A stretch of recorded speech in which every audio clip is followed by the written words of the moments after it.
Good afternoon. Good afternoon? Oh god, I failed already. Good evening, everybody. Hey, we're already doing well. Welcome, happy Tales Day. It is Tale of Many Warhipsters, Season 2, Episode 8. We're already here. It's already happening. How are we all this evening? Good evening to Laura Brand, Colonel, Eric Trudel, the Tattooed Zoologist, Captain Crunch, the Mini Creative, Below Average Minis, Alaric79, Forge Father Vulcan Histan, Fake Street Spirit, Plops of Corn, Cameron, Captain Mannerings, Mike's Painted Minis, Old Man Noz, Stephen Walker, Dave Hall, Mini Painting Dad, Captain Mannerings again, Dahi McGibbon, hello. Hello. Victor, good evening. Bo Raymond, good evening. Good evening. Ricky has been a member for 10 months. We're almost at a year, Ricky. What are we going to do for our anniversary? Who knows? Yes, we are here. We are live. Tale of Many Warhipsters is tonight. And we should be joined by the full gamut of folks. Mr. Richard Gkin, Mr. Reza Prime, Mr. ADR Wargaming, we will all be here. But you'll all be pleased to hear that Adam is late, as per usual. So, some things never change. Or, to quote The Matrix, and some things do. So I will bring them in just a moment. I'm just going to have to sort out the screen. And I might just do it live. Because it is what it is. It's not going to be smooth tonight, ladies and gentlemen. So let's just go for it. So I'm going to undeafen them. They should be able to hear me now, and they're gladly not swearing at each other. So I'm now going to anyway. Pop us over here. There we go. Oh look, see, it's perfect already. The stream just knows what it's doing. Although I can't tell which window it is it's missing. That one. Let's just get rid of that one. There we go. Hello, Rich and Rich. How are we both? Hello. I'm good, thanks. How are you? Hello. Very well, thank you. I've just got to turn you down just a little bit, I think. You're live on Channel 4. Please do not say Please do not swear. Not till after Watershed. Not till after the Watershed, exactly. You're well coached. Are you guys okay? Yeah, it was a bad scramble because I literally got home from work like 15 minutes ago. Well, you've done well. Have you eaten? Yes. Good. I'm fed and watered. You're fed and watered. Have you taken your medication? Yeah, I might have to go to Loua at some point though. Too much information for chat there. I hear this might be a long stream as well. Yeah, exactly. So tonight is going to be a long one because we have over 70 entries for everybody. So what I've got on hand, ladies and gentlemen, is I've got a little stopwatch, and we're gonna have to be really clever here, and we're gonna have to stick to about 3 minutes per slide. Okay, that way everybody gets an equal time. We don't spend like 20-30 minutes on one person as much as we want to, and we probably will do anyway, but we want to make sure everyone gets their shot. So we're going to have to be really quick. And Adam apparently is going to appear in like 5 minutes. So we will start once he's here. So there's a lot to get through. And a lot of very cool stuff. And weirdly, I think everybody is psychically connected. Because as you know, we seem to go through these months where everyone just seems to do very similar things. And today is no different. So there's lots and lots of a thing, which I'll tell you about. Well, you'll see it come up. Screens are a bit fuzzy, says Martin Roberts. Whose screens? Mine? Probably my awful camera. It might be Rez, just because of his camera. Can you give me a hey, says Hendrik. Hey, Hendrik, how you doing? Josh, did you see you were mentioned by your friend Liam on the Siege podcast last week? Would you chat with those boys if invited? I will chat to anyone about anything, as long as it's Warhammer. I was gonna say. That's opening a pretty dangerous. Quite the open invitation. Yeah. Victor, thank you very much for becoming a member. That's very, very, very kind of you, sir. You've been very productive this month. Victor sent lots of photos. Well, you didn't say whether it was 1 or 2, thankfully. What did I not do? I don't know. Channel 1 or Channel 2? Oh, maybe. Does that make sense? I don't know. Oh, thank you, Josh. I had a special delivery today. It arrived. It arrived, yeah. That's surprising. It's beautiful. Why is that surprising? Because I posted it at 5:30 yesterday. Wow. I thought I'd missed the post. Okay, that is surprising. Pretty efficient. That means the fellow, you definitely got Voldus, right? No, it's an angry logic. Yeah, it's all just. Yeah, no, here it is. Cool, because there was 2 boxes that were exactly the same. There was yours, and there was another gentleman's who I sent a Saurus Astrolith bearer. Now I know you would be happy with both, but he specifically asked for the Saurus Astrolith bearer. Mini Painting Dad, thank you very much for the €20 onwards to a wonderful evening. I could not agree better. It's gonna be fantastic. I like your painting tutorials so much. Awesome, Hendrik. I like you very much for being here tonight and hanging out with us. And hello, Mr. PT13. And hello to Jess. Hi, Jess. We've not spoken, but I spend many an evening with your boyfriend. Hi, Paul. He whispers sweet nothings in my ear as we play Call of Duty. Shall we jump into the first one? Because it's me. We can get that out of the way. And that gives Adam 6 minutes to turn up before we get to his. 5 out of 10s coming up. Yeah. We can just get mine out of the way, can't we? We can do a practice. We can do a practice run on the 3 minutes. So I'm gonna wait and see what happens. So if I just pop across to this, it should be lined up. Oh, look at that! It's already lined up.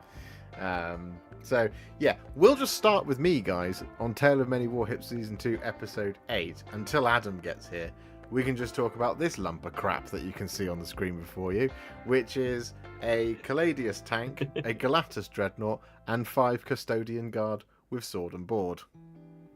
That's what I did for Tales this month. And they look as just glorious a little bit. as they should do as Custodes. They were really fun. I mean, yeah, they look at me. I mean, the Gladys Dreadnought is one of my favorites for sure, and the blending on that shield is just gorgeous. Thank you. I discovered after playing 3 games of Warhammer 40k that he is in fact garbage. Oh, really? Yeah. Sadly. That's a shame because he's an awesome model. He looks so pretty. Yeah. His brother, the Achilles, is not only cheaper in points, but just better all round. But it's a Blade Guard Dreadnought. I know. Yeah. He the only thing he does is he's -1 to wound in melee. So everyone just goes, cool, I'll shoot it then. Yeah. That's it. Whereas the Achilles Dreadnought is just like, I can shoot, I can stab. He does Is that the one with D6... the spear? Yeah. It does D6 Okay. plus 1 damage, and it has 5 attacks. This guy has 8 attacks and does like 1 damage. I can't remember what he does. It's not that's 1 a bit damage. underwhelming. It's not as bad as 1 damage. You'd think like a big sword like that would at least do 2 damage. I think I'm being unfair. I think it is maybe 2 or 3. But yeah, I was just a little bit disappointed in him.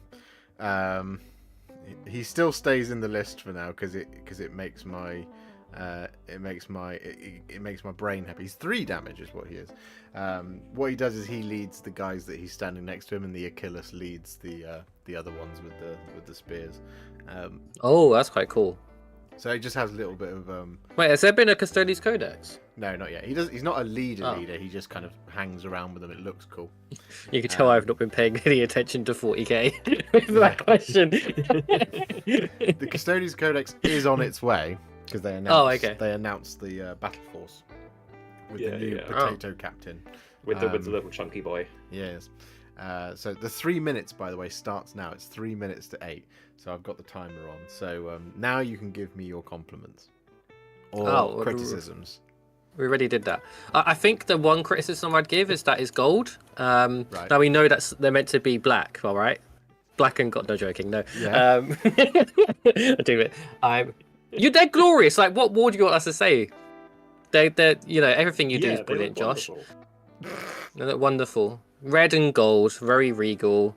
The dreadnought's awesome. All of it's awesome. What were the bases? What's your base scheme? They are the Sector Imperialis bases. So it's okay, so Games the Workshop ones. Plastic, just and pre-sculpted plastic bases. Still get those? I wasn't sure if they were discontinued. Yeah, no, you can still buy them. they're awesome models.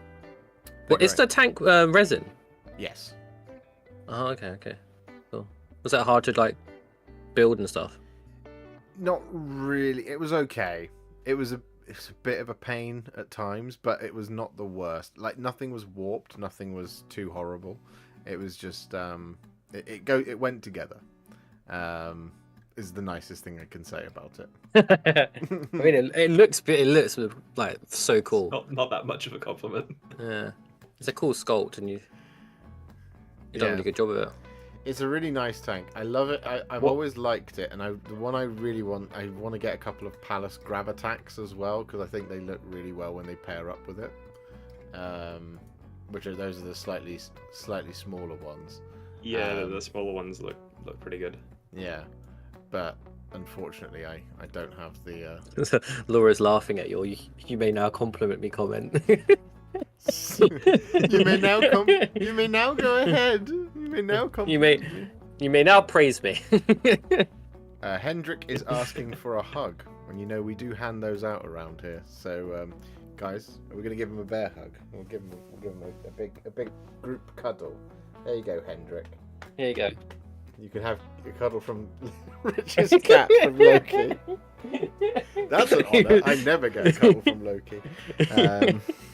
I love cats. He's now just really confused about what just happened. What happened to me? So, yes, there we go.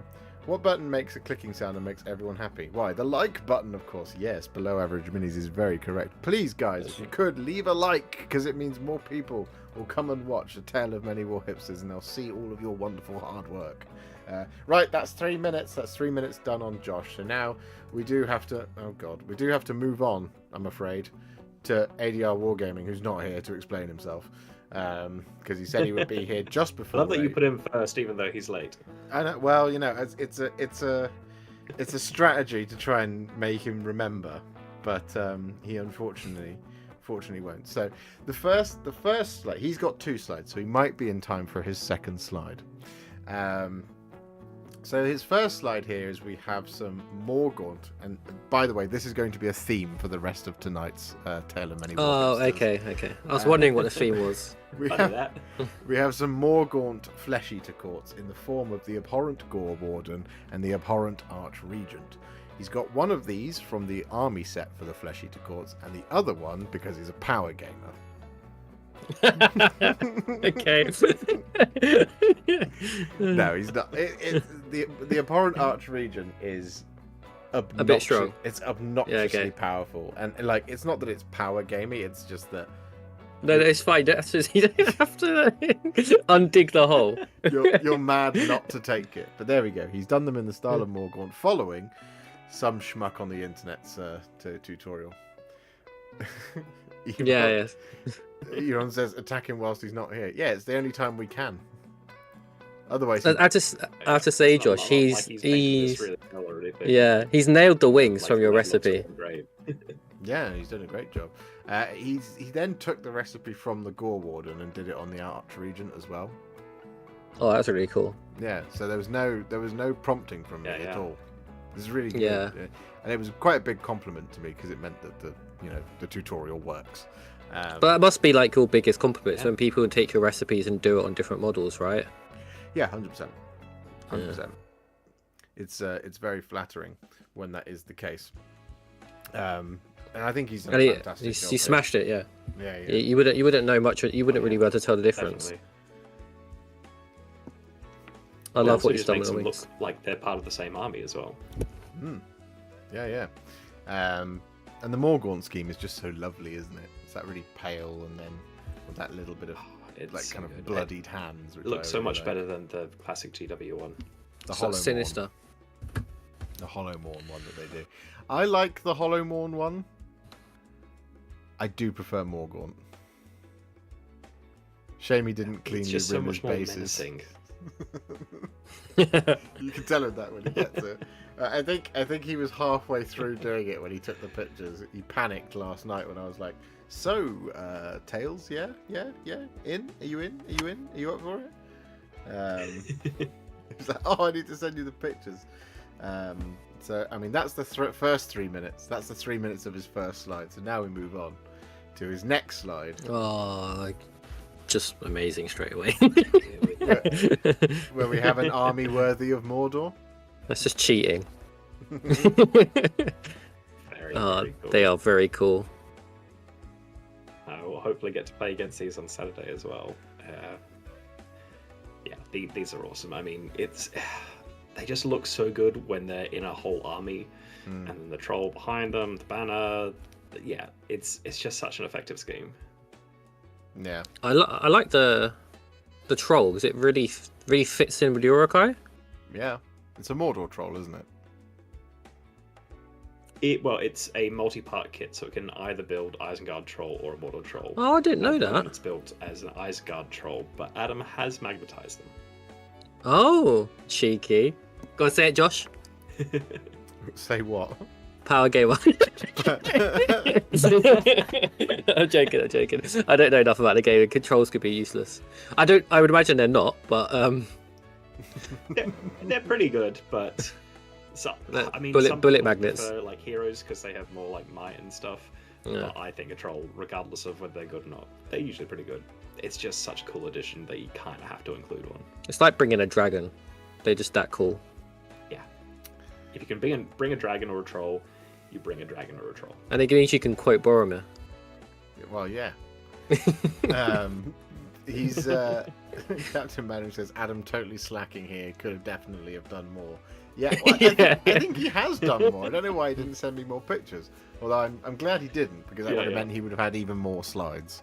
It's gonna be really awkward when you just go through the slides and I again don't have anything.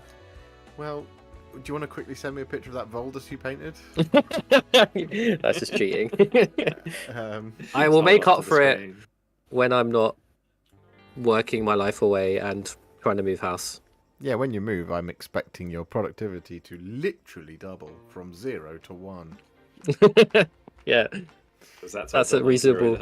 Yeah, that's a reasonable expectation. Yeah, I think so. So yeah, as far as I'm aware, what he's done here is he's done a siege ballista, including the crew. He's done a set of berserkers. I think it's 3 he's done. He's done a part of Urukai scouts, including lurts. He's done Ugluk. Yeah, you can see alerts at the front. Yeah, he's done Ugluk as well, and a sprue of Urukai, plus a Isengard troll. Yeah, the berserkers. He's got the skin absolutely perfect. Yeah. He added just a touch more red in there because they are just a little bit more red. But then if you look at the old Games Workshop paint job on them, they are red, and they're not that red. No, he's looked right out the They are movie. very red in the like the classic paint job. Yeah. So I'm glad he went for a slightly more muted tone, and they look fantastic. And you know, it is, I would have to say, an army worthy of Mordor. Yeah. Rohan will shiver. You will taste man flesh. Yes. Well, that's his 6 minutes, so he's missed it. So we're going to move on now to you, Mr. Gkin. You have 3 minutes. Go. Wait, are we meant to talk about I've his been army? painting some dwarves lately.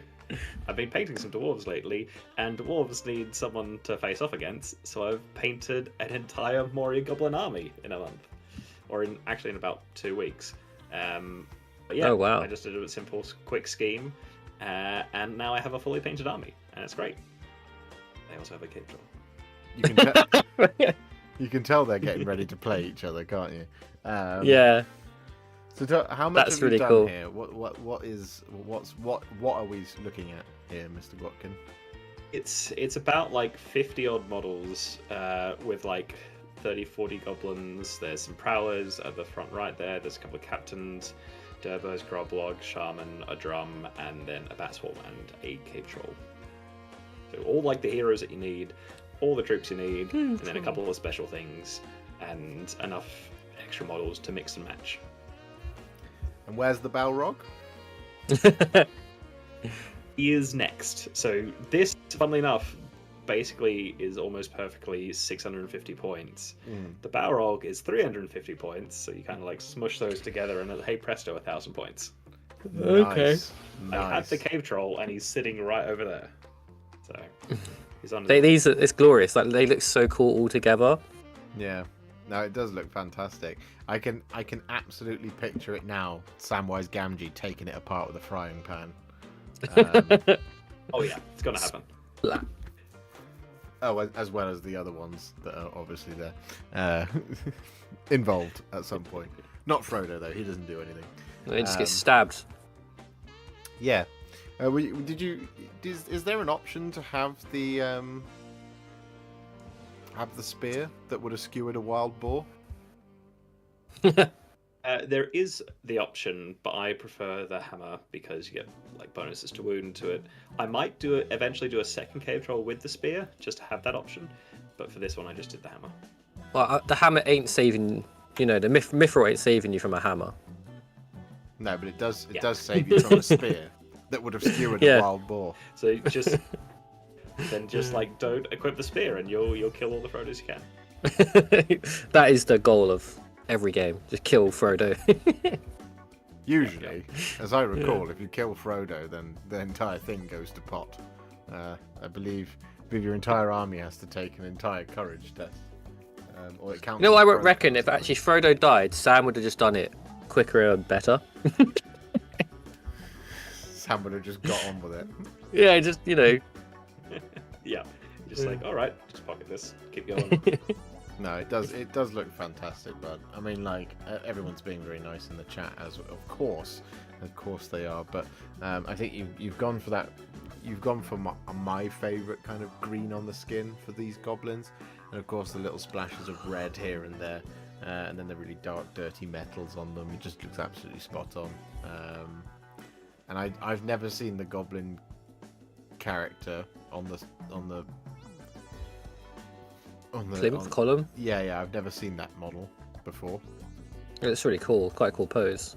Yeah, that's Groblog, who's a very fun character. Basically, he found a mithril crown and now he thinks he's king, and everyone just kind of puts up with him. I like He's it. very good in game. I like it. Sounds like a lot of managers I know. You also well, they all have mithril crowns. Yeah, I work in a weird place. Yeah. Good lord.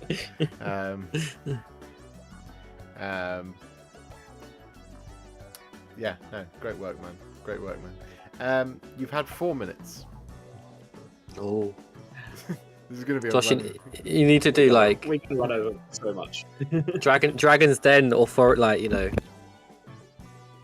just cut us off. Oh, I see what you mean. Or just have a big red button. Like the X Factor button, like the big X. All managers have mithril crowns. Well, many of them think they do. And then you show them that they're wrong, and then they're like, you stab them with the spear. "You're fired, Josh," is what you are. So enjoy that. And I'm like, cool. But just should point out, I've never been fired from a job. I resign before I do. Anyway, moving. They're walking down the corridor. Yeah. Moving on then. Thank you very much, Mr. Gkin. We have Dave Hall, who's got a couple of submissions today. First, we have some ogres. Oh god, I've forgotten their name again. He did tell me. It's written in the email. Pipe people. What? I don't know. I just made it up. I will find it. But yeah, look at them. Compliment them. They're awesome models. Is that a goblin on the banner? Yeah. I believe so. Noblars is what they're called. I think they're like a smaller, weaker version of goblin, basically. Or at least that's what the old world lore was. But also, yeah, great color scheme, amazing. I'm assuming that's freehand just because it's Dave and he doesn't say stuff like that. So, amazing banner. Yeah. And yeah, just really effective scheme. They look great. They're called gluttons, Josh. I got there just as he dropped it in the chat, and I was like, damn it. I last time like these types of models came up, we also couldn't remember the name, and chat also had to save us on that. Yes. Because I think they're different from what they used to be called, which is why I can't remember them. He's done a really good job on the skin. It looks so real. Yeah, and his weathering with the blood and the cannibalism on them is just absolutely on point. Ever since he showed us the first one. Yeah. And on the armor as well. But also, even on the guts as well, like the like belly plate thing, I guess. There's just like a little bit of like turquoise in there for like the oxidization of the metal as well, and some rust in there. So they look proper, like they've been around for a while, and you definitely don't want to tinker with these for sure. But yeah. I love those little extra weathering details. He says yes, the banner is freehand. Wow. It's impeccable, Dave. It's a lot of freehand in one place, which is what makes it incredibly impressive. So often when I do freehand, I'll do one design where everything's joined up, but you've decided to just show me up as a painter on the internet, because you've got multiple different segments there that are all completely different things, right? But it looks so uniform at the same time that if you said it was a decal, we'd have been like, okay. Yeah. It's like that perfect. It's spot on. Yeah. It's absolutely spot on. Which is why I said it looks like a decal, but I was like, that's got to be freehand because it's Dave and he's crazy. Yeah, it's not easy to do. I'm gonna give you a very weird compliment now, Dave, but your spacing is absolutely fantastic between all of those little segments, because that's the hardest part to do. Did you do that by eye, or is there like a trick to doing that, Dave? Yeah, did you have a technique or anything like that? Like you've got a very, very perfect circle as well, which again, really difficult to do. Yeah, mine would be well wonky if I tried that. Well, the thing is, like, if I was going to do this, like, you'd draw the circle in first, and then you'd like paint the red in to like make basically so you're just painting red lines rather than painting white teeth. But the thing is, like, the outside of the circle has those jagged bits and edges and looks a little bit wonky. So either he's done that first technique and then altered it so it doesn't look like he's done it, which is fantastic, or he's just a mad lad and just painted the teeth individually. Yeah, he's just put dots around the circle to start. Oh, I see. And then do you put the dots on each of the corners of the triangles and then draw them in as well? Is that how you do it? Because honestly, man, it's absolutely, it's fantastic. Yeah, it truly is breathtaking. And like the guys are saying, if it was a decal, I would believe it's a decal more than I would it's freehand. But it is freehand. Well, it's the fact that it like half disappears off like the tattered like cloth as well, though. So that's what to me was like, that's, you don't get that with decals. Yeah, which would be very hard to do. Then did each triangle individual. So. You absolute mad lads, Dave. It's very truly, it's truly very, very impressive. This is incredible work, man. Honestly, you've got another entry for us to examine because you've had 3 minutes. So your next one is this one, which you were saying was a lot more tricky than you first expected it to be. But I think you've crushed it here, man. Because this is a very tricky model because there is a lot going on. There's lots of different details and a lot of different... I was just going to say, yeah. Yeah, there's so many different A lot of detail, textures. But a lot of different like color schemes. Yeah, textures is absolutely the right word. Because even like you got 2 different types of like fur, and then you got all the different like skin. There's various different types of bone, lots of different types of metal on there, and then obviously everything that's on the back of the model as well. There's a ton going on here. Yeah, You got the pelts. You got the different coloured horns, different coloured pelts. You got different types of skin because you got the skin of the lion pelt, but also the skin of the ogre and the skin of the goblin orc or whatever it is that's in there. You got different types of wood in here as well. It's a very challenging model. This one. There's a lot. All the stuff in the barrels, even down to like the cloth and the ropes and everything. Like, to me, like if I was tackling a model like this, I'll try to make lots of different elements similar so it's easier to paint. But you've gone and just done everything individually, and it's like proper colors, which, you know, hats off to you. And you've got bone that goes into wood, that goes into cloth, that goes into rope, that goes into metal. Got to admit, I did it in sub-assemblies. I don't blame you. I don't blame you. Absolutely. It's very rare that I advocate, obviously, for sub-assemblies, but this is one of those ones where I think I probably would advocate it. I think it would help you organize, right? Because like it's so busy a model, like it just helps you. This bit is that bit is that. It makes sense. Vicious Goose also is pointing us towards the tattoo on the back of the ogre. If you look in the left-hand picture. But that's how it is. Josh, really you cool. often say that like cavalry and bikers are basically like 2 models in one. This is about 4 models in one, I would say.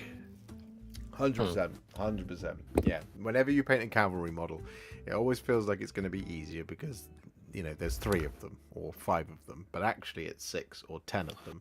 When it comes to this guy, as Mr. Gkin says there, you've actually got a number of different models going on here. I would probably divide it into 5 itself.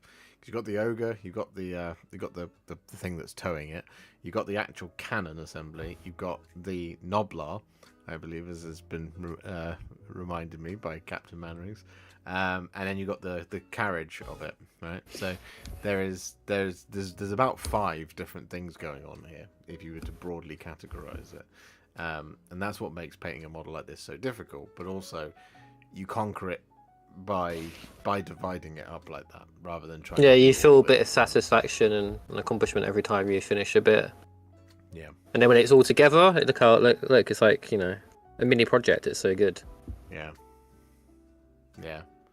No, absolutely. So not to tease him, but Adam's last message was, I will join you guys just before 8. It is now 20 past, Adam, if you're watching. So, you know, stop watching Shogun and come and do this. I've been watching The Gentleman. I think he professionally like keeps time. So I think once he leaves work, he just stops keeping time altogether. He does. I love him though. We all love him, really. You are incredible, Dave. Thank you very much. But we must move on to the next one, which is Mr. PT13 Painting, who also has 2 slides? Yes, 3 slides. He has 3 slides, I remember now. So first we have a Lehman Russ with the, I can't remember what this gun is called. Twin battle cannon. I want to say maybe like Annihilator? Is it the Annihilator? Is it not like the twin that might just be like the Predator, so I might be on the wrong. Is it not just like a twin autocannon or something? Yeah, but they have like different names for the turrets. So it's the Lehman Russ. The classic Lehman Russ is Rabbit battle cannon, and then there's all different ones. Dave, thank you very much for being a member for 26 months. We have a 2-year-old together. We'll be looking at preschools soon. I think I should really know this, but how can I enter my models for you guys to look at? Martin, if so next month, starting from today, there should be a link in the description of this video, of this live stream, where you can submit your models. Or, because you're a member, you can go in Discord and you can submit models for in the Tale of Many Warhipsters Season 2 submissions area. Or you can email me directly at therealwarhipster@gmail.com. But there will be a thing later which will remind you of all of those things. And then we'll look at them next month on the stream. So, oh, he's here. He's here, guys. For all your subtleties, you have not wisdom. Do you think the eyes of the White Tower are blind? With your left hand, you would compliment my models, and with your right, you would seek to tell me that I am late. Well, Hi, Adam. well, yeah. I am. Apologies, work. Something came up at work, so I had to deal with that. But I am here. So Adam will know. Is this Lehman Russ called the Exterminator? Here in the end. Yeah, I believe so. The autocannon version. There we go. I'm just adding you in now, Adam. I was gonna say I'll turn my camera on as and when you've added me in, so it doesn't mess everything up completely. Turn yourself on, sir. Bazing. Oh, there's a horrible view. Hang on. Unleash the Check power. Okay, There and we now you've removed Mr. Gkin from the. Hi, Adam. Where is Goodbye. he? There he is. Get him back in because he was on time. Yeah, I know. Well, unfortunately, sometimes things come up that are urgent and you have to be dealt with. So you know. How was this week's episode of Shogun? I ended up watching it last night actually because I couldn't fall asleep, and it's very good. Okay, I'm just going to put you there, Mr. Gkin. You're there. You're overlapping the logo a little bit, but it's fine.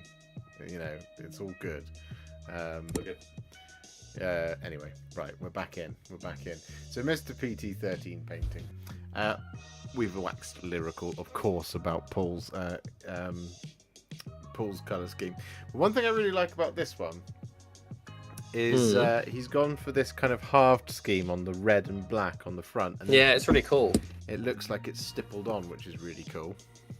And I really like when you get the mud, like on the bits where the mud would be when it's actually driving, on like the bottom.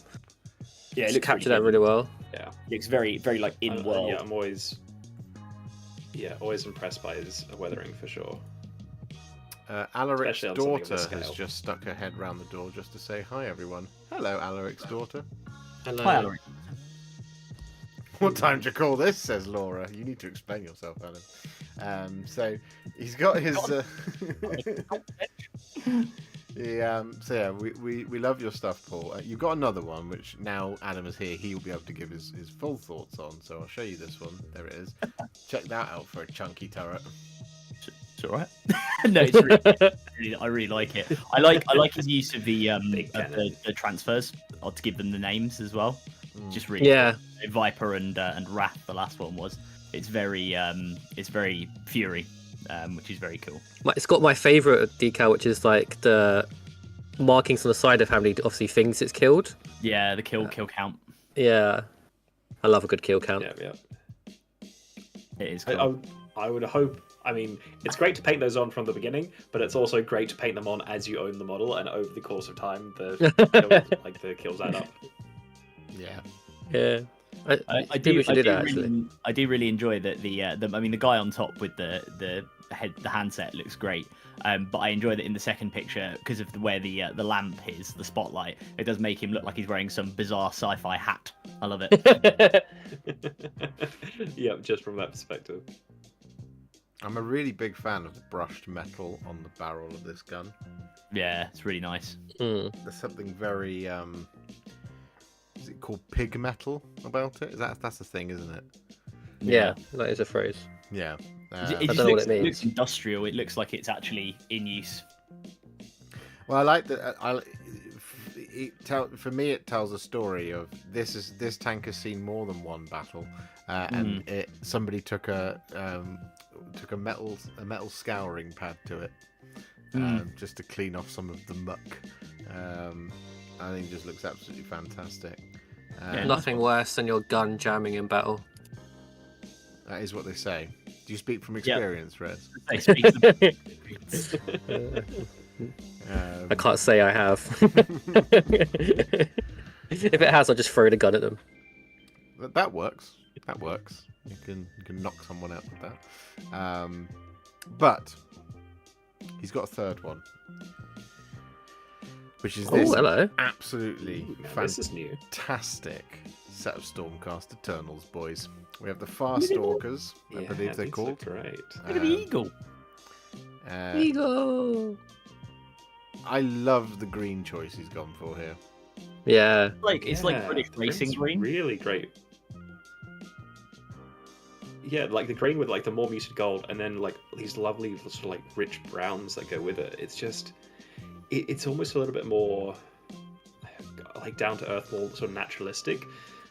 And which, fantasy models can obviously be big, bright colors, but these feel that a little bit more realistic. And like you said, Death Green's a great choice. Yeah, the work on the bases is fantastic as well. Yeah, it's the Really, Underworld's warband. I think they're called the Farstalkers. Although I'm questioning myself because I have been obviously looking at the Farstalker kin band. And I'm like, have I got that wrong? But I'm pretty certain they're called the Farstalkers. I mean, they probably repeat names a bunch of times anyway. I like all the little bronze details or brass details as well. I guess more bronzy on the axes, on the cloak, Belt buckle. Yeah, the belt buckles and the crossbows as well. The crossbow gun things they've got. They're really cool. Yeah. Fast Riders, says Dave Hall. Yes, he's completely correct. The Fast Riders. Yes. There you go. Yes, Fast Riders indeed. The Farstalkers are their like creepy cousins. Yes, from the 41st millennium, made of chicken. The Short Striders are their kids. That's the one. Very good, very good. Somewhere thanks, on in GW2 there has to be like a long list of names, and you have to go down the list. It's like, have we already used this one? Yes. Have you already used this one? Yes. Have we already used this one? Oh no! If we change this part of the word, then it'll be new. They just use a D6 system. Yeah, it's two like big spinny wheels, and they're just like, you shall be the near hunters. There we go. The nearsighted. Oh, we can't call them that. They all have glasses. Yeah. I really like these. These are really cool. I very much look forward to seeing if they're going to be done the shields where we've got more of that green as well, because I just really love that green color.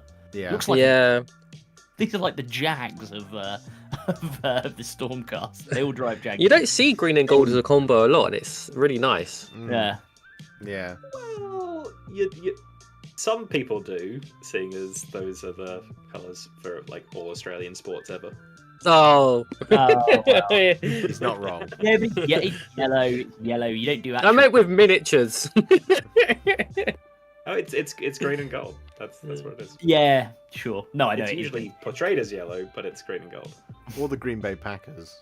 They're also green and gold. Cheeseheads. Or Norwich Football Club. Yeah. See, we just come up with a bunch of examples there. Green and gold. Or I don't know. Just disproving our own points. But he was talking to me as he was doing them, and he was like, I thought they were going to be... He said he thought they were going to be boring at first, and then he realised how effective it was to paint them, and just how much fun he had doing them. And it is fantastic. Also, like, having a more muted colour scheme can actually be really effective sometimes. So while you might think it's the boring choice, it actually comes across really well. Well, look how live the base looks because of it. Yeah. And like the cloaks and stuff and the hair on top being white and pale makes it really it all comes together and everything pops in the right place, including that chunky eagle. Yeah, absolutely.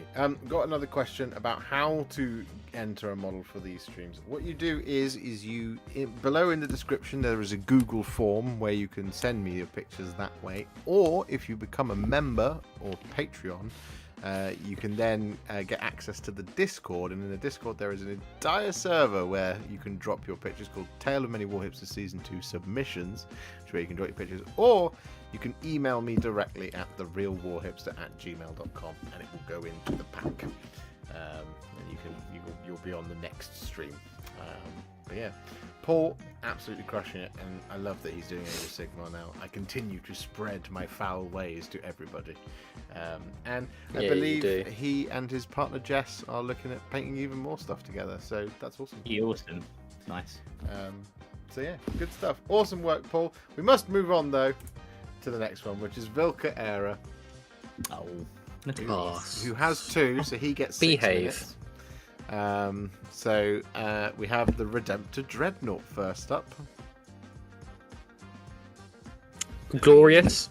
I'm always blown away by just how much character Kawai Fieri can put into their models, because every time we look at one of these, every single model is custom, and it's always stuff that they've sculpted on, stuff they've freehanded. It's all custom work, and it always looks amazing, and obviously the paint job is fantastic as well, but just the amount of character they can get into their model is just incredible.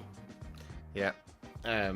I believe Vulkana has made some sort of deal with, I guess, the devil for his with rune, Odin. for his rune painting game, because it's just obnoxious at this point. Yeah, the runes are really cool. Yeah, it's like popping off the actual armor. For sure. Like, I really like the horns coming off the kind of back of the. Yeah. It's really clever. Yeah. They're just beautiful. For a second, when I first saw it, I didn't think they've got the like rings on the front of them there, which is how they're connected to the dreadnought. Or I guess they're mounted, but they have the rings on the front, so they can be kind of mounted. At first, I thought that was just a hole, and what he'd actually done was done them as like hornpipes. So like, as it's kind of walking into battle, this. Oh yeah. that would be really cool. Horn of Helm Hammerhand shall sound once more in the deep, and it's coming out of Helm's Deep at you. Our dreadnoughts aren't just killing machines; they're also jukeboxes. Yeah. That is a great reference there, Captain. you gotta play your tunes as you're going into battle.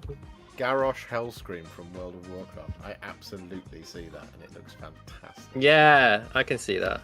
Yeah. For the Horde. Nerd alert. Yep. Yep. I'm proud of it. This is awesome, honestly. And again, a really good demonstration of what you can do with a relatively muted main color palette, and then just picking out, the runes, the lights, the glow from them, the jewels, Gems, yeah, and the highlights on the lighting on the fur and the skull. It just comes together really, really nicely. I think it's fantastic. Yeah, couldn't agree more. Just beautiful, beautiful work, as always. Am I right in thinking, Vulkana, if you're here, if we pop in later, do let me know in the comments. When you first submitted in season 1, that was when you were kind of starting out. And let's bear in mind that was only about a year ago. Well, that's very humbling. Yeah, that's not allowed. No, they've been doing this hobby for at least 10 years. Yeah. Nothing else is allowed. Too good. He's got another one. Here it is, an impulsor. Ooh. Oh, that space marine at the back is absolutely brilliant. Hanging on, I love it. Yeah. That is so cool. And I'm assuming all these like side and front bits are freehand as well, because again, looks like it could be a decal, but we've asked in the past and it's always been freehand, and it's just insane work, man. I think these are probably like some of the best looking Space Wolves I've ever seen. Like they're just really Well, as you said with the last one, Adam, the muted colours, but then like you've got the front panel of that yellow, and it just really just brings it all together. Just really makes it pop, and the glow, obviously the glowing engines as well. Yeah, that's really cool. I like the fact definitely going fast. I like the fact, and I like the fact it's angled. Like it has a bit of dynamism about it. It's not just flat on the base; it's kind of angled forward, so it looks like it's powering forward. It can be really hard to do with those tanks, actually. So. Yeah. It's a very strange episode of Top Gear. Tonight, power. Jake drives impulsor. I like this darker colour. Yeah, no, I'm more and more convinced these days that the Space Wolves would be vastly improved by being a darker colour like this, rather than the powder blue that they are on the box art. Because it just seems a bit more close. menacing. Yeah, and like it encapsulates the idea of them being hunters more so than the bright blue does, because the bright blue makes them feel more like, how like they're coming to give you a hug rather than coming to. Well, yeah, but also like how like kill you. Some of the Space Marine chapters have really bright garish armor, because it's like we don't need to hide from anybody. We should display our war colors proudly. Like the Imperial Fists, for example, cannot camouflage them at all. No. No. I can barely see them. Yeah. What about That's because you're colorblind for yellow. Yeah. Yeah, I feel like it just has a little bit more of a kind of more of a lethal edge. I think it fits them because like they should be space wolves should be intimidating, like Viking-esque. Like they'd come and you see them and you're like, oh, you know, I'll give them my babies. I don't know. It's a really random reference. So, you know, they're like raiding your village vibe. You know what I mean? Babies. James, I don't know. Right. I was wondering where you were going with that. I was trying to say like, you know, Vikings raiding. It should be intimidating. That's kind of where I was going. Yeah, I'll be quiet now. Sure. I mean, to be fair, when the space marines come down to your planet, they do tend to take the children. It's like, we are taking these people. They're now going to be space marines. That's what I meant. Yeah. James says Thanks for Care saving me. Bears. They look like Care Bears in the powder do blue. look Not like these. Care They don't look like Care Bears at all. Yeah, no. Does that mean Beyond the Fell-Handed is a Care Bear? Because if so, there's a crossover I'd like to see. I mean, for Warhammer is licensing more and more these days, so you might see Bjorn the Fell. It would be quite funny to have them sing a song. Yeah. Imagine him in Build-A-Bear Workshop. Now, remember, you have to give him his heart or the dying remains of a Space Marine hero, which is your preferred thing. It's awesome. It's lovely stuff, Vulkana, honestly. You're a very accomplished painter, as everybody else is here as well. But alas, we must move on because we are on a tight schedule, of course, and you've had 6 minutes. So, Colonel, you're up next with a black coach. The coach has arrived. Yes, all aboard. Bring out your dead, etc., etc. Honestly, I the more and more I see this model, I love it, and the more and more I don't understand why Alice doesn't. Probably because you like it. Such a great model. Yeah. I love that blue. The blue is really striking here as well. It is Sure. really nice. Do you know what I really love here? Is you've got the bright blue, and then you've got this super ominous, almost Dark Souls from Software, yellow sickly light right in the middle of the of the miniature. Also, I really like the way that he's done the ribs on the horses, where they go into the way it's painted. It gives that translucency to the you can see them underneath it. Yeah, exactly. That's really clever. Which is really again, it's a really small detail, but it's really brings it together really nicely. It's one of those things where if you didn't do it, you wouldn't notice it, but because you've done it, it really draws your eye and it really like shows off really well. Exactly. Yeah. I get what you're saying, Josh, about From Software. I can imagine you going see it, towards can't like a church or something, and it's that little spooky light, Yeah. and then the boss kills you. Yeah, that's actually the only point at which you can actually strike it. The rest of it is just an illusion. And you have to get really close, and then it just runs you over, and then picks you up, and then stabs you, and then throws you in a corner. And then says, "You died," and everyone laughs. It's the meme I keep seeing about. It's an old one. I think it's from Dark Souls, where the guy's like trying to play and he's just getting absolutely ruined. And he's like, "This is supposed to be an RPG. What role am I playing? A fucking victim?" That is that is very much Elden Ring. Shadow of the Erdtree coming soon. I'm not Yeah, that's sponsored, gonna be fun. We should play that together. we Oh, should. Colonel says he felt like he rushed it. No, it looks great. Honestly, What's amazing. this Doesn't is rushing. seem like he Like, rushed what it. does Looks what great. does normal speed look like? When you've like highlighted all the blues with this sort of icy white on there, and which, by the way, gives it that very sort of cold feeling to tie it in with base and everything else. Yeah, it doesn't feel rushed at all.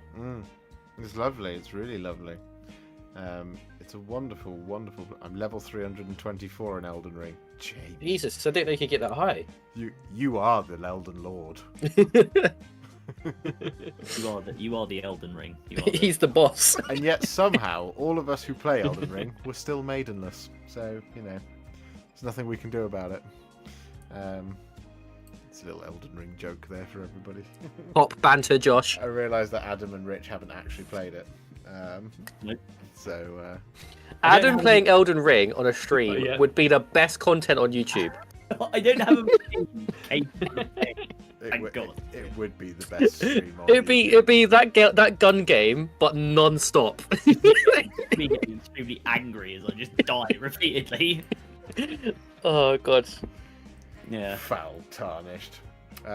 Everyone's saying in the chat, of course, come on, there are 60 of us in this chat, but only 32 likes. Hit that button. Yes, please do hit the like button, because then more people will come and watch and spread the love of Tale of Many Warhipsters. And also, I might pick up some more subscribers on the road to 60,000, because February has been a killer and it's been really slow. So please help us out. Also, you know, hashtag gift memberships, etc., and all that kind of stuff. Anyway, we'll get to that later. Colonel, you've got another one, because you've painted some dark, fantastic mills. Necrosian Temple, I believe is what it's called. It's very appropriate, isn't it? Yeah. Again, very Elden Ring. Yeah, very much so. I'll tell you what, the old skeleton Pope over there is not having a great time, is he? No, he's not, yeah. Got a good hat, though.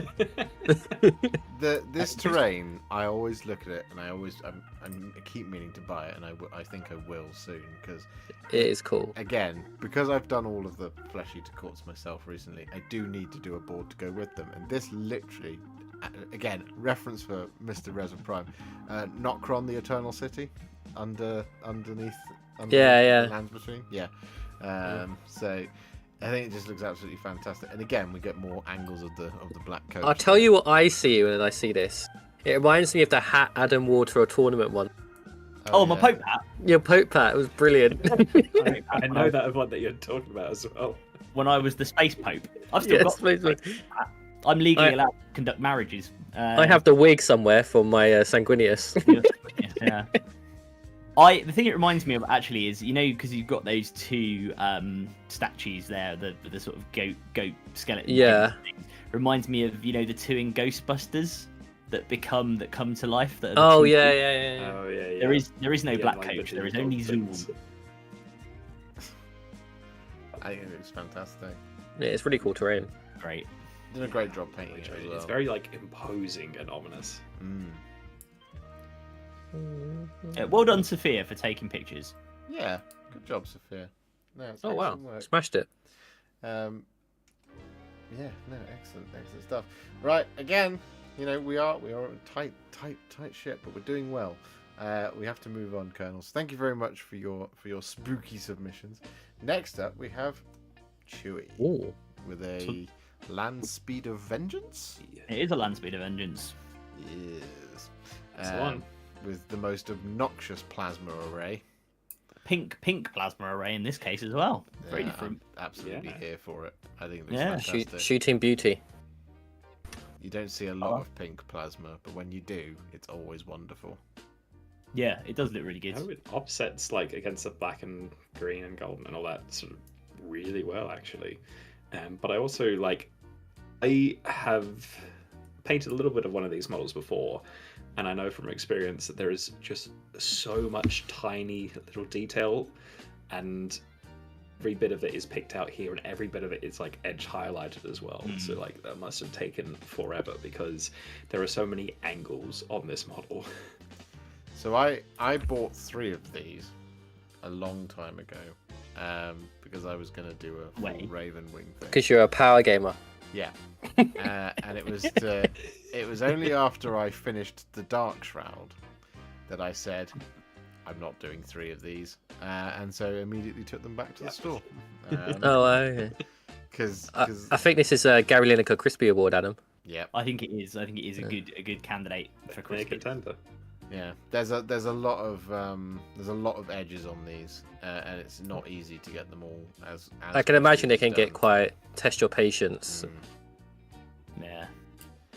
When you have to do all that takes a while. nonsense that's all over it as well. Yeah, it's got a lot of detail. Yeah.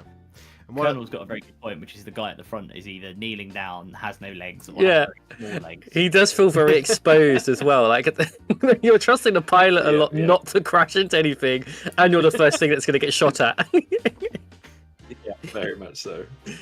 Also, if he leans too far to the right, he's just getting sucked into one of those jet engines. It doesn't feel like it's going to be very balanced with him at the front. And then the guy at the back's having the best time. He's got the biggest guns he was side. Oh. He just has no hearing anymore at all. I don't know why, but the guy at the back, I just feel like he's playing a keyboard solo in there. Would you not? Yeah, this would make a Sisters. good conversion for that. Yeah, it's not an exorcist, which actually has a keyboard, but I feel like that would be like an organ, like a Yeah. church organ, would still be quite Dark Angels-y. He's doing like a Rick Wakeman progressive rock solo on a keyboard, and that fires the plasma guns. In fact, they're pink as well. It really brings it together. It's got this 70s prog rock vibe. I also like the implication that there's another one on the inside underneath the window. Yeah, he's comfortable. He's got the aircon on. He's having a good time. Yeah, he's just sort of laying back. He's cool there. He's playing on his Switch. Cameron's called the guy at the back Brother Tinnitus. That's a great name. Absolutely. Yeah, but these guys, these older land speeders, they're not like they're a little bit easier than the newer ones, because the newer ones have got kind of just annoying edges. But what these guys have is they have very, very prominent edges that are quite shallow. So you have to hit them all, because if you don't hit them all in an edge highlighted scheme like the black of the Raven Wing, you really notice the ones that aren't hit. Particularly on the main chassis of the plane itself. So you see where the number 7 is. If you look just to the left of it, you got that one just there. That is an annoying angle to hit. It's really annoying angle to hit, but he's done it absolutely fine. It takes real brush control there, and it's fantastic. Nice. I love it. Flying churchmobile with plasma. This model are so well done, but the sculpt always reminds me of the Cantina band. Yeah. Imagine being some heretic on the phone, you just hear. I'd retire. I'm like, no, I'm done. I'm not fighting anymore. But at the end of the phrase, it's.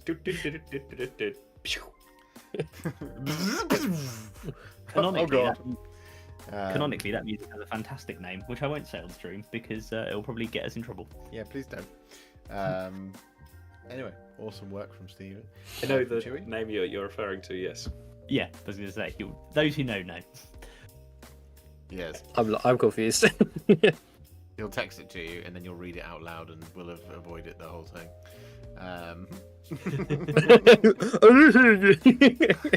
But, yes, awesome work, Chewy. Next up, we have Lacuva with a Dark Angels Lieutenant. I think it's a lieutenant. Oh yeah. Yes, Lieutenant. In a truly inspiring heroic pose. Yeah. Yeah. I love Big this fist, sword. big sword. Both power, fist, fist and sword, because he is going to slap you two ways. Slap you and slice you. Yep. Oh, okay.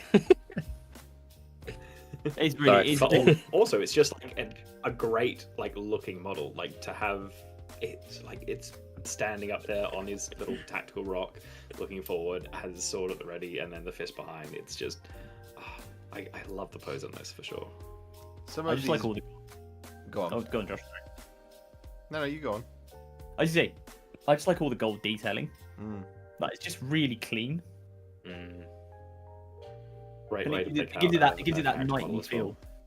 Yeah, it gives it that real knightly feel, which is. Yeah, I agree. It definitely feels really knightly.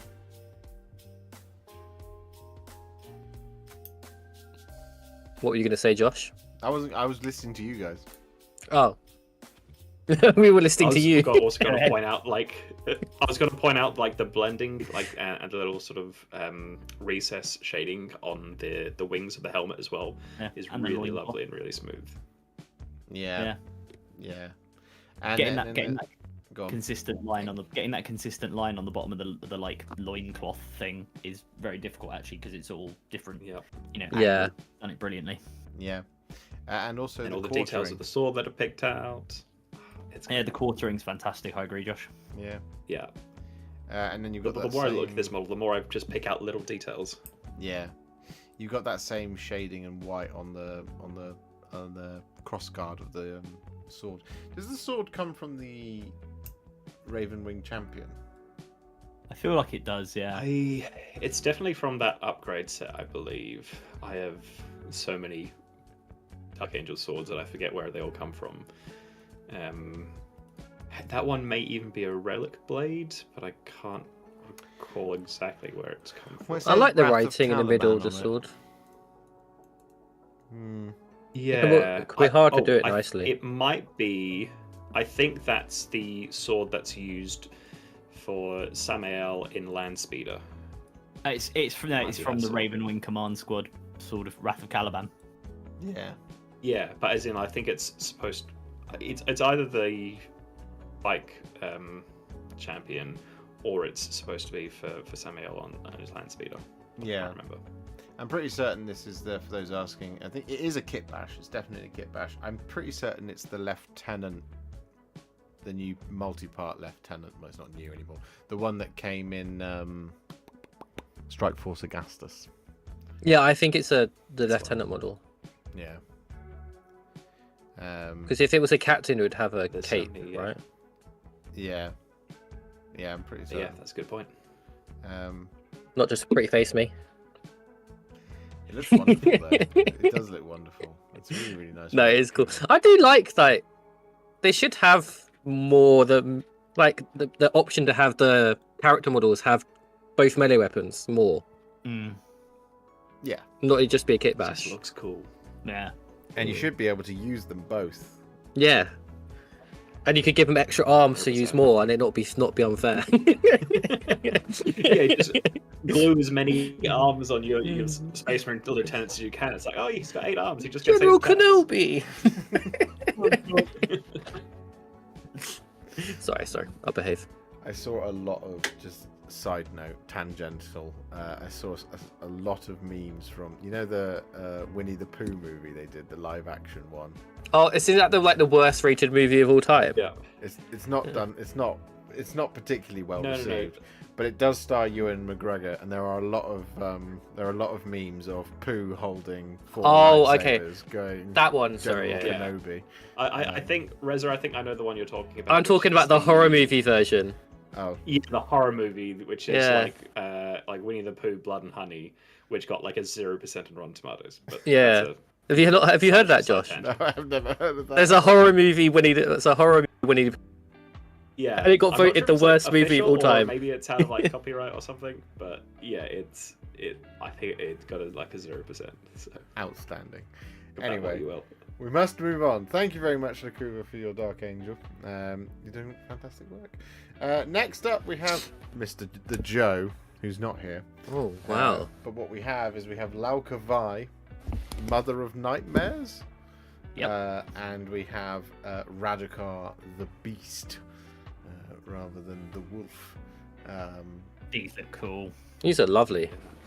I mean, Mother of Nightmares, but Paint Job of Dreams, because these are great, and the basing on these is fantastic as well. I'm a big fan of the little creepy dude knocking around with Radukar the Beast as well. Like he's just Yeah. clearly some snide little Definitely. vampire. Like Radukar the Beast's about to kill you, and he just stands back going, yeah, like that. Or, yeah, it's a little bit hard to see from this angle, but the blood that's dripping off his claw, he's just got a little chalice and is like, yep, I'll have some of that. Can I have a drink? Just collecting it.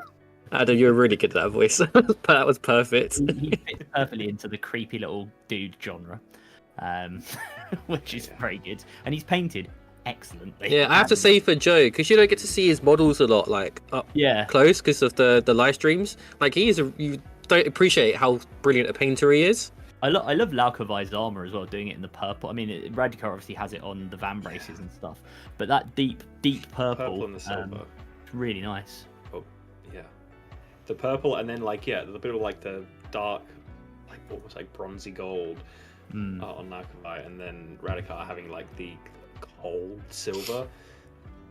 I mean, both of them work really well with that sort of rich, sort of cold purple, but in different ways. And the silver looks a bit more menacing, and then the burnished sort of gold looks a bit more regal, which is perfectly matched to each of the models. Yeah, I love the little leaves on the bases as well. It's really nice. Gives it that sense I always love that to see sense of those. faded glory, which vampire counts, or in this case Soulblight Gravelords, always sort of had to me. The idea of these kind of crumbling castles, but they're still quite regal in their own way. 100%.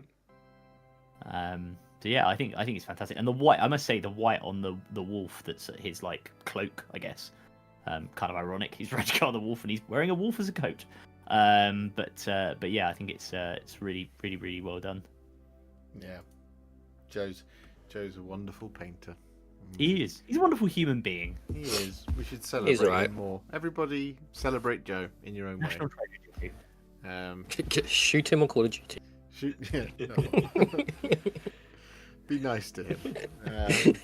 Because Liam's ever so rude to him all the time. No, he's done fantastic work. And I think this concludes his Soulblight Gravelords. I think he's done with them now. So he's ready. He is ready to step into the crucible of the mortal realms. Is he going to be actually allowed to play them? Yeah, because I'm going to go over there and I'm going to smash him in the face with some. Oh, okay. It's just throwing Liam under the bus there. Good point. But no, lovely work, Joe. Looks absolutely cracking. Yeah, no, awesome. Next up, we have Cetonius. He's got 2 slides. So first up, we have 3 Death Guard rhinos. Party bus, or party bus, maybe is more accurate. Barty Puss. Party bus. Well, whichever way, these look very cool. Come and get some party bus. Yeah, these look like old, decayed, gruesome in the best, most nurgly way possible. Really good. Really good. I love just the amount of rust on them. Yeah, the creeping rust is a really nice effect. That door's going to need a lot of WD-40 to get it open. I see that. I was thinking the same thing. Yeah. I do also enjoy the use of the liberal use of the additional sort of spikes from the Chaos Rhino upgrade kit as well. Like particularly on the one that's on the right, where they were like, "Hey, we've got a spiked ram, but do you know what? We should have another one underneath the sort of cockpit window." That always yeah. It's just very cool. Like it's one really... ram is good. What if we had 2? I believe it's a case of attaching case of Khan. Yeah, exactly. That's what I think they all have inscribed on them somewhere. Do you know what as well? It is thematic because the 2 that don't have that have the Havoc launchers, right? So they can sort of do a bit more stuff from range. And the one that does have it has a combi, what I think is a combi flamer. So it's very appropriate for like the ramming speed and getting close type thing. Yeah, it's tactical. Yeah. All right, I really also, like it. We've all pointed out like the rust, but I just want to point out how like well colored and like the color choice of the rust is perfect as well. Like it's this darkened rust that's been there for ages, and like picking the right colors for that can be hard to do sometimes, and you've absolutely nailed it. We should also say the fact that you've done the what I would call the more old school or the reverse Death Guard, like cream as the predominant color, and then the Death Guard green as the sort of the little pop on those bits of the Rhino. I mean, it's been done so well because that's quite hard to paint, especially on big flat surfaces, I think. The Pallid Hand Vectorum, I believe, is what it's called. Yep, absolutely, the Pallid Hand. Yeah, I think it's really nice. Yeah. It really shows up the grime like really nicely as well by contrasting against it. Yeah, 100%. He's got another one because we have some 3 Plague Burst Crawlers as well. Very nice. Lovely.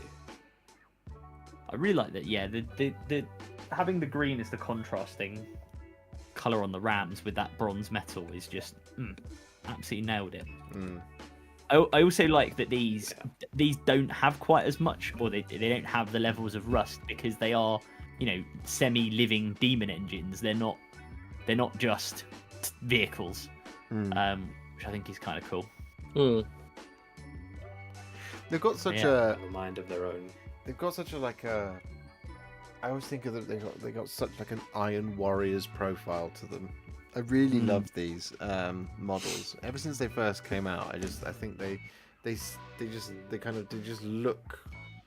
look the part, which is like the most lame feedback I can give, but they look how you want a siege engine to look, right?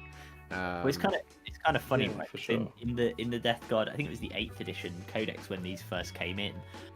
they had some stuff in there about like how these were designed by Mortarion. So he came up with these as a sort of a siege breaker thing.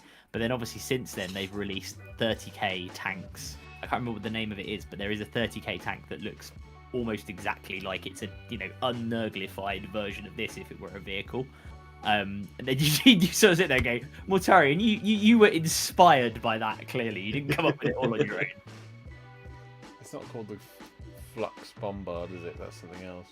No, Grand Flux Bombard is the thing that Leviathan's weapon. Leviathans carry about, yeah. Yeah. But yeah, I think these look fantastic. The green on the kind of shovels at the front is a particular highlight for me. The pallid hand aspects of it are really good, but I think the green here is just so well applied. And then you have the kind of like the weathering of it around the kind of like the boils, and it's like that's like, you know, it's like when it's like skin when it's bled white. Yeah. Yeah, it's really, and also it picked out the like what I would call like the stretch marks almost. So around the gun casing on the front where the little cannons are, there's like these kind of the metal looks a bit more like flesh, as you say. Yeah. It's excellent work. This one. Yes. Yeah. Fantastic stuff. Right. Next up, we have Travis Woodside. So I didn't know if he was submitting this. He popped it in the Discord. He's having some nerve damage, which is unfortunate. He said he was trying to get this finished in time, but I thought I'd throw this in here anyway because it's a work in progress. It's already better than most of my work in progresses. So I thought it looked fantastic. So I'm sorry if you weren't ready for it to be shown off, Travis. Please don't be too mad. And I look forward to seeing this fully finished version. But like, it's glorious. It's so good. Please do resubmit when you feel comfortable with it. But I mean, this looks incredible already, and I'm kind of impressed yet horrified at that human skin that you can see on the right hand side, and then all the different skin tones and leather tones. That face on the just above the skin. That's terrifying. No good. Yeah. I quite like tones that it's got here. Yeah, I quite like in the sculpt as well that the skin banner has like the little hand. Looks like it's just giving the beastie a little slap on the bum. The way it's sculpted. Oh yeah, I've never noticed that before. Now I'll never be able to unsee that. Sorry.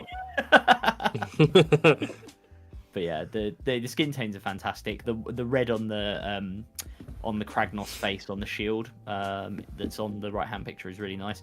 As is the aged metal, the aged like armor. Yeah, the aged metal and like it's got a patina to it, which I've no idea even how to start to like actually going to achieve that result. Word of evening, but patina comes across. Yeah, it's a good word. Yeah. He does look like he's been knocking about in the swamp, which, you know, I've said before when it comes to Crawl Boys models, is always a good sign if they look like they've lived in the filth of the world. And I think this does it really, really well, and it's very naturalistic. Oh, I like that word as well. sorry. No, yeah. I really like the stonework on the base. The way you've done the. Yeah, just like the color choices here are just perfect. Yeah, as a work in progress, this is cracking. Yeah, and like the gnash tooth itself just looks mouldy, which we know from his previous submission, but it just looks crack. It just looks absolutely. He looks like he's been drinking too much WKD. I don't know about anything else. God. That old blue tongue. Down the park playing, what's it? Edward Ciderhands, but with WKD. Yeah, that was always a fun game to play as a teenager. Did you ever play it? I can't say I have, Josh. I'm sure I have drunk WKD at the park. I feel like there have been like similar games in Australia that I get what the concept of the game is. Oh, so Edward Ciderhands. What you do is you sellotape the drinks to your hands, and you can't get rid of them. You just have to drink them. Yeah. Oh, we just didn't bother with the sellotaping. We just drank them. And it's like the big bottles as well. It's not the small. Yeah, ones. the disgusting, like massive strongbows. As the 10 hammers cider. We had Frosty Jacks. That was the one that we had near us. Oh god. White lightning. Or White Lightning. Yeah. Yeah. Or Strongbow. All drinks you don't drink when you're old enough to afford actual alcohol. Sorry, Vin, actually does like Strongbow. Saying about there's an Australian saying that about those sorts of drinks, which I won't repeat on here because it does include at least one swear word. But it's about how they're not that strong. Yeah. It's always so I grew up in Gloucestershire, which is known for its cider. When I look back on the behaviour as a teenager, it's shameful to have been drinking Frosty Jacks when I'm in Gloucestershire of all places. It's just not good. I just the image of you growing up with a constant background theme of the Wurzels playing.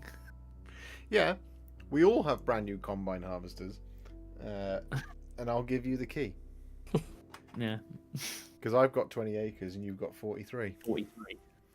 Exactly. I know more of those words than I should. Anyway, Travis, thank you very much. I hope you're feeling better and I hope your hand feels better. But we must move on to the next one. Teeny tiny victories. Laura, she's here. Oh, this is cool. Indeed it is. Very What cool. is it? Is it like a chibi sister? Yeah, that's what I'm thinking. Yeah. But is it like a custom sculpt? It's really cool. She said in Discord that the worst part, but also, I think as everyone agrees, the best part was painting the eyes. Yeah, those eyes are very very anime. Great. They're fantastic. I should Just take point out all like the great like line work and blending you've done on like the hair as well, and then obviously wings. And is that a bit of resin I see, or like some water effects on the base as well? Like, there's so many like excellent like little bits and pieces. Even on like a miniature so small, there's still like so much to discover. Yeah, and the light work on the hair is fantastic as well. Like from the top to the darker bits where it joins the head. It's from It is very anime. I agree. It's from a range called Grim Dark Cuteness. I love that. Very cool. That's how I describe Richard. Thank you. Oh, which one? I'm taking it. In the grim cuteness Sure, of the go far for it. future, there is What? only stuff, I guess. Do you know what? I could take this to Akihabara next week and just leave it there, and I guarantee you somebody would be like, "Oh, this is a really cool anime figure," and just pick it up. Yeah. It just looks really, really. Are you going good. to Japan? I am, yeah. Oh, I'm so jealous. I want to go back. Yeah. Sorry. Tangent. I But I completely agree, and you expect to see these like hundreds of these in. Yeah. I think you've done a truly magnificent job of the eyes, Laura. Honestly. Fantastic. Yeah. Because you've Really, got the really well shine of the, I guess the membrane of the eye with the little white dot sclera. in there. The iris, the pupil, and the other parts of the eye which I can't remember. Just all The ball. picked. Yeah, the ball of the eye. Richard Smith, MD. But I love how you've got the perspective of the eyes. Basically, they're both looking in the right direction. Yeah, whereas all our ones just one looks one. Yeah, and that's There's a reason that I don't paint eyes. it's a real skill. It's a real skill to execute it that way, Yeah. especially with that much surface area to cover. So Yeah. I tip my proverbial hat to you. I'll shake this bit of my hair for you. There you go, tip. Yeah. Because it's really, really, really well done, and it's a really lovely model. I'm going to check out Grimdark Cuteness after this. I'm over here, baby. It's just that ring, as well as just the highlight as well. It's that ring, that lighter ring around the iris. It's just perfect. Yeah. Yeah. The white bit is sclera, though it can be tattooed. Nice. Eye tattoos. See, we're learning about eye parts. Huh. Which bit's the ball? What lovely noises you're making there, Josh. The idea of a tattoo on the eye just made me feel very, very funny for a minute. Yeah, I'm not someone who I hate watching people put their finger in their eye. Oh, sorry, I just realised I just did that. But no, excellent work, Laura. Really, really, really well done. Next up, we have Kawai Fieri with Radukar the Wolf. The Wolf. Radukar the Wolf. That's what I said, a wolf. New girl reference for anybody out there. It's a wolf. I like it. You're like Rasputin from your nightmares. He was sick and so with his big trousers, his big puffy pants he's got on, his MC Hammer pants. So this is Really obviously the I guess disguised version of Joe's Radukar the Beast.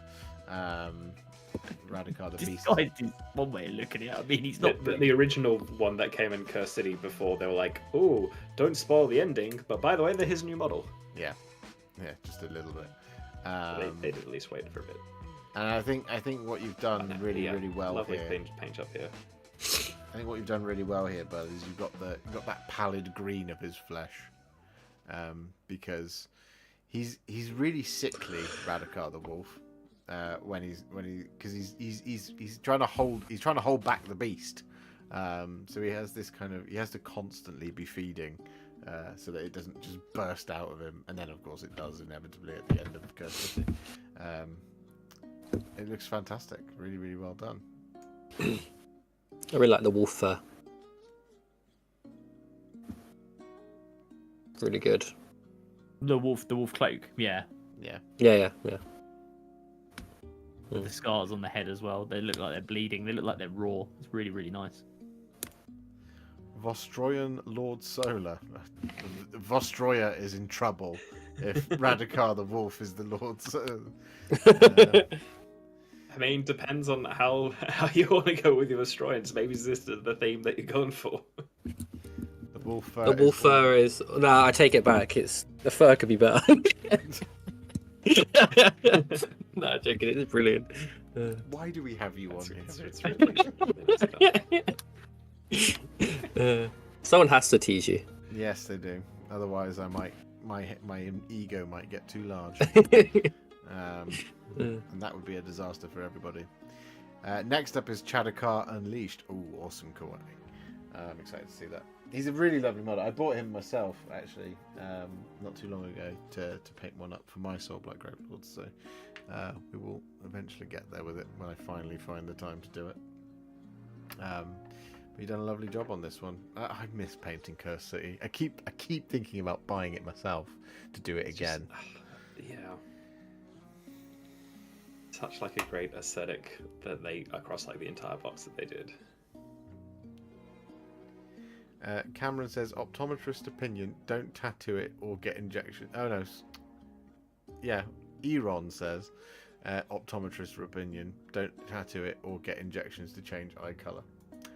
There you go, that's a medical opinion right there, guys. Yeah. That's legit. Don't do that. Although, funnily enough, there was, once upon a time, there was actually a GW staff member that I knew that had a cat's eye thing where it's not actually looking like a cat, but like once every week or month or whatnot, his eyes would just naturally change color. Like you'd see a bit of green. Oh, I worked with a girl who had whatever it was that. coming across. She had her eyes. Every month they would have just change color. Yeah, her pupils were cat's eyes. It was really kind of mesmerizing. Sorry, just tangent. So when you said cat's eyes, I thought you meant he just donned Hive's clothing and went and sat in the middle of the road on a dark night every day.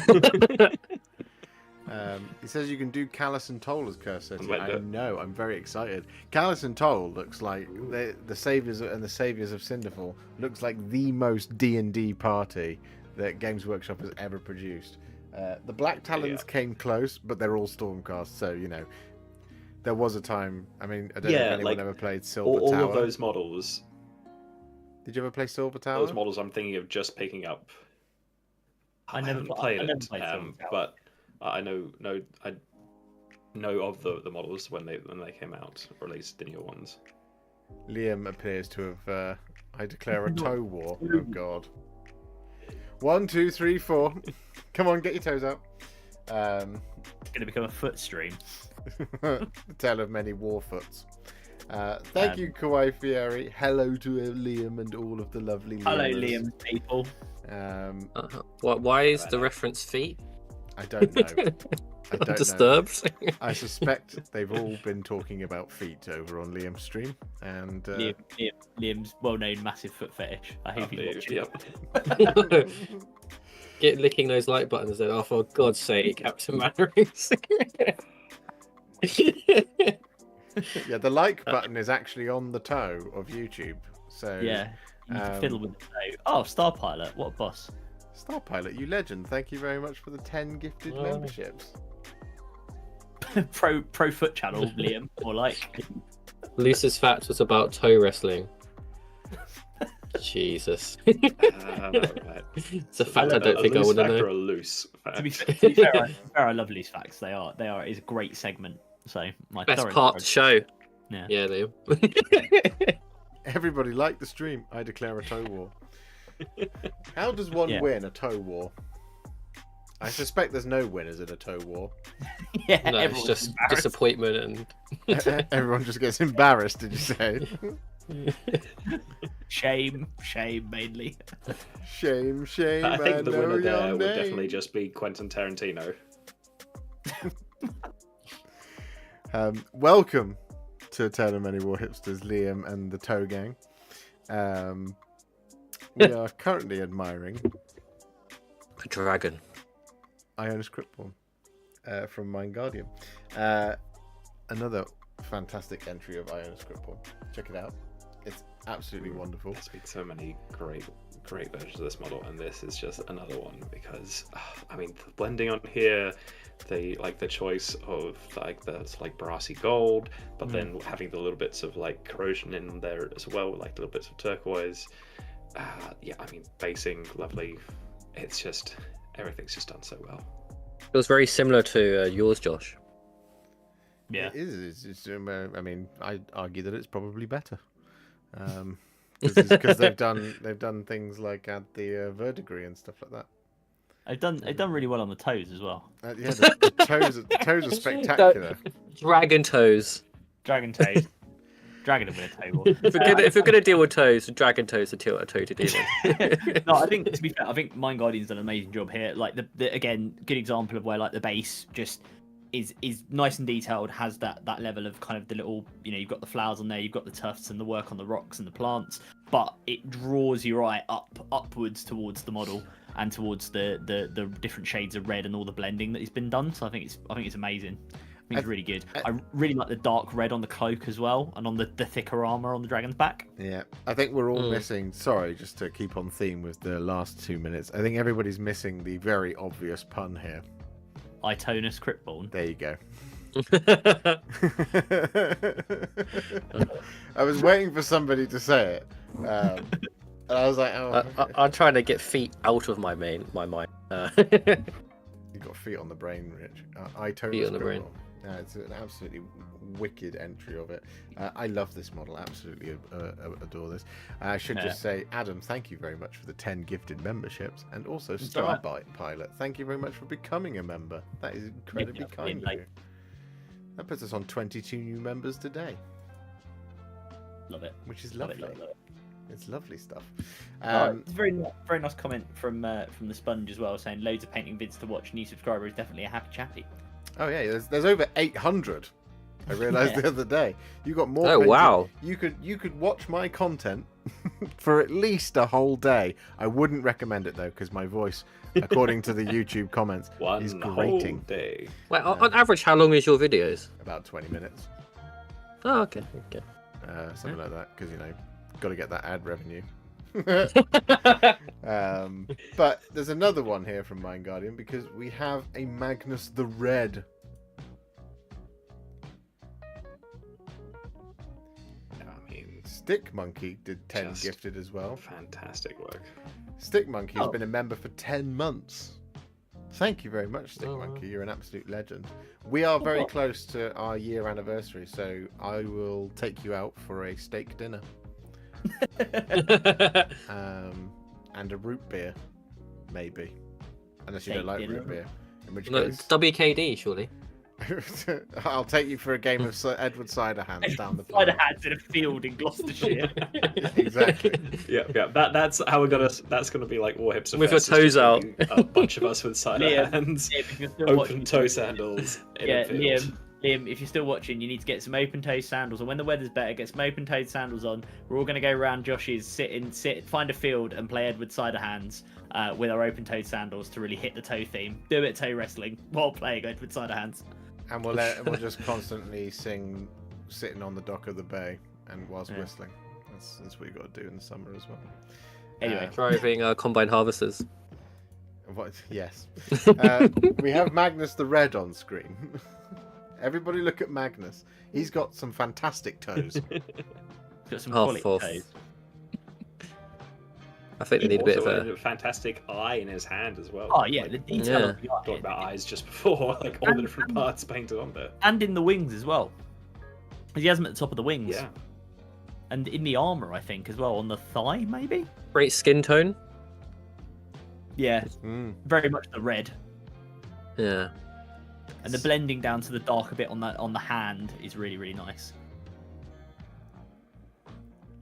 And the horns as well. It's just a really well put together model. Like, I think the way you've done the silver armor and stuff is lovely. Really captured the muscles in the arms and stuff. He does look swole. Yeah. Sure. He's been lifting those hay bales. Yeah. The wings are beautifully painted as well. The wings are lovely. The wings are the funnest part of painting Magnus, I thought, when I was doing yours, Adam. Because I really liked the blend from the sort of reddy pink into the dark blue. But then you have that shock of the Tzeentchian symbols. Like the flame Is it quite long to do? Is it quite is it like a simple? The wings take a lot less time than you think they're going to. Okay. It's just the actual the bit that takes the longest is the blending of his skin, because there is so much of it going all over.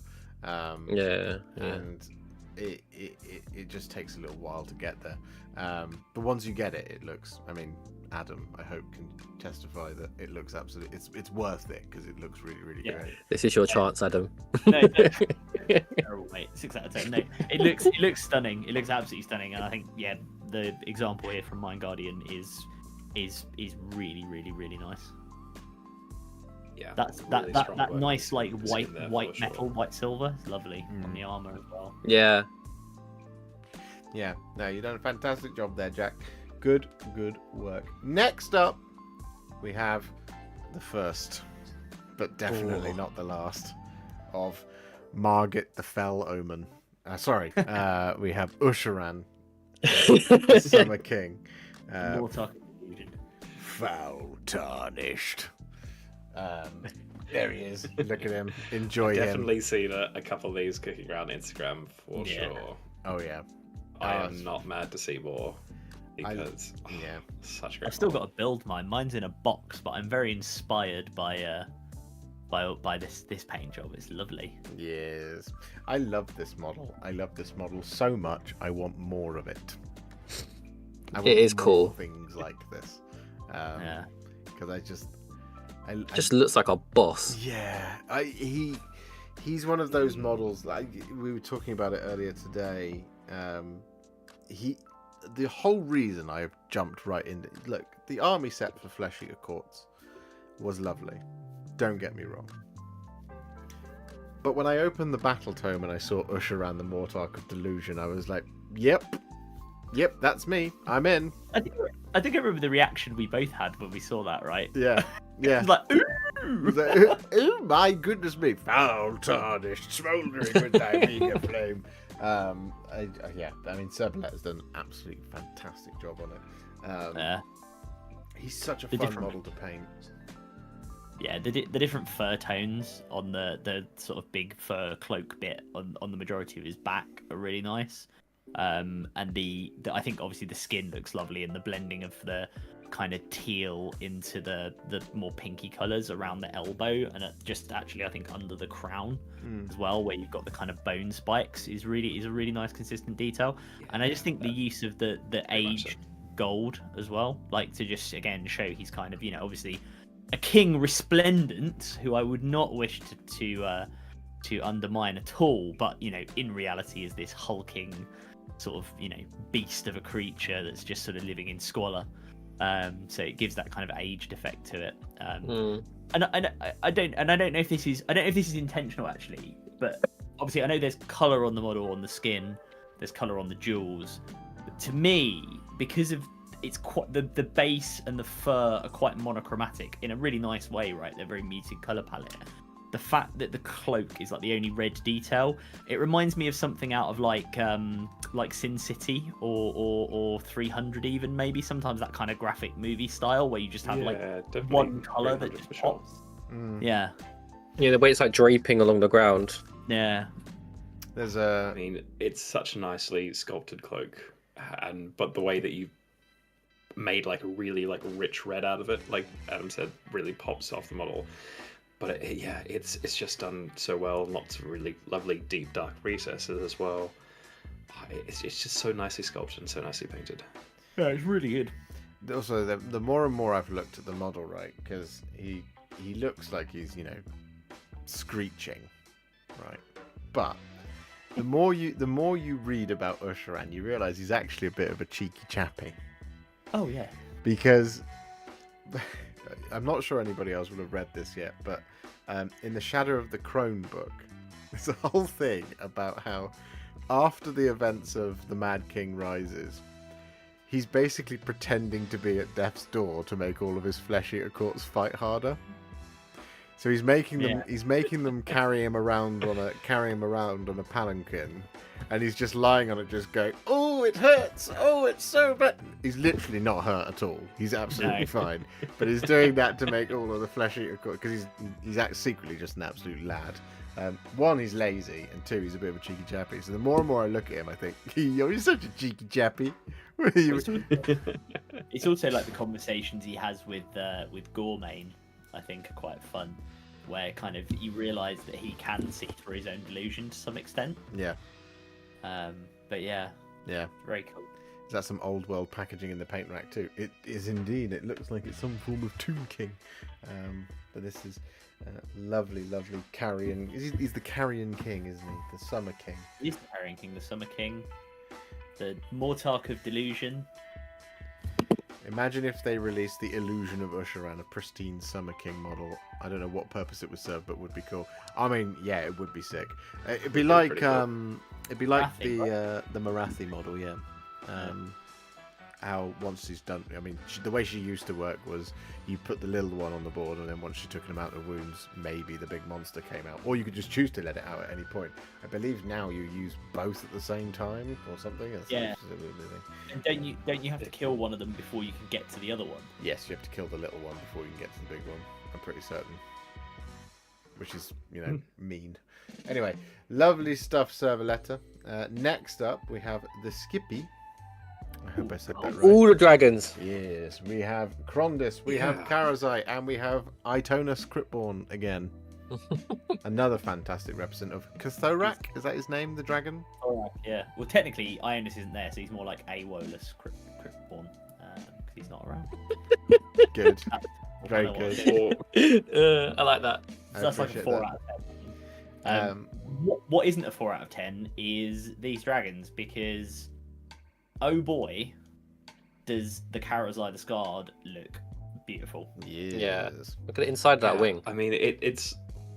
I'm assuming they'll probably follow your tutorial, Josh, but these look exactly like the box art. It's stunning.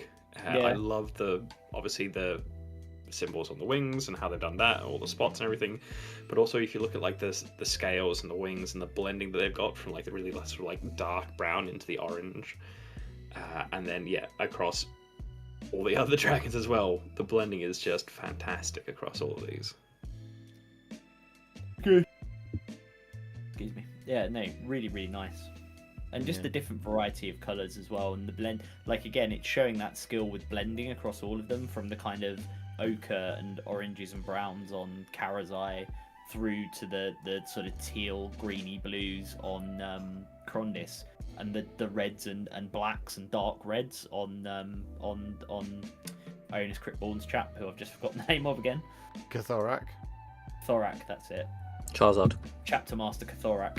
No, they're just really, really nice, really, really lovely. I think you've done a great job, Skippy or Soulblight or whatever you're. Mike's painted mini says call them the Blazing Squad. I was about to say you wouldn't want to bump into these at the crossroads. Oh dear. 21 seconds to go. That was so solid, crew. That was So Solid. Oh, wait, is it? Yeah, you even put So Solid Crew in the same room. Sorry, put the Blazing room as the So Solid Crew. Yeah, no, that was poor form. If you'd like to see another squad of dragons, check this out. Bloody hell! Yeah, well, I mean, hard. there's definitely. I'm dragons upon dragons. Jeez, how many dragons have you painted this month? This is incredible. 1, 2, 3, 4, 5, 6, 7. That's slightly insane. It's a lovely, lovely colour scheme. I recognise it. Yeah. I love dragon. I mean, everyone's saying. I think Dana was just saying. I love the love the colours, love the dragons, and Laura was saying she should do some dragons. I think you absolutely should, Laura. Like everyone should paint a dragon at least one point in their life. Yeah, I think that's like part of being part of the channel. Yeah, they definitely figured out that dragons is one of the things that you like the most, Josh, for sure. Clearly, Skippy went into his Games Workshop and said, "I would like all of your dragons." And then the Games Workshop employee sort of went to go get them, and he was like, "No, before you go, let me stop you. When I said, you may have thought when I said all of the dragons, I meant a lot of dragons, but I mean literally all of your dragons, please." I fear you may have thought I misspoke. These days, but for sure. That's a Ron Swanson right there, isn't it? It is a Ron. Yeah, it is. Yeah. That's excellent. No, it's really, really nice. I as somebody who loves dragons, I'm letting the side down because I still don't have a full dragon. Yeah, you just sort it out, Josh. Army. I mean, I can field one that has Krondis, Karazai, Ionis Cryptborn, like 2 Stormdragons. No. It's not good enough. But Mate, what else are you painting? It's like a decent chunk of dragons, but there's like half the dragons that the Skippy's done. Yeah. It's not like 12, 13 dragons, which is what I would ideally like to feel. So one day. No, it's just not good enough. I know it's not good enough, and all I can do is apologise unreservedly for the rest of my life. But yeah, no, these are just absolutely fantastic. And Stop dragging your heels. Everyone's getting in on it tonight. Love it. Adam's face when I said that. Died a little inside. Yeah, I'll be quiet.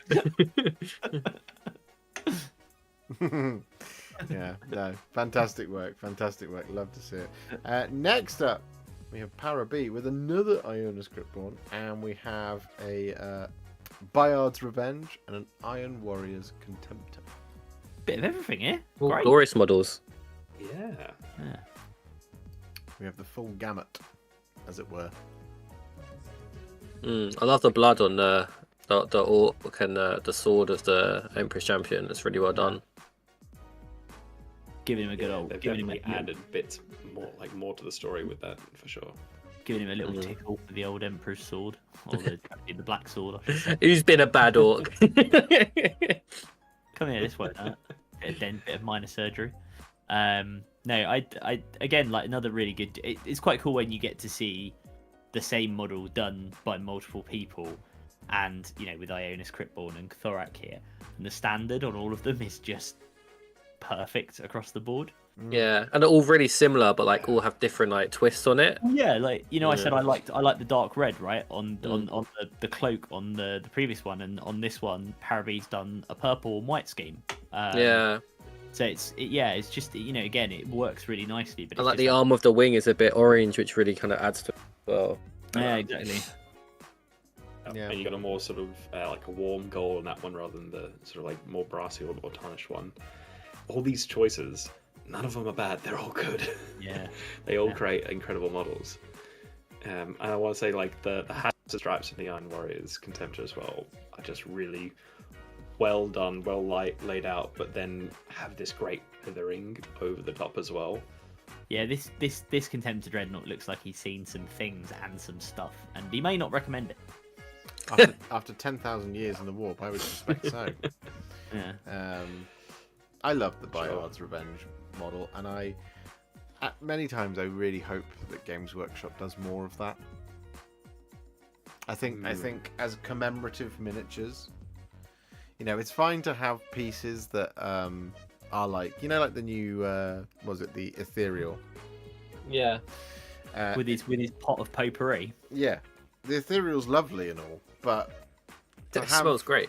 To have like,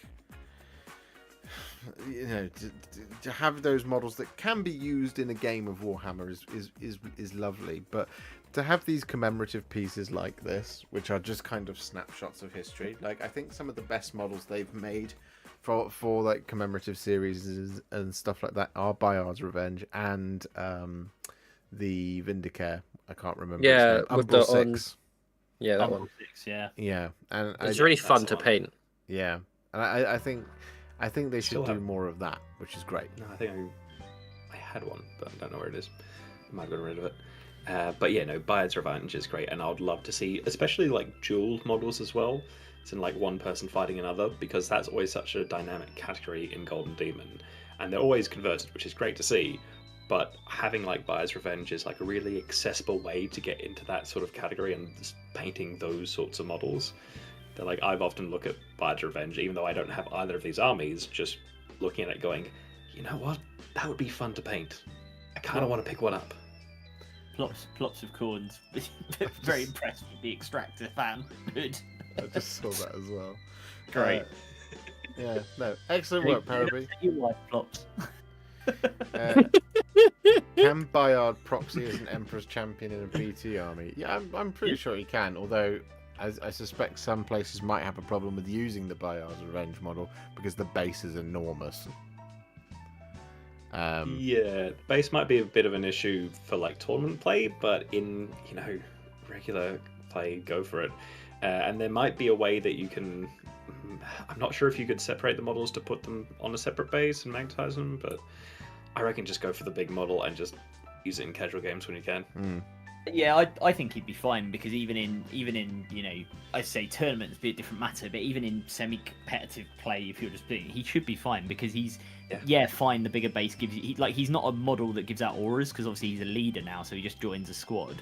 So it's not like you're worried about the base advantage for auras. And yeah, if he's at the front of the squad, okay, him having a bigger base might shorten the charge distance a bit, but it does mean when you pile in, you can't, in theory, get as many models around him. So 6 of one, half dozen of the other. I would say he's probably fine.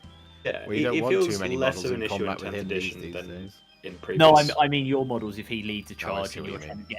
you're trying to get your models in combat, right? Because of the basing rules. But anyway, we're talking about competitive play. Let us turn it to Boris Johnson. Let us focus on the models. Yes. Because Parab has done a fantastic job.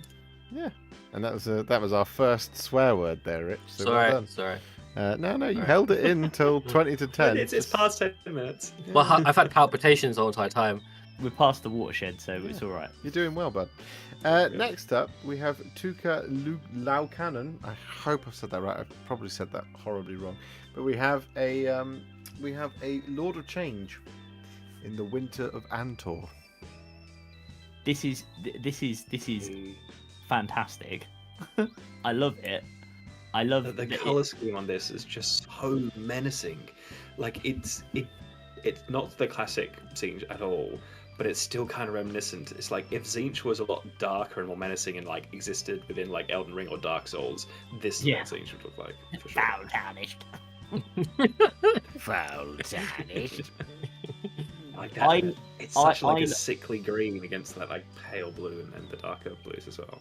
I'm going to take a guess, and if it's wrong, please do let us know. But I'm going to guess that Tuka is Finnish, and this is a very like Finnish winter scene, like a demon that's appeared in the mountains or something. I love it. It's fantastic. It's so on brand. It's got that like Stuff of snowy nightmares base. for sure. Yeah, it is like something out of Nordic myth. I love it. It's amazing. I also love the putting it on a big rock on a base.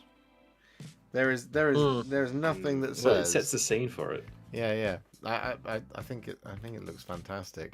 But this is a big boy anyway, so he's a big lad, isn't he? Yeah, I appreciate the bravery there as well. Like that is some hobby confidence, and I wish I had the same thing. Because I would look at something like that, and I would just be like, if you're no thinking chance. about like modeling and such. Yeah. Yeah, well, even if the modeling and such, it's just like, nah, this is the big scary boy. You're gonna see him regardless, so I might as well put him on a big rock. Yeah. The selection of colour here is absolutely fantastic as well. Just a really, really lovely 100%. Composition of colour, which is just it takes a real master's eye to put those many tones that are in the same kind of colour space together and actually get something that looks as distinct and wonderful as this does.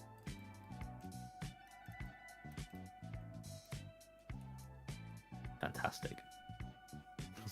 Yeah, the wings feel like they're on fire, but like in a cold way. If you know what I mean. That makes no sense, but the way they like move and the colours, it looks really cool. Yeah, I can see that. Like it's been conjured by Azula herself. Yes. Because everything changed the day the Fire Nation attacked. You know, I really enjoyed the Netflix series. Just to tell people. After you got past the first 2 episodes, I actually quite enjoyed it. But the first 2 episodes had terrible dialogue, way too much explaining. It's true. No, it's really, really nice, Tuka. I hope I'm saying your name right. I'm really sorry if I'm saying it wrong. Well, the only other Tuka I know is there was an ice hockey player who played for the Boston Bruins, whose name was Tuka Rask. Yeah, Josh. He was the goaltender for the Bruins, I think. So I think we're saying it right, but you know we can be corrected. Yes. Because Finnish is a hard language. It's a very cool language, but it's a very hard language. So yeah, very very very cool. Let us know some Finnish. Yes, it's lovely stuff. Next up, Conic Melter with a real smorgasbord here. We have the Rotmire Creed.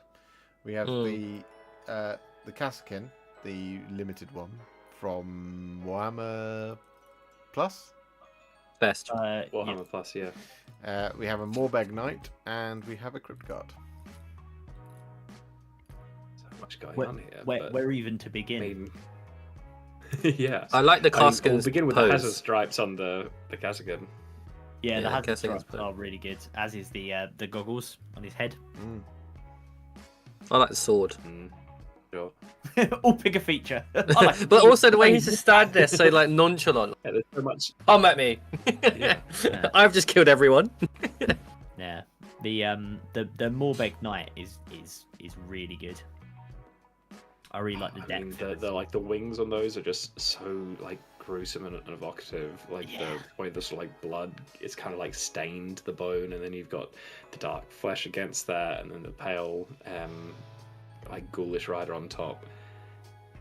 Yeah, it looks suitably disgusting. The ghoul is the ghoul's having a little snack. Yeah.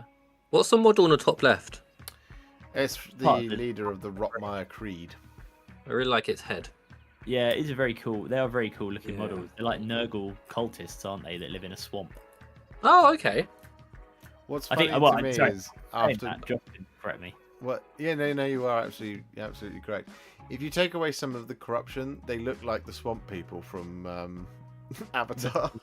Yeah, 100%. The like swamp hillbillies. The swamp billies who bend the vines. I will not teach you firebending. Yeah. Oh yeah, I really like. Also like the basing and like the of those swampy elements with that sort of like oozy like green water effect that you've got on the bases there. I wonder if that's like a good chunk of Nurgle's rot mixed in with something, with maybe some resin. That's how I do it usually. It's Nurgle's rot I put I can't remember if it was there was like a texture paint for it or not, because I've seen that effect on other bases before, and it's always great when I see it. But I can't remember if there's like a specific paint for it. Just blow your nose on it. Have a recipe of a couple of different things. Yeah, no, I Sorry. no, I agree with Captain Mannerings in chat. It just says a great range of textures and techniques. And it really is across all of them. They look really good. Yeah, and I really like the brown that Conic Melt has gone for on the Morbeg Knight. I really like that on the Morbeg, I guess is what it is. The actual mount. The bat thing. Yeah. I really like that color for it, because I do all mine as like a dirty black, but I really like that brown as a finish for them, and I think it really complements the more pale aspects of Fleshy to Quartzmore. You can definitely see the kind of more of the features on the miniature. Yeah, it's really good.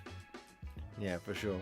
Rez taking it a step too far. I mean, that's what he does, Chewy. You know this. It's always what he's here for. Next up, we have James. I don't even know what's going to come out my mouth half the time. Next up, we have James Matthias, Ooh, I like the purple. who showed me this the other night when we were having our coaching call, and it is truly beautiful. It is great, yeah. The purple works There's so many, like, well extra here. details. Yeah. But it's also like they've blended the purple from like the purple into purple checkers, which gets slowly lighter as the red kind of then blends back into the purple again, which is just like inspired to see the checks like blending together that way. And then on the other arm, you've got like the orange and the yellow going into each other as well. Technically, all I can see there is a floating yellow gun and a big. Yeah. That's what made me laugh. Where's the model? This is what he told me. This is what everyone has said about it. So none of you are being original. I think to be original when you can't see it. Chewy's got who was coaching who. I mean, he was definitely coaching me. Honestly, like it's truly remarkable, and I think I just again like we've mentioned it a couple of times on the show before. The choice of color is just very, very, very impressive and incredibly well done, especially with the contrasting colors around it, right? So purple into red, not easy to do, especially when they occupy a similar color space. But when you've got two colors that exist in the same color space, to get the distinction between the two is very difficult, and you absolutely executed it fantastically well. But then you have the little pops here of the green and things like that. Yellow, and the checkered pattern as well in them is just fantastic, and the highlighting on the claw on Gork's claw, because it's Mork's Roar is the gun and Gork's claw is the claw, I think. Or it could be Gork's Roar and Mork's claw. It could be. It's Gork and or Mork's Roar and Gork and or Mork's claw. Yeah. I'm gonna do a silly comment now. Go on. So. I think it's excellent photography, but I also think the way it's been painted has made this is a chunky model, but this just looks so big and imposing. It does. Like it looks bigger than it should be, if you know what I mean. He does look like a big chungus. Yeah. He is a big boy. It's so well done. It's just the way it's been painted, everything just makes it look like he's the boss man. I tell you what, him and a unit of Mega Knobs, that's gonna look cracking, James. You've done a great job, mate. It's incredibly impressive work. Yeah, I love this. It's got another one because we've got Makari, who again also just beautifully executed, including the little freehand gold parts. Yeah, I'm a big fan of this guy. Notice those. With the Scion's helmet as well at the bottom that he's standing on. That James yeah, all the little lenses painted and everything. Yeah. No, this is really lovely. See his toe? You can. He's got his toe out. Toe fan in chat. He's got his watch on as well, so he knows what's going on. What time it is? You know what time it is. Time for a cramping. Game boss. See again, Makari, another great example of the like little weirdo genre of evil characters. Yeah. Big boss plus a little weirdo. This one gets its own base. Little schnurby little weirdo hanging out behind him. Basically, the scrum off. Yeah. Sure. I particularly love here the tone of green on the skin, and I like how much depth and light has been achieved on such a small little boy. Because, as I always say, you know, an army is as good as its minions, and you know, you have to spend your time on the minions because that's usually the favourite part of everybody, right? So. Yeah, I just think you've achieved such beautiful depth there with the green skin. I think it just looks fantastic. Matches really well with the purple as well, and I could imagine the two side by side really offsetting each other in a really great way. Like you can see a bit of the purple does exist on this model already, so we can kind of see that color contrast, but next to each other I'm sure it pops even more. Yeah. Just unbelievable work. He's got another one. Oh wow. Yeah. It's more terrain. It's Gazgul's house. The weirdest episode of Through the Keyhole. This feels so orky with like all the different colours. Who lives in a house like this? It's very busy in the perfect orc way. It is very orky. I think the fact he's picked out all the different panels in all the different colours is just great. Well, it's also like they're brighter colours and there's more variety. There's still lots of like weathering and stuff to tone them down, but it is very much like Technicolor orcs for sure. Which I think suits them really well. Yeah, I agree with Blopsicorn's got a very good comment in chat. It's very Saturday morning cartoon in the best way. Yeah. Is this called a Big Ed boss? I was thinking like even like Disney like theme park or something. Yeah, or a Disney theme park. Yeah. I'm not sure what the tower is called. I hadn't seen it before. I think it's called a Big Ed boss bunker. I think. I love that. You notice the speakers on the top bit makes it look like eyes. Yeah. Like it's like a little face. Yeah. Like a little robot. I know I might just be going crazy. Wally. Looks like Wally. Yeah.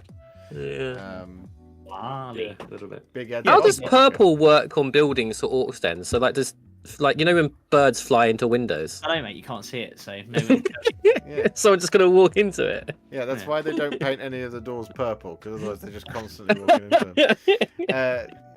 James says, the kindness I receive here is always next level. Being such a new painter and getting the encouragement and love makes me really want to keep going and pushing forward. James, you deserve every single bit of praise, man. You're such an incredibly talented painter. And it's just... Yeah, I absolutely love your work. Yeah, definitely keep going, because this is such like... It's weird because this feels so orky, and yet I feel like this is new and I haven't seen this before. So please keep going, because I want to see more and more of this, because it is so orky in the best way, and yet it feels like everyone else is like obviously doing their own things with the orcs, but they haven't done this, yet it fits them so well. Like, please do more. And I want to see like squigs in this scheme. I want to see all the different things, trucks and everything. I mean, orcs have so many like incredible models. I want to see what colors you choose and why, in new and interesting ways. You know what it really throws me to is Space Marine 1. Yeah. When you're like flying in on the... Yeah, right at the beginning. At the beginning. The Codex Astartes does not support this action. Shut up, whatever his name was. Leandros, is that his name? Leandros, yeah. Shut up, Leandros. I'm Titus, bitch. That's what he should have said. It's very close to I'm Rick James, bro. The game would have ended very differently if he just did that at the start. Backhand. Shut up, Leandros, you bitch. No, honestly, James, real feast for the eyes, real treat. Looks absolutely fantastic. Very, very talented man. But we must move on, because again, we're doing well, guys. We're 32 of 77, so we're getting Well. Next up, Dom Benson Let's do. with Valerian. Valerian? Yeah. Valerian. Yeah. Where's his missus? Leia. That's it. I mean, let's not rush. I the love guy, that man. blade. So no, I was just I was just doing the book. You can annoy every Custode fan by saying that that's his girlfriend because they're like, no, they're just colleagues, and I'm like, okay. You can also annoy them by pointing out that, this is no slight, because I think Dom Benson's done an amazing job here, which I will go into in a second. But you can also point out that this sculpt does look a bit like a young Christopher Walken. It does, but I love that Dom's like really, really accented the scar above the eye. Yeah. He's picked it out really nicely. Because that makes, because one of the things I don't like about the Valerian model is the face, but I really see it. I love it the way you've painted it, Dom. That blade is exceptional. I really want to know how you done it. Yeah, the blade is truly exceptional. The highlighting on the Sentinel, staff thing anyway is amazing. Yeah. And can we just give a shout out to the way the marble's been done? Oh yeah. Yeah, that's gorgeous. Because the way the marble's been done is. I want that on my bathroom floor. Marble on your bathroom floor. What are you like the 15th? I am a king. The Duke. Welcome to the Imperial Palace of Reza. This is where I poo. Be careful, the floors are very slippery. Golden throne. He spends the golden throne. he spends enough time in there. He might as well make it nice. Hey, I've got this far without needing to go yet. You Sorry, have. chat. You're doing very well. You're doing very well. How far along are we? Worried about sleep? We're approaching halfway. Plot score. Oh my god. We're doing well. We are doing well. We're doing well. I'm gonna be very tired at work. But Dom is doing an absolutely fantastic job. Yeah, no, nice one, Dom. Like you said, the marble is absolutely fantastic. The blade is exceptional. Incredible blending there for sure. And I really like the way you've done the face. I prefer this iteration of the way it's painted to the one that you see on Games Workshop. It now makes me wish to buy it. So that's a good thing. But next up we have Mr. Bong Boob with a box full of terrain. Wow. Don't need to say anything about him. We can move on. Yeah, all right. Yeah. 1 out of 10. I didn't actually expect you to do it, but I'm glad. The person he gets, Josh gets the most hate, and then it's built on Mr. Boob.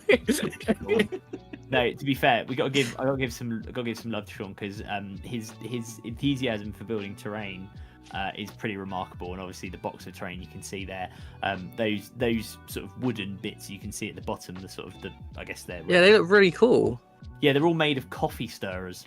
Yeah, okay, that's genius. Yeah, I have like 1,000 in my box. Mate, waiting to do that. To Sean, he's looking for it. He's caused a shortage in the southeast. Yeah, he will make use of them for sure. No, I'm gonna use them for myself. But we have a terrain battle off. Yeah, I've got a bag of them here as well, built on. If you want them. Does everybody just have coffee stirrers? I've got a pack of 100. They're perfect for things like this because they can be used in like trenches or just like ruins or whatever. Yeah, and I know that the model. Sorry, Josh. I'm taking your job. Would you like to introduce the model? No, by all means, go ahead. So this is his take on Lord Solar Leontis. Okay. For his Praetorian trading company. And first of all, I think it's very cool. It's a very cool way of doing, having the sort of the height of the model, and it's obviously on the right base and stuff, but customizing it and building something yourself. Also because we played a game together with Mr. Gkin in fairly recently for a campaign that we've been doing. And he was a star player for generating additional CP. Unfortunately, when Rich fired off his Tyranid battle shock and turned off his ability to give out the one other thing he does, which is dole out orders, it did make him a little bit useless. So he didn't get quite the showing that this excellent model deserves. Very much so. I mean, the Custodes made like a great use of the CP, that's for sure, on all your different busted stratagems. But yeah, all the tanks just got battle shocked, and the Custodes were fine. But then Sean sort of looked at his tanks and went, "Wait, I can't do any of the orders." And so Lord Solar just kind of sat in the back, twiddling his thumbs. Mr. Boo's being very quiet in chat. I know you're there. He is, but I think he's done it. I think it's because he's upset because you made me skip him. Yeah. He's writing a strongly worded email. I think he's done. Honestly, I think he's done an amazing job both with the terrain and also on the Lord Solar proxy, with the banner and everything, and just the sort of like the grimy metallic industrial. And I don't know where exactly the model, the actual model that's the leader there on top of the scaffold is from. I think it's maybe a Necromunda thing. But like I really love it. It really fits in with the lore of his Praetorian trading company. So I think he's done a fantastic job here. Yeah, one of the things I really love about Mr. Boob's miniatures is he's just got such an eye for composition. Yes. And like same for like the box of terrain. Right, we're being too nice now. It's all perfectly adequate, and Rich doesn't want me to say anything else. So I guess we've gone too far the other way, guys. Next. Let's rein it back in. Come on now. Yeah, I think you've done an excellent job, Mr. Boob. If you ever want a job building terrain for the channel, I can't pay you, but you know, I can pay you an exposure. He's already trying to drop half of this stuff up at my house to go on my table when we do our Lord of the Rings campaign. So Josh, you'll have to come round and collect some of it. Yeah, okay, sounds good.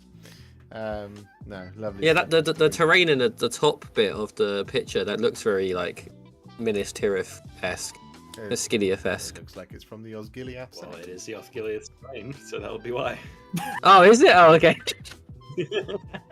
Hey, I've been away from the hobby a little bit, guys. Give me a break. Terrain covered in Gondorian symbols. Well, the rest of it was French, so it's very Gondorian.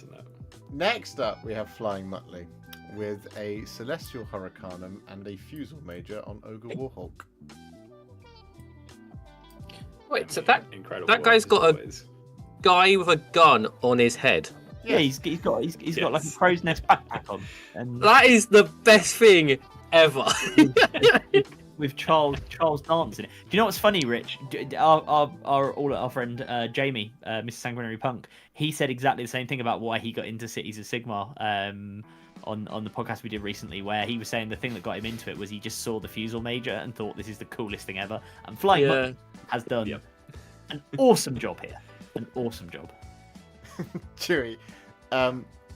Yes.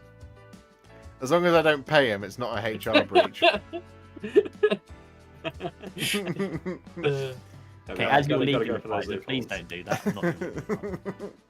Oh yeah, sorry, I can't pay you that way, Sean. My legal advisor has just told me I'm not supposed to do that. Every wall that's completed is a bit of clothing off.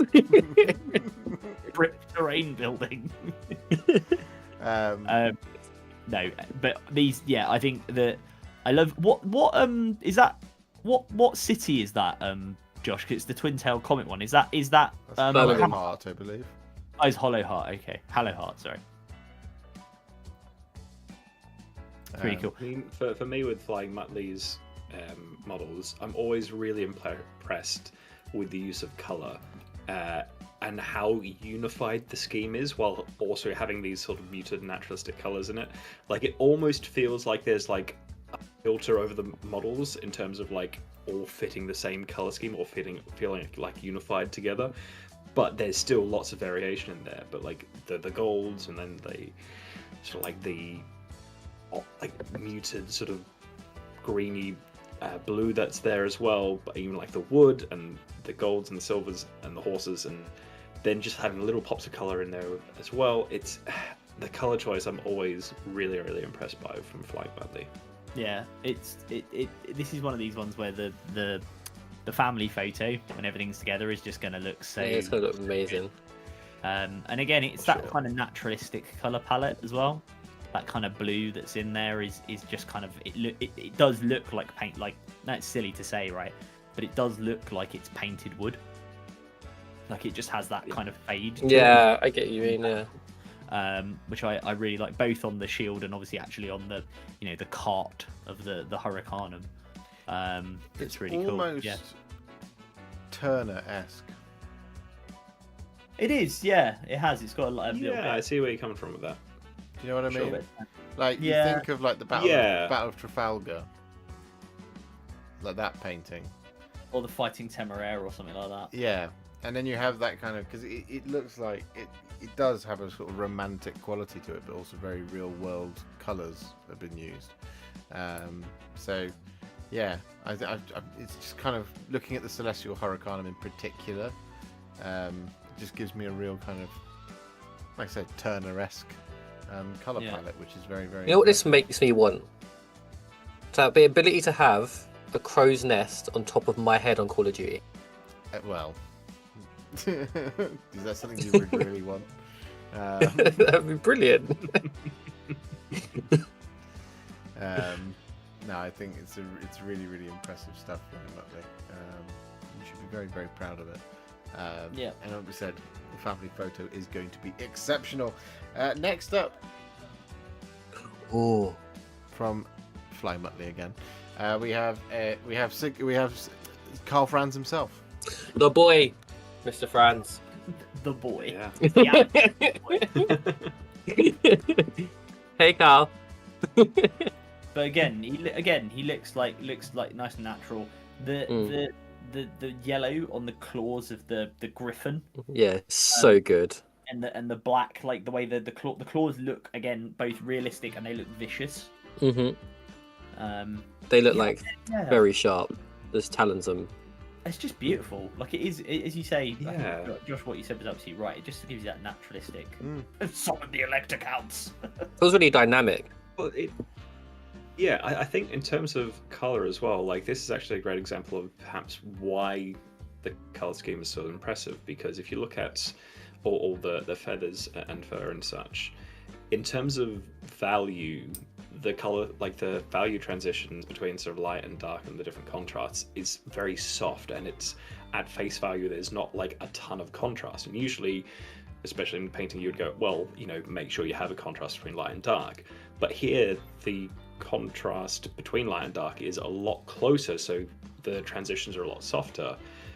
But because they're executed perfectly, it works and it comes across as realistic and it comes across as naturalistic, and that's very hard to do this well, and it is exceptionally done. Yeah, I don't have anything else to add. I mean, yeah, it's absolutely fantastic. Stand by. I love seeing this model, so Yeah. thank you for painting it. Yeah, he's a lovely model, isn't it? It's just so much like fun with it. Also, summon the Elector Counts. It has to be done. No, truly lovely stuff. Flying Mutley, thank you very much. Next up, we have Dambuster UK with our first, but not our last, bolt action entry for this week. Oh, this wow. month. I was gonna say. We have it's a tiger and a half track, right? Yeah, and that tiger feels very, very intimidating. As well it should. It's a flipping tiger tank. I think it's a tiger. Big boy. Is it Yeah, he's a tiger? tiger. It's not Panzer. No, that's a tiger. That's a tiger. Panzer is smaller. Yeah. Somebody will correct me. Yeah, the Panzer has a different shaped turret. Oh, Flying Mutley's here. You might have if you just wind the stream back like 10 minutes, you'll hear us be very glowingly nice about your models. Unless you've already seen. That's a tiger one. Yeah. Oh, I'm so Yeah, glad. it's a tiger. Yeah. So glad I didn't get that wrong. 'Cause- I was confident in it. And I think the other one is a wonderfly named in the German language, Sonderkraftfahrzeug 251 or half track. Sorry, I'm just adjusting my chair.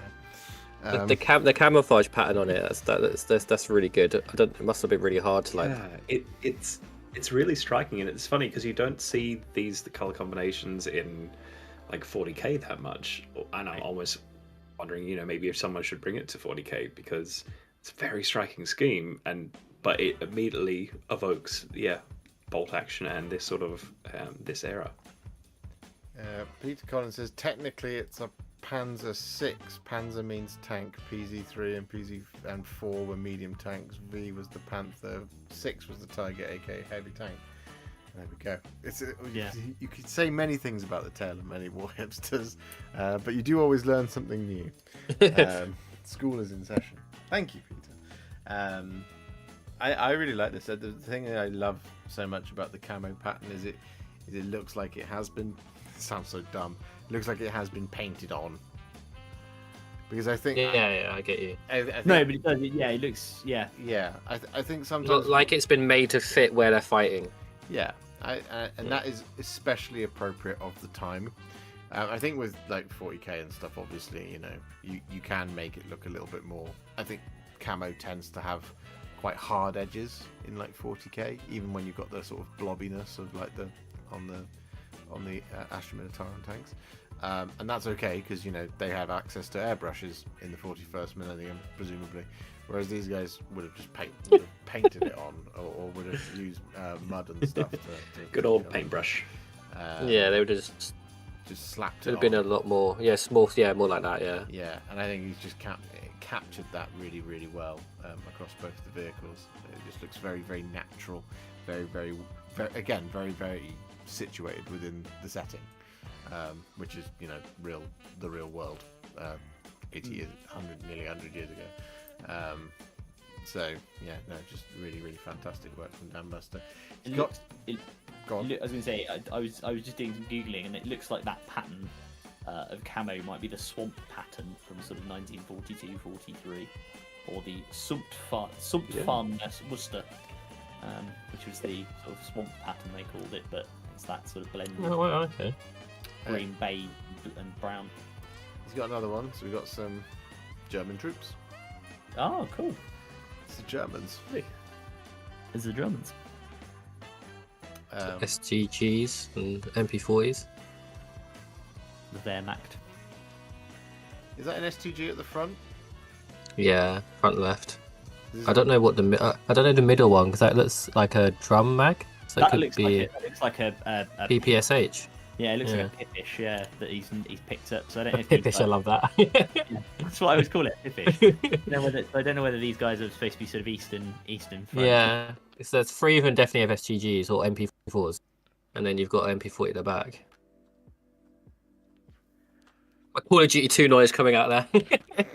Oh, I was going to say, it's like I haven't played enough Call of Duty to know the different type of weapons here. when you shoot them enough in the game. Yeah, there you go. Peter is correcting me. It was called the Dunkelgelb, that pattern. That 10 variations. Oh wow! Our chat is so knowledgeable. It is. They're going to correct us with all the gun stuff. For when it comes to historicals, people can get really into. It's like, oh, if you paint them this way, it means it's this very specific time of this thing here. So, like, I do know people can get really into it for sure. I just keep thinking about Peep Show when I think about getting too into historicals. But anyway, the thing is, I always, this is the type of stuff I really like. The idea of doing it on the channel, and I always really worry that I'm going to get it all wrong and then get bullied. Yeah, get cyberbullied. I think that just comes with like the territory of like people talking about historicals is you're going to get it wrong no matter what, because there'll be someone out there who has some incredibly specific knowledge that says, oh, this shade of green is a little bit too this way or a little bit too that way, or it was only used in this thing. And it's like I think if you just accept that your scheme is going to be somewhat wrong because there's so many different specifics, just go with what looks good. Yeah. And plus your community is kind of built in such a way, Josh, that they'd be cool with you. Just be the new people you bring in who might be a bit, but then they'll adapt, They'll adapt. Star Pilot, yes, we think it's a Pippish as well. Yeah, it's the Pippish. This is where I need people like Peter to write the scripts for me. But Dan Buster's done a fantastic job on these. I think they look great, and I'm really interested in bolt action at the moment. I'm really thinking about diving. Joe rubbing off on you. in more ways than one. We. I'm really into the idea of kind of exploring it a little bit further. But yeah, no, fantastic work, Dan Buster, and I hope everything's okay with you, buddy. If you're watching this back, he's having a bit of personal stuff going on. Oh, okay. Wish you well, Dan Buster. Yeah, wish you well. Yeah, from me and everybody else in the Tale of Wish Many you well. Warhipsters, sending you lots of love. Next up, Ricky Drinks Paint. Hey. Oh wow. Years. Do you remember at the top of the big stream? Bad boys are here. Remember at the top of the Yeah, stream you when said I a said there theme. would be a theme? Yeah. The We're theme seeing the is. theme. I almost put it in the title. I almost put it's it in. big stuff. It is big stuff, but I almost put in season 8 foul tarnished. Yeah. Because But both of these could fit into Elder Ring, like. 100%. We've got Tree Sentinel Yeah. on the right, and we've got Yeah, Margaret exactly. foul tarnished. They are both glorious. I need to get foul tarnished as a soundbite, so I can just play it at any time. Because yeah. I think that's important. To I do. love like the really pale skin that they've gone for here on Usharan. Like we've seen a lot of like very like greenish and like pale ghoulish skin, but they've gone for like that almost like sickly off like white. It kind of gives off that undead kind of ish vibe or like ghoulish vibe. Yeah, he looks more gaunt and more ghoulish around the face. Yeah. Then you've got like that like pop of color of like the emerald like ring as well, and then obviously the cloak looks very disgusting and there's blood everywhere, and it looks very, very effective for sure. Whatever paint you're drinking, Ricky, keep it up, mate, because this is lovely. Really, really good. Yeah. It's true. I just love it. I don't have a lot of coherence to add because I'm deluded. Yeah. You're affected by the aura of delusion. I am. I've been drinking the king's blood. I think it's fantastic. Like the best part of these miniatures going out into the wild is watching what you guys do with them. And we've had incredible Usharans already. I absolutely love it. And Eternus is absolutely a favourite of mine. He's got another slide, believe it or not. Oh yeah. We have Tanks. We have a Chimera. Oh, and we have that Gimli. and we have Gimli, son of Gloin. Yeah, it's a great model. Drinking and smoking. Salted pork. Do you know what's really funny about this? This is the scene from the bit that's in this model is the scene from that they cut out that's in the extended editions when The nervous system, right? Yeah, the end of Helm's Deep, and it's the one time that because John Rhys Davies when he's playing Gimli, I know dwarves they do have a sort of Scottish thing, but he actually spends most of his time being himself and sort of being a bit Welsh. I think when you listen to Gimli a lot of the time, he's more Welsh than he is Scottish, or they kind of stray. But this is the one where he does go really Scottish, but it doesn't sound right. Because he sounds like he's doing like Shrek, like Mike Myers, because he just suddenly goes like, "That's because my axe was buried in its nervous system." It's just very strange. I see why they cut it out. It's also it's It is slightly great jarring moment, in the film because it means that in the Middle Earth they have a working understanding of the entirety of the humanoid body. Also a bit jarring as well because like in the first like part of the siege you hear him counting up to like it's like 16, 17, 18, 19 and then like 2 hours later he's on like 40. It's like what? You definitely killed a lot more Urukai than that, Gimli. Well, he takes a He bump got on the tired. head. He's a dwarf. Tossed about by his. And yes, Chewy, he did. That is a thing that he just did. I'm not his legal advisor. Don't drink paint. There you go. Problem solved. Disclaimer added. Easy. I was just gonna say on the models, really nice to see the traditional Cadian green as well. Yeah. It's cool to see the other colours as well, but actually like the OG sort of like military green is lovely. But it has like a metallic vibe to it as well. Yeah, well, again, Like it looks like it's a painted tank, like in that kind of classic, like a Sherman from World War II to sort of World War II theme. Oh yeah, definite Sherman vibes. Yeah. No, I really like it. I think you've done a great job here, Ricky. And you don't often see the heavy bolter as the turret on the Chimera, but I really like it. No, I've done flamers on the wine because Nice. fire. I always go for the multi-laser because I'm a coward. No, it's Well, I always think you're Multi-laser driving is with the two classic people. option, but What was that? The classic option. I think the classic option is the multi-laser, right? Yeah. Yeah. yeah, classic is multi-laser, and then if you want to drive towards people, then you go double heavy flamer. But yeah, you're right. You don't see double heavy bolter that much, but it's actually just like a really cool option. I also like putting the. I love the choice of putting the smoke launcher on the underside of the hull. Yeah, that actually kind of make more sense. I now have an image of. Yeah, I don't think I've seen that before, but it's great.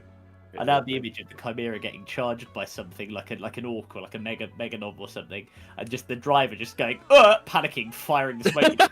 And the orc is being like, "What the?" No, just hitting him right in the nuts. Man getting hit by football. Boink. My groin. Starring George C. Scott. No, excellent work, Ricky. Next up, Viking Minis 50. Oh, hello. This is cool. I mean, that OSL is incredible. I mean, the luminescence that you've got on that color there, that has to be a fluorescent paint, I'm assuming, because it's so bright. Is that Tesseract? Is that Tesseract glow that's been just used very, very well? No, that's not Tesseract glow.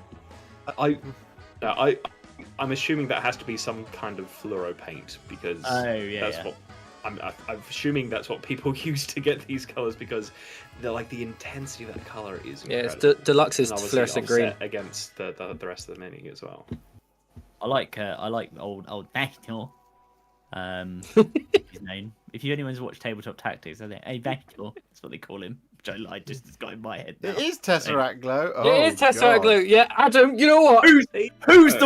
Look at me. Look at me. It's just who's the paint daddy? Used it incredibly well. Look at me. I am the I think Warhipster that just now. got to show like how well you've used it. That it's almost unrecognizable because of your skill in how you've applied it to the mini. Guys, I'm just gonna I'm just gonna retire. I'm just gonna look straight down. The there we go. Face cam. It's over. I'm sorry. That's the thing. We'll take over, Josh. Don't worry about it. So,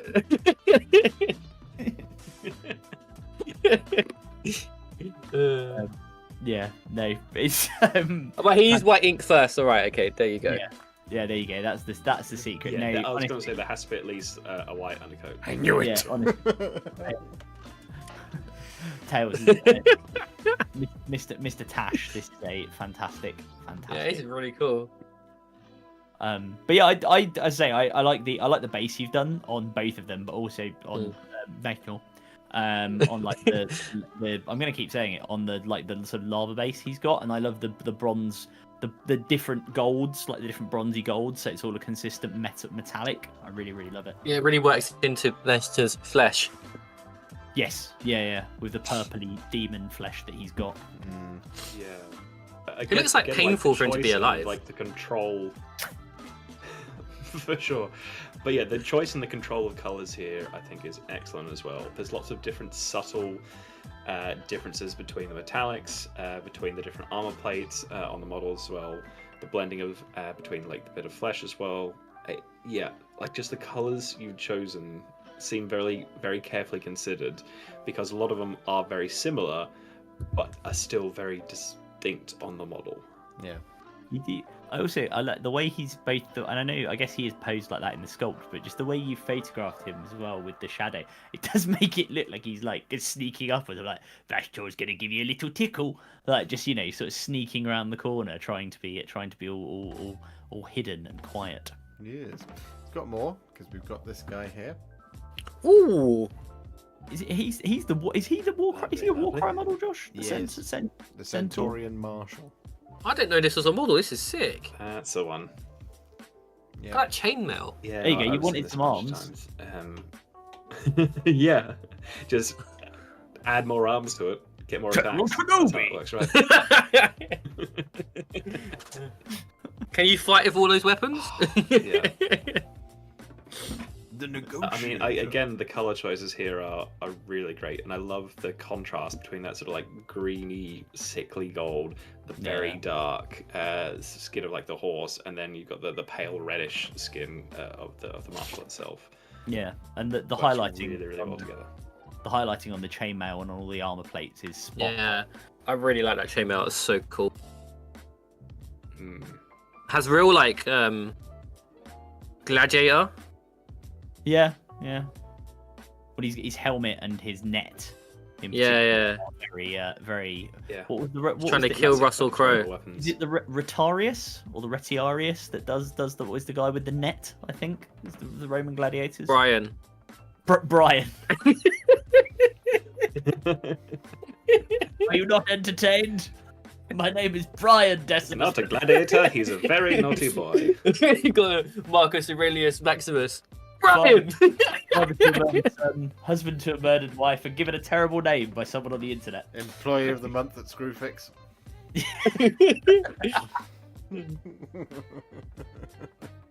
Man with a 40-year mortgage. Yeah. And I shall have my vengeance in this life or the next. Yeah, the pain's real. No, it's beautiful. It's a beautiful model. It's beautifully well painted. I really love the colour of the skin. He's got one more as well, I think. Yes, we have a Star Drake. Aye, that is such a cool angle for a about, picture. Like shooting like the right angle for the model for sure. Really shows it off. I see my cat make that face at me. Loki the Star Drake. Yeah, it's just as terrifying. Do you know what? The way you picked out the white details and the scroll work on this, Mr. Tash, wonderful. It's beautiful. It is beautiful. You've got And the eyes. Yeah, Look at the eyes. the eyes be glowing.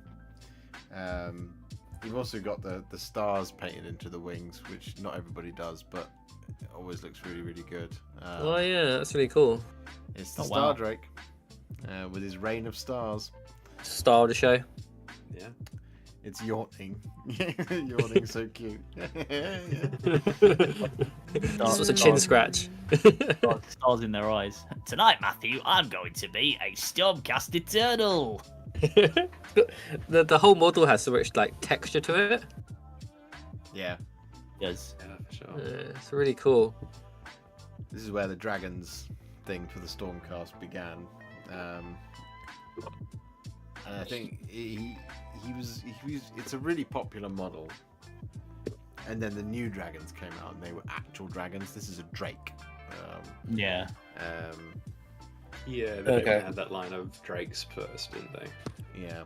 Remind me, it's a big model, right? It's quite a chunky Oh model. yeah, it's big. It's very big. Yeah. Some might say it's I think we saw one in Warhammer one. Isn't this Vandus? No, Vandus is on a Dracoth. Rich. Isn't this? Wait, no. Did I get you the? Which one did I You get? got me the rider. The like cavalry versions. Oh right, yeah. I was gonna say. I was like, when you were saying how big is it? I was like, wait, isn't this the model I got you? No. I would know that. Yeah. They're the Celestial Dracolines. Is that what they're called? Yeah, I think so. Yeah, There's the Dracothian Guard, are the small Dracoths, and then you've got the Celestial Dracolines, which are the ones that look like cats. Right. No. It's the bigger ones. They're in the other room. Yeah. Yeah. I could tell you in a second. They are chunky lads, but amazing paint job. Yeah, no, truly great. Really love it. Really, really love it. Is it an anvil of the Helden hammer? Tales from the mustache? Do tell me. Awesome work. Next up, he's got another one. I forgot about this. We have another Usheran. Another Usheran, and inevitably, it's amazing. I think like that when I see this, it's immediately very atmospheric. This feels like it's almost like a painting, like setting a scene. It just like feels very like gothic to me. Moody. It feels really moody. In a sort of sense. This is the most Elden like the way that it's like sort of darker on the edges. Yeah, this is the most Elden Ring so far. Yeah. Do you know what? I also really enjoy the fact that, again, showing how different people with the same sculpt have all gone for, amazing looking stuff, but all slightly different. I really like what you've done here with the cloak underneath the fur on the back. You can see its skin. Mm-hmm. Oh yeah. Which is whereas in the other one we had the kind of really interesting detail. Yeah, it's just really lovely. And again, I think you're a bit of a master of lighting on these. Yeah. I would say Viking Mini, Mr. Tash. I think it's wonderful. Some good photography talent. Tarnished. Yeah, you need to get that sound. I do. I also want one from the guy who greets you when you go up the lift for the first time. He says, "However, it appears you are maidenless." I want that as a sound bite. I don't know why. I just do. The cloak was a good 2 hours. Wow. Yeah. Definitely worth it. It's brilliant. And absolutely pays off. That cloak is fantastic, and just the depth and the range of colors you have in that, and how it almost blends back into the base at the edges because it's so dark. Yeah, really, really worth the time. Yeah, crushed it. Oh, he's such a beautiful model. He's so good. You're all so good at painting. It's really annoying because he's sat just off screen over there in a box. I haven't built him yet, and I'm seeing all these beautiful takes on it. I'm like, man, I should build this guy. Yeah, but every take on him has a different part that's highlighted, and they picked something else out on the menu. Here it's you can the fleshy bits of the cloak. And other parts, more like the bone and the crown, or the skin color, or the blending of to the bone of the elbows. There's so many great parts of this mini to draw focus to. Yeah, when I paint him, the main thing that will be highlighted is the fact that you can look in 2 different directions at once. You should. Or as my late father used to say, eyes like the football pools, one at home, one away. Wow. Oh, that's brilliant. Next up. Oh man. Oh, hello. Look at the base on that. Speaking of. That's so interesting. It's so cool. Yeah, I tell you what, you want to call a plumber there, Sunshine? You've got a leak somewhere. Yeah. That's such again, good use this of the... is so evocative. It creates a mood, but it's a completely different mood to the one that we've just seen, but still no less evocative. Yeah, no, it really tells a story. Yeah, I agree. It's pointing down. The leak's here. The source of light may be under this flooring. Minions, I appear to have found the source of the leak. You need to come and sit here so I can walk over you so I don't get my feet and cloak wet. Yeah, I was gonna say, Plup's comment said, anyone noticed they lost a finger in a bracelet? I was gonna ask, is that not the Blood Angels, like a piece of Blood Angels jewelry that's on his arm, on his right arm holding the scepter, but that's a cool little adaptation you've done. That's a really nice. Oh yeah, very cool. Yeah, and I really like. Do you know what I really like as well? The fact that the way you've done the cloak with that really dark bit on the mud basically at the bottom where the wet is. It looks like it's wet. It looks like it looks damp. Yeah. This is cool. I like this model. Yeah, pretty cool. Also, where the bones enter the purplish skin, just feels a little bit especially gory on this model as well. Yeah, he looks especially from that side shot, he just looks really monstrous and really cool. It's got a bit of a crowd. I didn't really notice it a crowd. Yeah, that's what Nagash gave him. Yeah. But also the paler hair gives it almost an older, more withered look to him as well. Yeah. He looks. This is Keith Richards. Pickled himself. Yeah, man, I was cool in the 60s. It's fantastic, Popcorn. It really is. It's so nice. So sorry, Plots of Corn. As soon as you saw it, our first comment. There's a leak.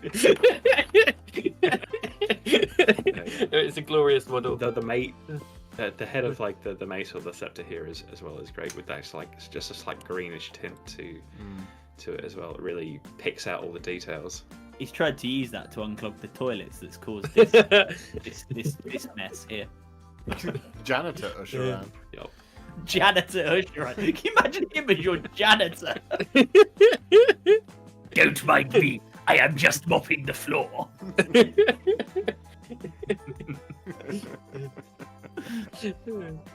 You're in the bog and he's knocking on the cubicle. Get out! I want to clean it. All right, I'm hurrying up. Oh no! He sent us another picture. We have a family photo. Oh wow! Gotta love the family that's photo. baller. Look at that. Is that a zombie dragon? Yeah, or Terrorgeist, one of the two. Terrorgeist, that one will be. That's a really cool model. All of it's really cool. The combination of the colours that you've got here, and then that like really lovely dark basing, just they offset each other really well. Colours work really great together, but then also like the own-ish and like the off-white highlights you've got on there, especially on the Terrorgeist. Everything is working here, and it's working real well. I like the fact as well that you've done the greenish skin for the ghouls and the majority of the army, and Usheran has that more sort of bluish color, so he does stand out. He does, he stands above them. He is the Mortark. I just really like that. I think it tells a nice story. Yeah, for sure. No, this is fantastic. Honestly, this is kind of what I'm hoping eventually to get to with Flesh Eater Courts. And I know they just look so good as an army, don't they? Yeah. They're when they're all laid out together in the family shot. Yeah, they're just lovely. I mean, it's someone in chat said earlier that made the point I think we've all made a number of times, which is AOS is just killing it on sculpts, and even the base. Yeah. You missed it earlier. Your models Even were some of these are like old sculpts. Like the Terrorgeist is not necessarily a new model, and yet it's like the centerpiece in the middle of this army. Yeah. So is the is it a Crypt Horror Courtier, Josh, the one with the club? Is there? Yeah. Oh no, I guess there's three of them. They're just the Crypt Horrors, right? Yeah. Yeah. Yeah, they'll be the Crypt Horrors. But they still look great. They still look really good. Yeah, they're absolutely fab. Drops of Corn. I love it. Yeah, you great and I job. are both now with Flesh Eater Courts armies. We should get together and we'll have two Usherans. One of them can do some light janitorial duties. This is what he sounds like now, by the way. This is Usheran's voice. I shouldn't answer questions about that customer's secret illegal account. Oh crap. Anyway, moving on. Next up, we have Victor, who's here earlier, who has an absolute pile of stuff to show us, right? So, first we have an Achillean King, is that right? It is an Achillean King, on a deep mare. Yeah, lovely. Yes, there you go. So this is our This first is one, really cool. Victor. Yeah, that's really awesome. Look at that. Look at the color on the deep mare in particular. I think it's Yeah. lovely. I like how the base sure. makes it look like great it's transitions and blending. moving really fast in the sea. Yes, yeah, definitely. I really like that. It's such a lovely model, isn't it? It is. Again, it's in a box over there. The mount gives me kind of like Aquaman vibes from that really good movie that Adam loves. Do you know what? There's a second one, and I actually want to see Like it. I've seen it. It's Adam, you're gonna love it. Pay money for it. It's actually quite funny in some bits. It's terrible. Yeah, but it's humorous to some bits. Yeah. Okay. Yeah, well. in those really serious moments, that's when it's funny. I think I'll go and see. I'll probably go and see Dune 2 at least a second, possibly third time before I resort to that. Okay. Although I don't know if it's on when I'm on the plane. If it's on the on the movies list, they haven't. We want a comprehensive review, and I'll report back when I land. I've got nothing else to watch. It's there. It's a 14-hour flight, guys. I've got to. it is a long flight. Yeah. So when you need to go to sleep, just put that on, and then you'll be good for it. No, because I need to watch it. I need to enjoy the terror. Anyway. Sorry, so we've gone full tangent. That's good. Back to V-Rays. Josh is being very patient with us. Yeah. No, I Let you get it out of your systems. It's fine. Josh, your top matches the base. It does. I dressed for this. It's very cool, very good model. Yeah, I really love the kind of the red into the sort of yellow that's going on here along the tails. I think that's just a really, really nice blend, but also great composition of colour choice. It's the most baller-looking goldfish you've ever seen. Yeah. Yeah, and then a really light blue armor, kind of One way to put it. fits in with everything, but it's just different enough. It's like coral. It's like coral armor almost. Yeah. Yeah, and it also gives it like a very tropical feel.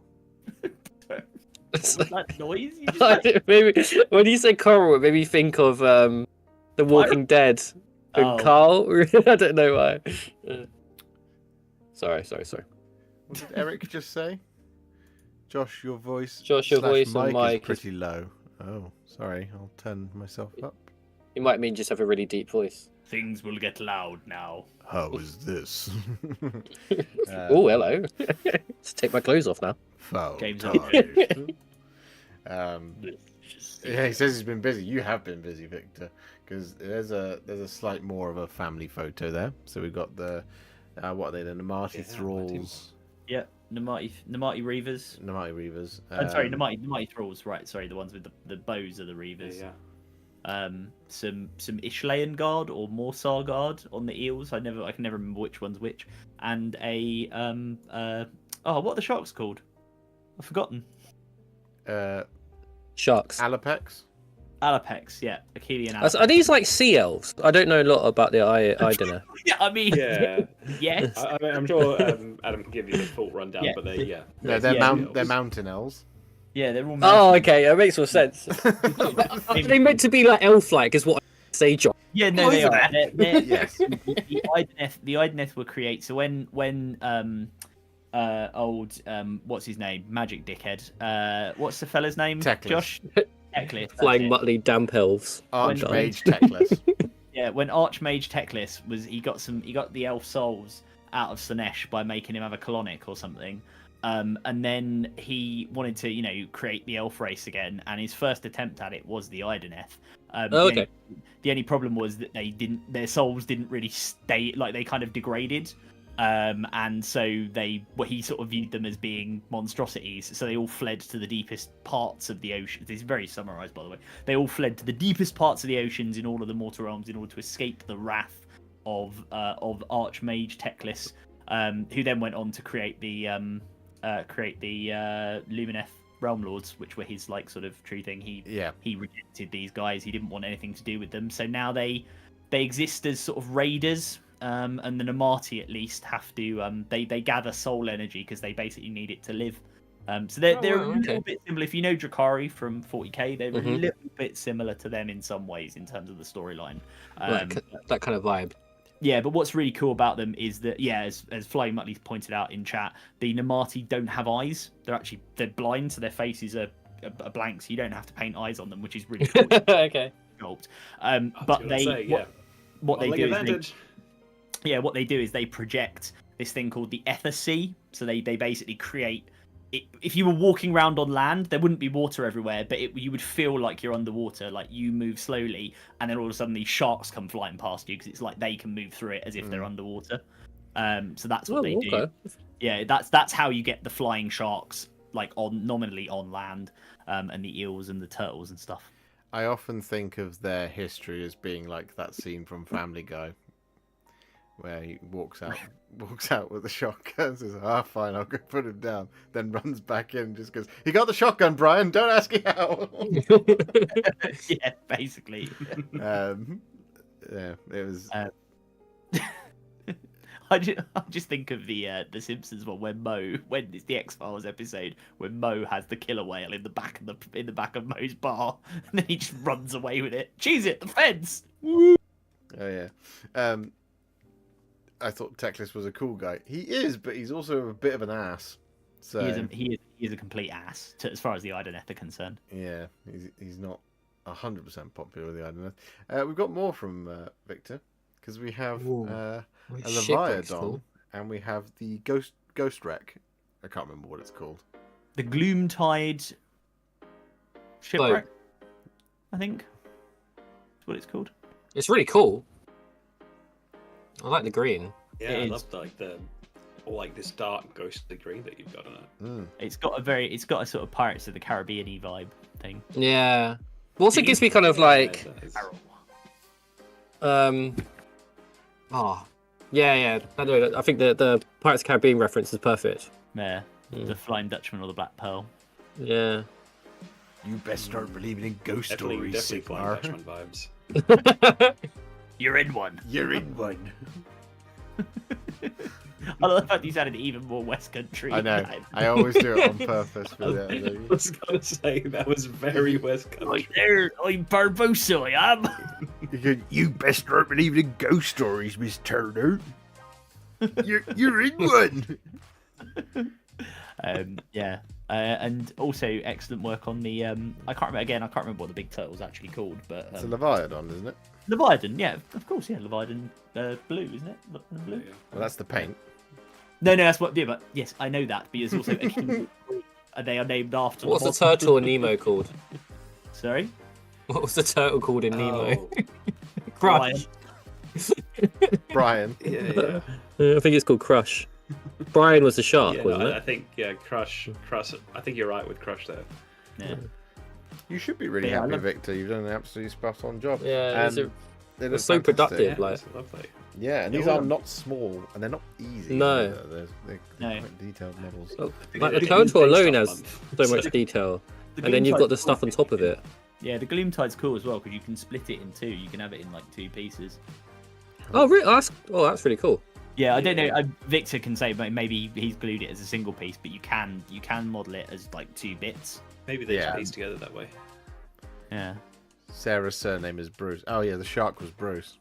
Yeah, I'm pretty certain the turtle was called Crush. Oh, fish are friends, not food. Yeah. I need to watch that movie again. That was good. Touch the boat. You touched the boat. Next up, we have Nerd of the Sands Paints with another Impulsor. Very nice. It is an Impulsor, Such isn't a it? classic scheme. We always love to see. Yeah. Black Templar. So this is a Predator.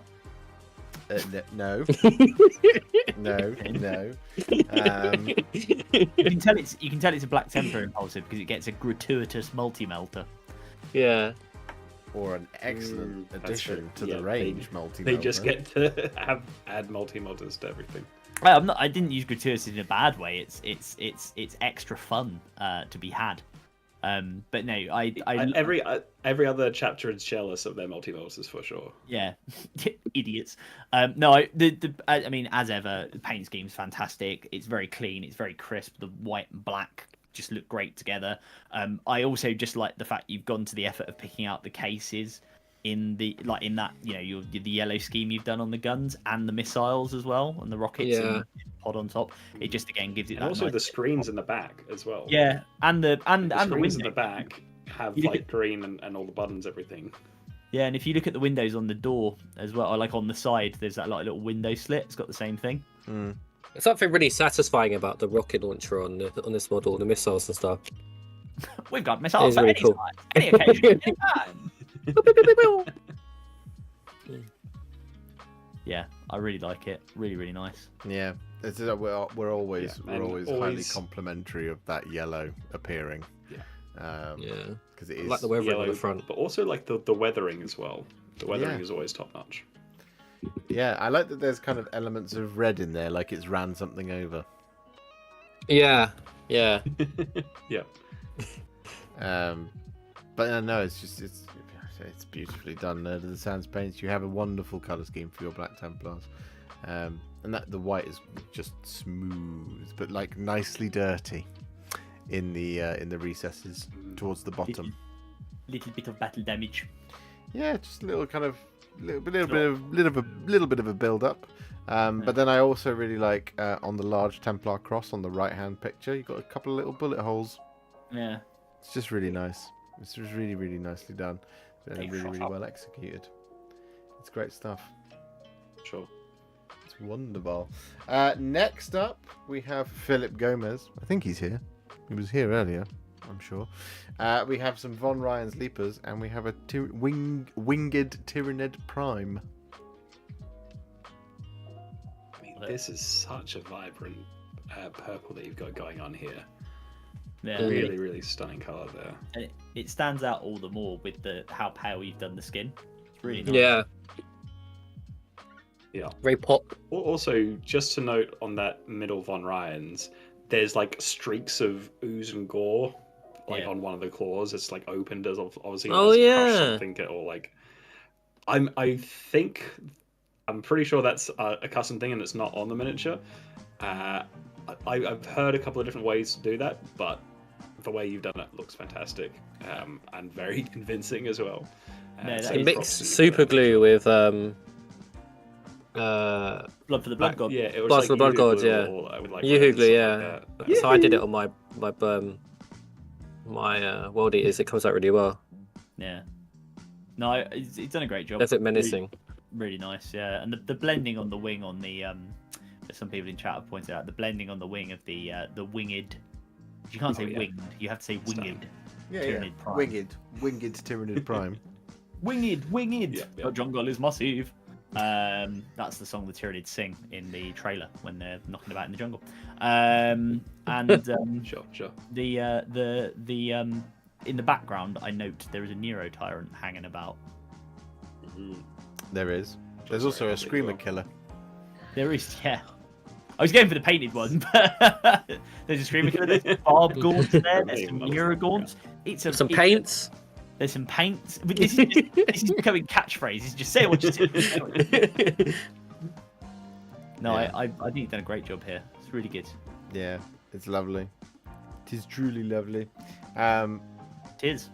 Thank you for that. Isn't she lovely? Next up, we have Leroy Brown with some Infernus Marines of the Blood Angels variety. Blood Angels Infernus. These look hot. Yes. Yes. I'm just going to choose to move past the hot part. No, I mean, these are great. One of the things that. But Go on. I was just going to say they do literally look hot because they've got that muzzle burn on the weapons. Thank you, Rich. Always a lovely touch. That's what I was about to point out. Yes, the muzzle burn is excellently well done on those. What are they called? They're just called Infernus. Flamethrowers. Yeah, but what's the weapon called? The Infernus. Infernus flamethrower. They're not Pyrecasters because that's the other, like the Black Templars version. Bolt Flamer. I can't remember if Bolt Flamer. they're actually called on the Infernus squad. Bolt Flamer sounds like the name of a sort of a 1980s Warhammer-based metal band. Yeah. Like Bolt Thrower. Bolt Flamer. Bolt Flamer. We really like Bolt Thrower. Good evening, Castle Dunnington. We are Bolt Flamer, and this song is Infernus Marine. But yeah, no, these are fantastic. You've done a great job. I love the battle damage as well, the wear on them. The green purity seals. Yeah, the purity seals in greens, the little pop, and the eyes. The eyes. Oh, the eyes. The lens is fantastic. Really like it. Alternative Snow Shovel. Alternative Snow Shovel is actually the second album by Bolt. I like it.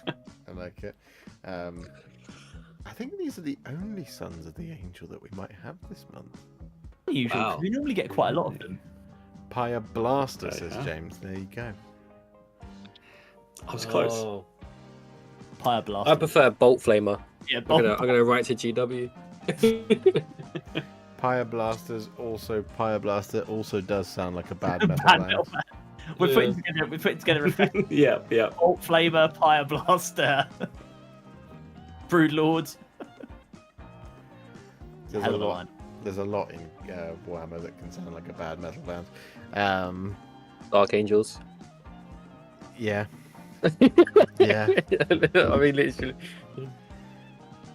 Is this the download lineup next year? Yeah. It's the bands that are going to appear at Warhipster Fest. Good point. Yeah, in the field where we all have cider taped to our hands. Yeah. God. With our toes out. Good Yeah. Lord. No, these are lovely, Brendan. They look wonderful. Like I said, the particular highlight here is that muzzle burn. I think you've done a really nice job on it. Like you've got the elements of the black and the purple. The purple really good. Yeah.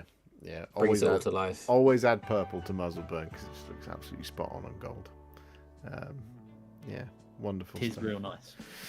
Next up, we have Fabian with a Triarch Stalker. It's a Triarch Stalker, right? Yeah. Crisp board. Yes, I believe so. Crispy. Very crispy. I mean, yeah, crispy, clean. It's almost like menacing how like clean the silver is on that. We've seen Fabian do a lot of this sort of bronze, but here the silver is really accentuated, and I love that because at the family photo it's going to really stand out there. Yeah. And obviously the glow there is stand out as always. Yeah. And we've often seen lots of like really lovely green blends here, but here it's just like that really clean silver that these necrons have been really waxing their metal. Well, it's just like menacing how like clean and efficient it is almost. Old janitor Usheran's been round here with the polish. I have wax on, wax off. I have shined your legs, oh Necron, from another game that I am not part of. Did somebody order Mr. Sheen? I'm not so foul tarnished anymore. I require more lemon pledge. I think he's done a great job here. And I agree with Rich's comments and the little pops of green as well. Real nice. Yeah, it is a wonderful miniature. I really like the Triarch Stalker, and you've done an absolutely fantastic job of it. It looks, it just looks lethal, and like I love Necrons being silent and deadly. Yeah, it kind of lets the armor and the model itself does the talking. Yes. Yeah.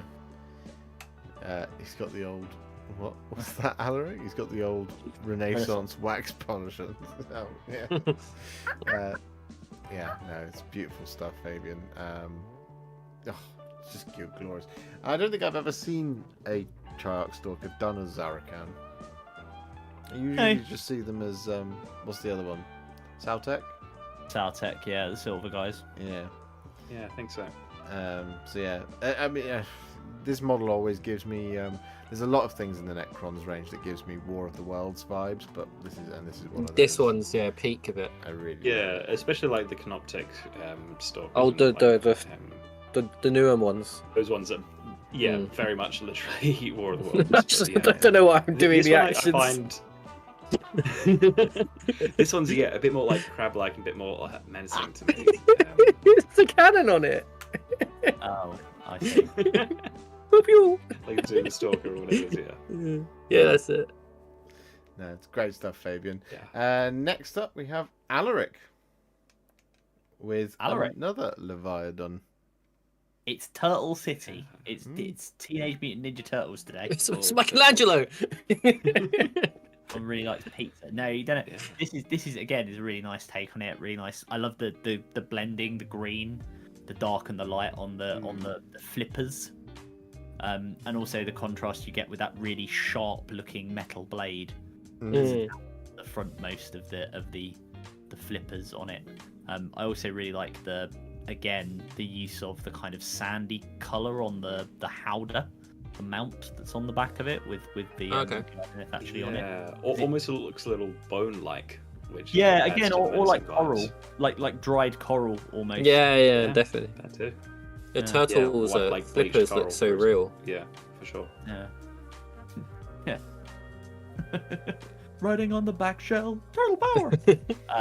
No, I really like it. It's really, really well done. And again, love the base as well with the sea. Effects, it's really cool. It's a really nice model. Always great to see.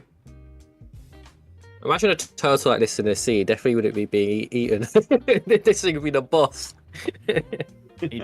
Well, I thought you were gonna say like, imagine like if you're just lying on the beach and this thing starts flying towards you. Not somewhere you want to be. Yeah. Yeah, no, it's not a beach. It is vicious. It is beautiful. The green is just outstanding, man. Yeah. Absolutely outstanding. Definitely. So much like definition in the Yeah. fins. Yeah. Yeah. Every scale is there.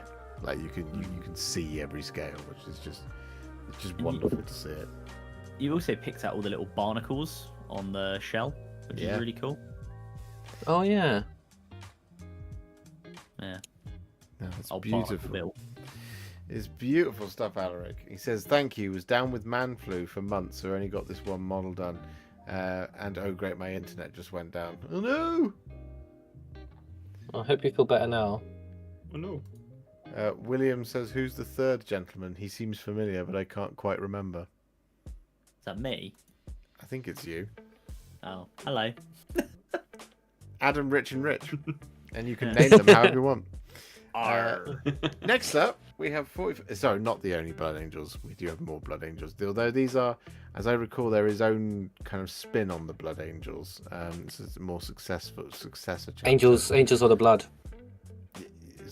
Maybe, I can't remember the name. Sorry, Dave. But we have the Redemptor Dreadnought here. Not Redemptor, Ballistus. Ballistus, yeah. And a Termi Captain. Yeah. That's the one. From all the angles. I love how it's just like a lovely clean paint job. How professional the pictures are as well, the logo. As well. Angels Resplendent. I think you're right, Cameron. It's appropriate. That's a good name. Because it is very resplendent. Very clean. This is like a Gary Lineker crisp board. Yeah, it is. I Sure. love the use of decals on this one. Because there's like it's that whole So thing much of, character. yeah. Well, it's like it captures some of the magic of the old smaller box noughts, which just like the what's it called, the Venerable Dreadnought with all those fancy face plates that it has. Yeah. Yeah, definitely. And like the weapon cases also have fancy plates and stuff like that. The use of the decals on this one to Gives it that kind of feeling. yeah, gives it that kind of, just captures that kind of more retro, like the older box nought, which is my favourite of the dreadnoughts. I do love those. As much as the new ones are great, It's just I love the older ones. Just so classic. Yeah. Also makes you realise how big the Ballistus is, because the Terminator is not. Yeah, he's a tall boy. Good night, Plopsicorn. Yeah, good night, Plops. Have a good one. We're doing Good well. night, Plops.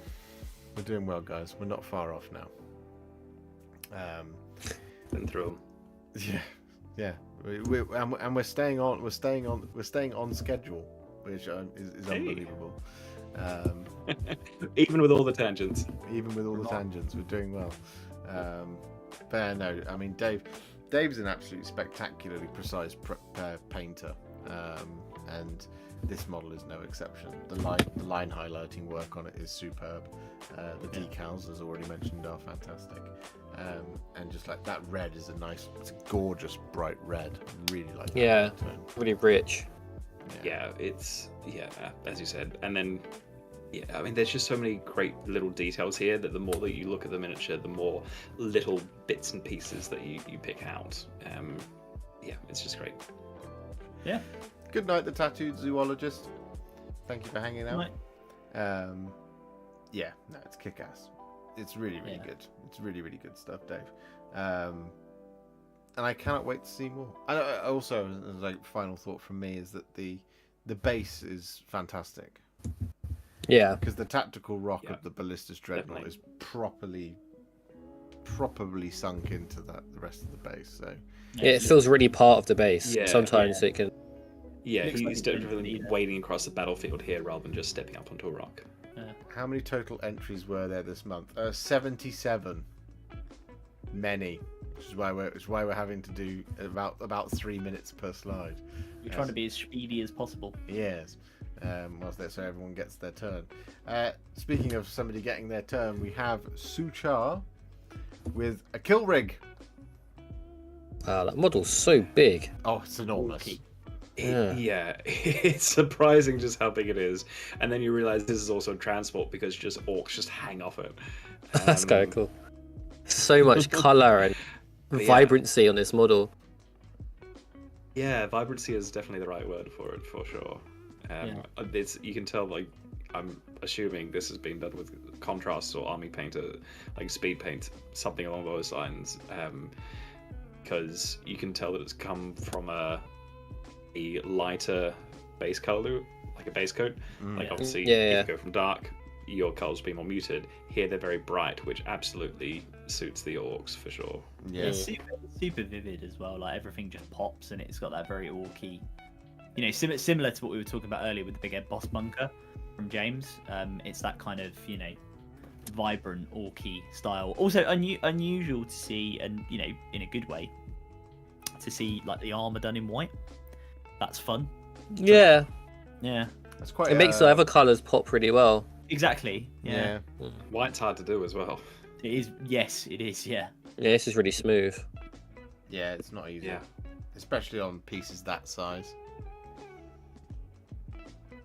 Because, like, as we've mentioned, it's an enormous model. Oh yeah. Yeah, I mean, any sort of armor plating and sort of large sort of flat areas are very hard to do, but here there's it's very subtly defined from where you use that paint to just get into the resource enough to pick out that detail and define it just enough so that it does read really well, but still reads as white and fairly clean. Yeah. Just very quickly, James Matthias, thank you very much for the $77. That is very kind of you. One for each what a hero. The boss. It's very kind of you. Thank you. I see what you did there. That's clever. Yep. Only just got that. It's 11:10. Next time I'll say 150,000. No. It's a really big month this month. It's surprising because, again, as someone was saying earlier, February's the shorter one. But it's been, you guys have been super productive short month, out there, and it's also big stuff month, which means that you got more. We did extend by a week, though, didn't we? Out of the park. We did extend by a week. So, but yeah, no, this is really lovely work, Suchar. I hope I'm saying that right. They've said the white's not easy to do on that side, and the red's not easy to do on the kill rig's pulley system, as in the big. I can't remember I don't know what the creature is called. Pig. Big squig. It's a big squig. Big squig something or other. Squig big. Or a mini squigger thingy. Big pig rig squig. No, we've already established the big pig rig is in the other game. Yeah. Oh yeah. Sadly. But the red is very vibrant and definitely comes across well. Yeah. No. Excellent work. Next up, we have Forge Father Histan. Ooh. With some battle tech. Yeah. It's gives me very Transformer vibes. Different system for sure. Like I love the two-tone color scheme that you got going on here. Yeah, they're really cool. Yeah, these are really cool. I do like the guy with the knife as well. You call that a knife? This is a knife. Yeah. That's a spoon. I like the missile-y looking one. I'm not that familiar with battle tech, so are these human scale? Are like this the size of human, or are these supposed to be like big robots and then humans much smaller? I think they're bigger. Yeah, because they've got cockpit, right? Like the one. They're like mech suits, like Gundams in a way, right? Yes. Yeah. Good shout on the cockpit there for sure. Pacific Rim. Yeah, Pacific Rim might be better. Specific Rim. This one. Yeah, big robots. He says. Really want to see Howling Griffin's battle tech now. That is a great shout. Yeah. Good luck. It's called a hatchet. The guy with the knife. That's pretty cool. Well, it's presumably these really give like mech like suit the models, like the way they're painted and the vibes, like they feel like they'd be big, powerful, clunky kind of things. Yeah, they look really cool. Especially that one, the second one along with I like that. tracks, yeah. That definitely gives that sense of scale. That looks violent. And he's charging forward, you know. I really like your choice of blue and green as well. Again, blue and green should nary be seen. But if you get them as distinctly different as you have done there, Forge Father, it works. It does work as a color scheme. And you know, it's a nice kind of it's quartering, but not quite, which initially throws you off, but then actually the more you look at it, thirding. Yeah, thirding, and then it really makes sense. So it's really nice. It's just like it is a really nice. Again, I've said it a lot this evening.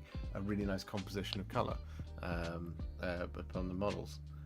Put it on the sound bite thing. A Shadowhawk. What's he said? A Shadowhawk, Archer, and 2 Centurions. Ooh. There you go. Large trees go about waist height, says Eric Trudel. So yeah, these are. Oh, so they're really big, yeah. Oh, yeah. That kind of makes sense. Line giant, like the names, because the Centurions look like they're a bit more melee fighters. The Archer's got obviously more guns. Yeah. And the Shadowhawk, looks a bit more mobile. Yeah, it's cool. Metal Gear. Yeah, that's it. Yeah, they give real kind of the second one, particularly like Metal Gear Rex. Yeah. Metal Gear.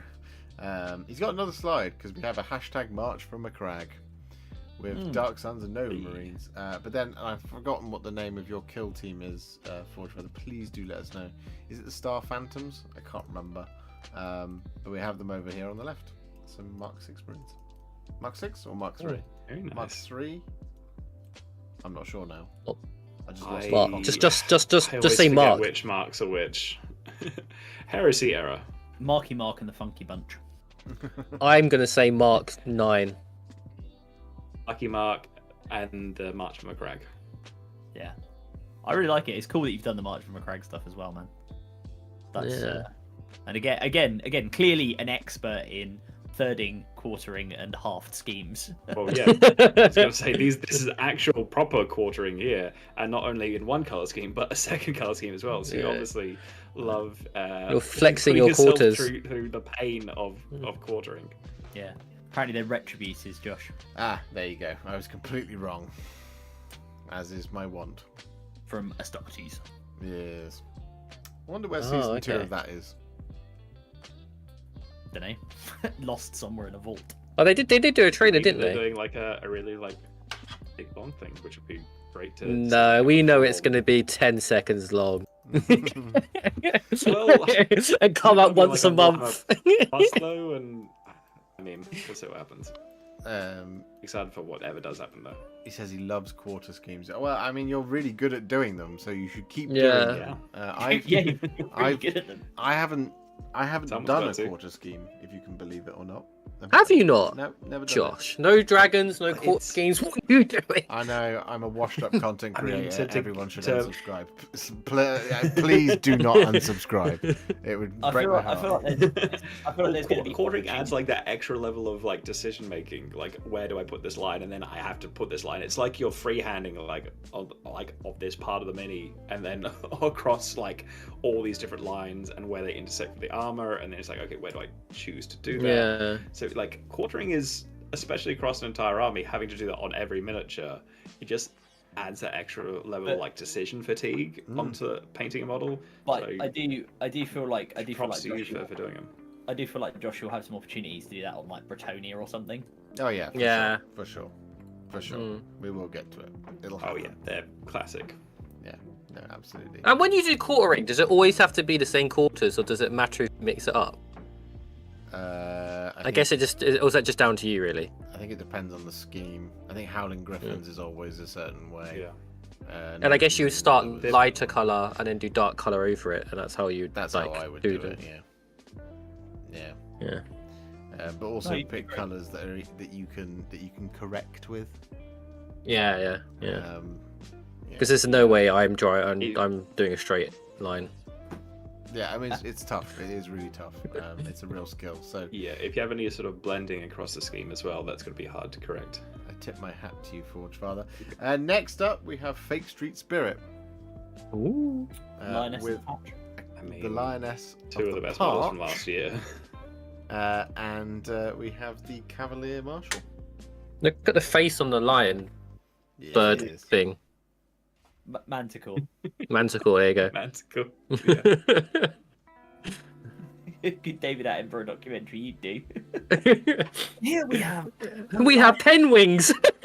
the lion bird thing. By Talia Vedra. No, I really like this. It's very vibrant. I like the way you picked out all the feathers. Mm. It almost looks like an oil painting, like in a really nice way. I really like it. A little bit, yeah. The Cavalry Marshal is a. I don't know how it's not Model of the Year. It's riding a horse thing. We like big stuff, but it is dynamic. It's like subtly dynamic. It very evocative, telling a scene, telling the story with the miniature. Got tons of great details, which are picked out really well here. I love the color scheme being a little bit more muted and got the dark green. I mean, the green looks great, the browns, and yeah, just everything is just like really nicely placed of where you put the colors and why. He looks like he's mid scene, like it is like a diorama, like he's kind of walking down this kind of maybe like ruins of a bridge or something. Surveying a battlefield, maybe. Yeah, and the wind blowing from behind him clearly because he's got the banner flowing. I'm absolutely prepared to see dioramas of this guy, the Cavalier Marshal, and the new Dark Oath chap on horse. Oh, the Dark Oath leader. I mean, they did say it was the new Dark Oath range is like a dark mirror to Cities of Sigmar. Yeah, and then the diorama can be called Somber Horses, so hot right now.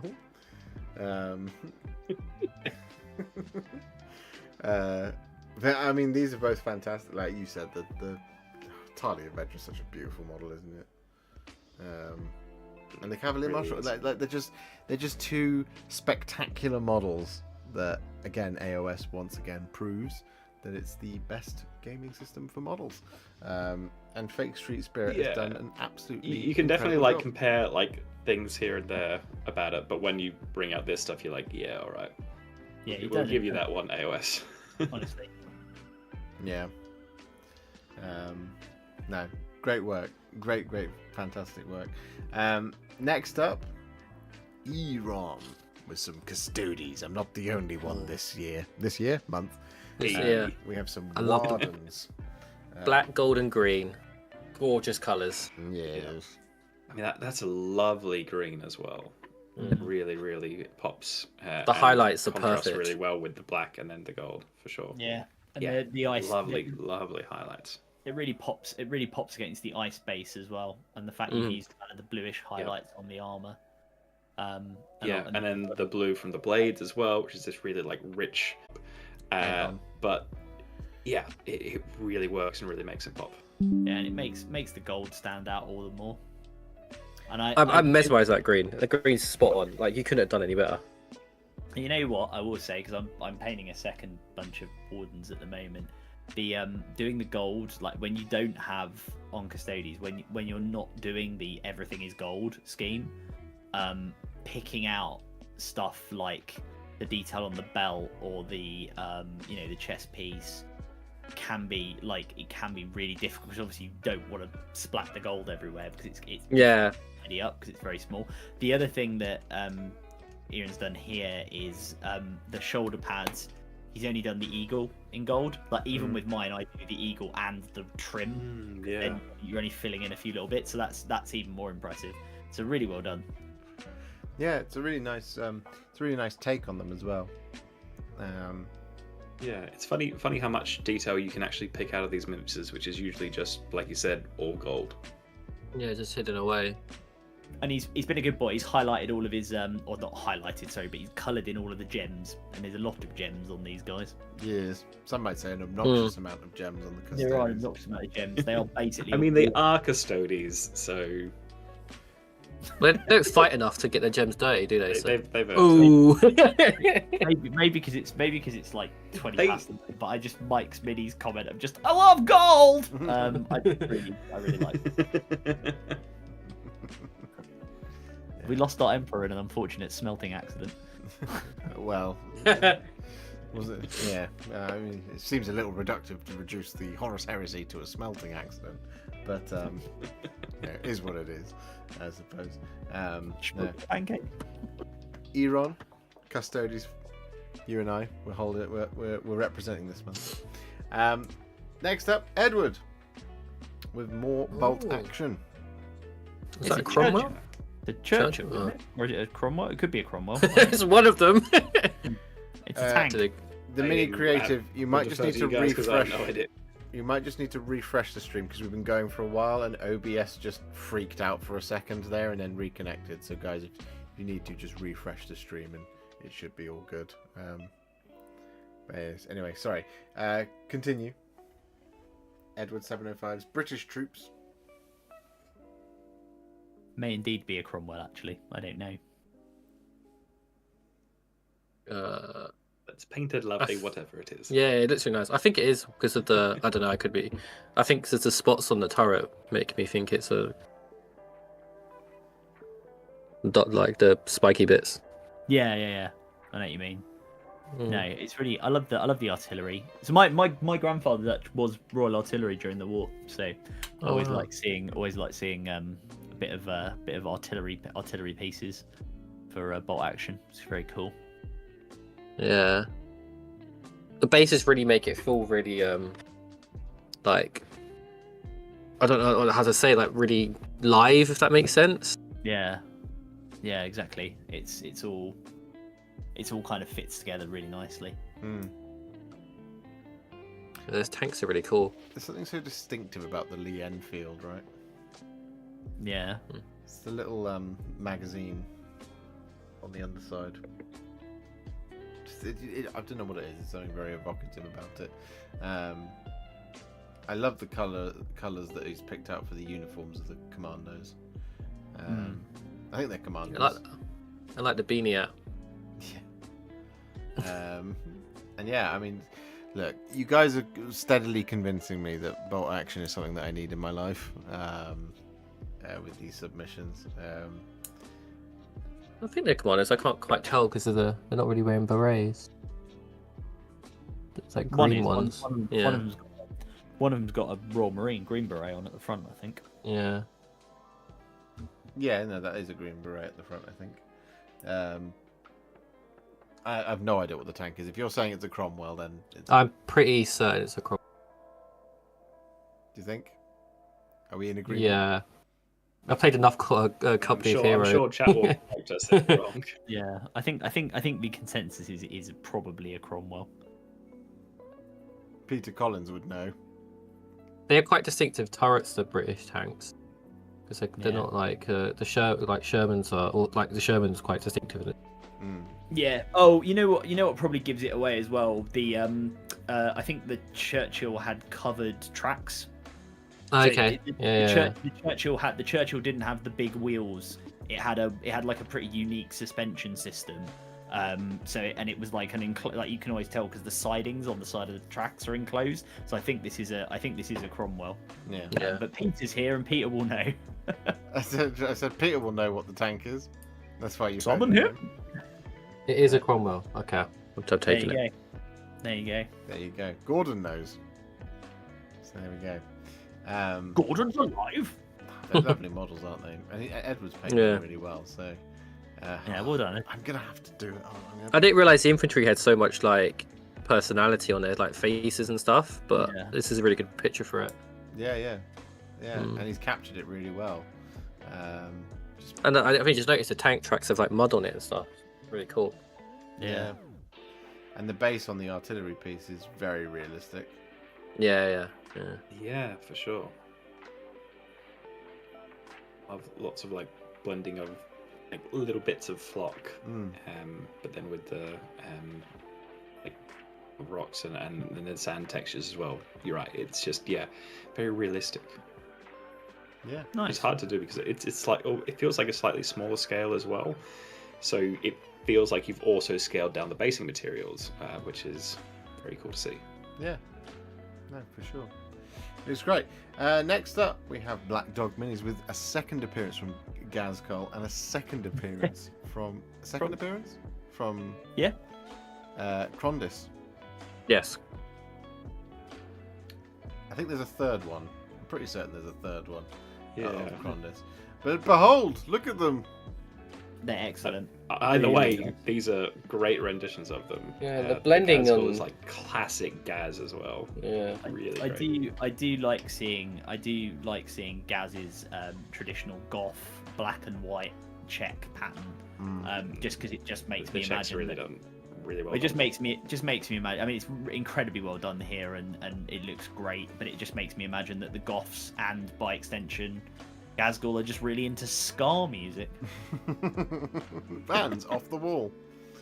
Yeah, just constantly just like bopping about listening to saxophone solos. No, I really like these. These are really well done. And do you know what? Again, good example of how he's made the black metal looks the black armor looks really metallic and shiny. but Yeah, also- it's kind of got that metallic sheen to it. Yeah. There's some Yeah. great edge highlighting in there, but I just noticed that there's actual like red bricks on the base, which I don't think I've ever seen in like a 40k stuff, and it's great. It's just like that's one of those really unique details Gaz- that you're like, yeah, Gaz- totally. Gaz- There wouldn't be red bricks on the base if they just punched through a wall. Gazgul's been down the builder's yard. Yeah. This Crondis over here. The blending on the wings to the under like belly to the blue is really That's fantastic. And the yeah, dark, it's really so nice. smooth. the dark blue So on like smooth. the horns and the bits of the wing fingers. Arm wings. arm wing finger wings. Who would win in a fight, Crondis or Gaz? Crondis. I'm pretty sure Crondis would just spin round and bap Gaz into next But week. see, no, I'm going for Gaz because he's got that big claw, and also he believes in himself. And when an orc believes, If he was painted they can do this purple, better than maybe. Nick.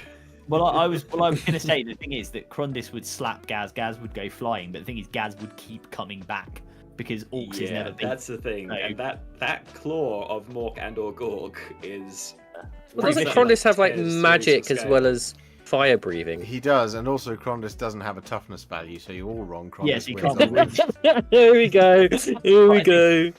I think Crondis. I think I see. Crondis would. Crondis, because he's smart, he'd just be like, "You're not worth my time," and he would just fly away. And then Gaz would just be there, being like, I mean, he does have a gun. Yeah, but he hits on like a 5. Can shoot it. all I've got is me bricks. So he would just be, he'd be very disappointed. It'd be like a Father Ted. He'd have the pet brick.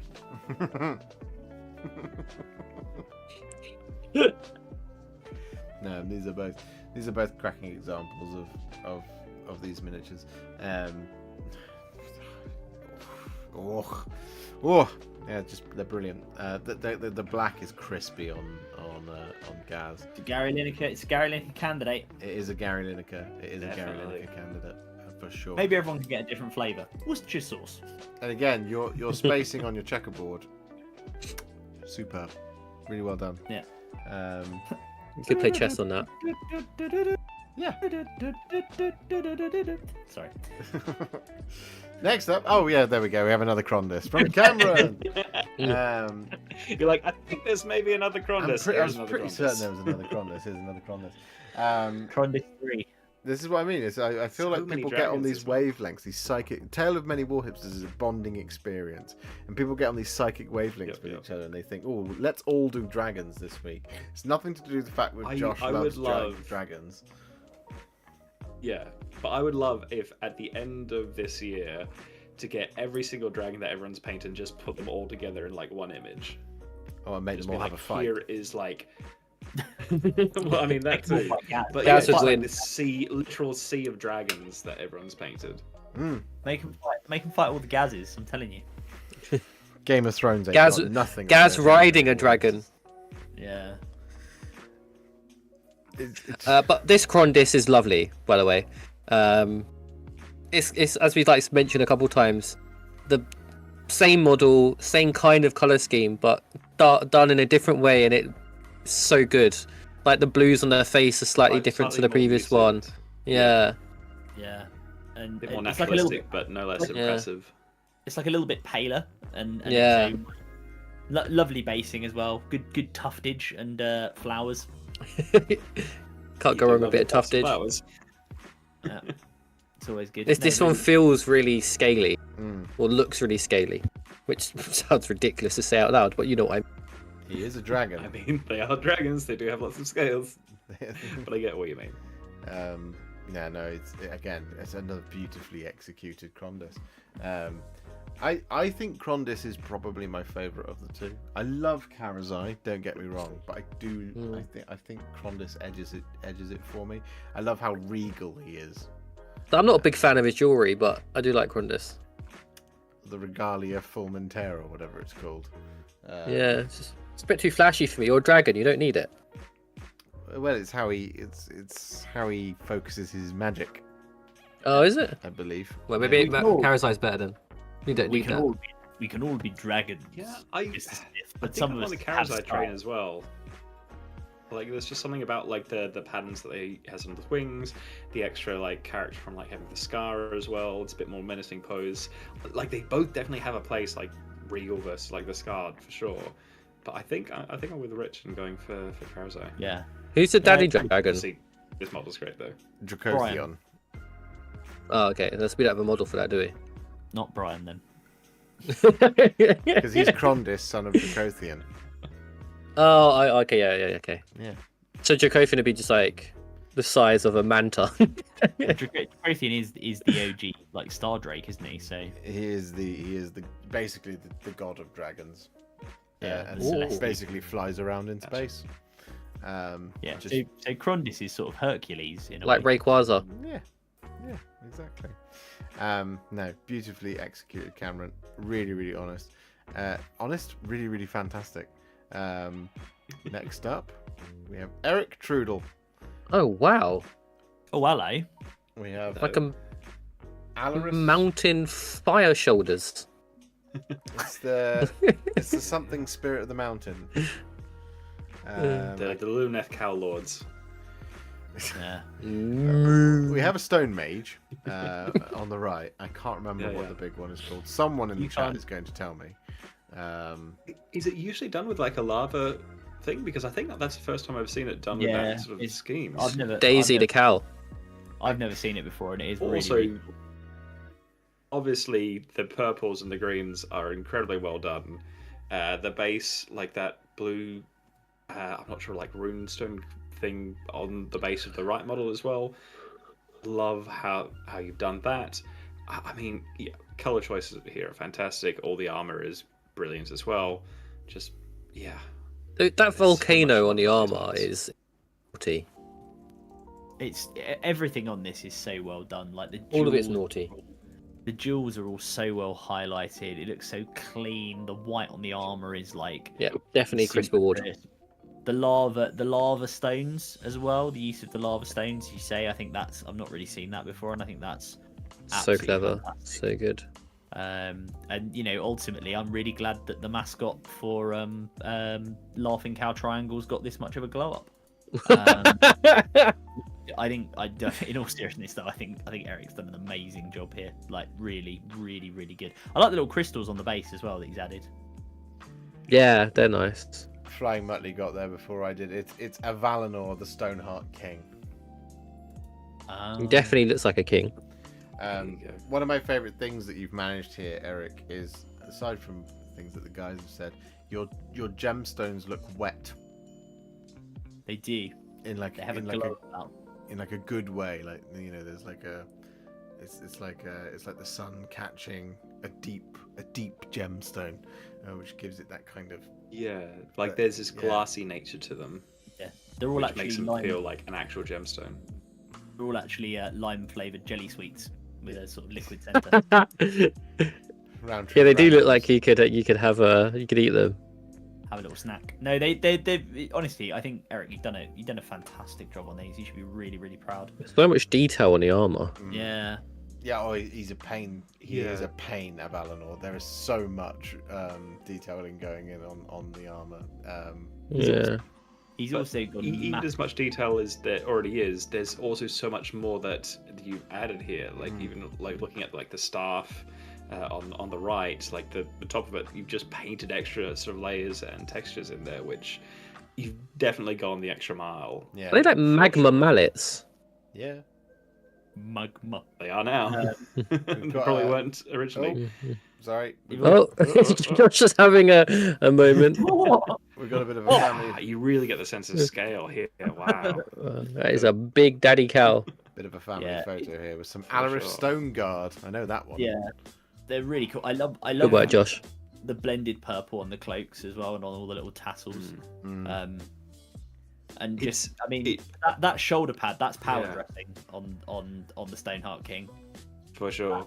Like if when you see it in a family photo like this, I was just going to say that in a family photo like this, the color scheme is so nice. It's so good. Like that purple with the greens, but then like even like the accents of the blues and then the reds as well.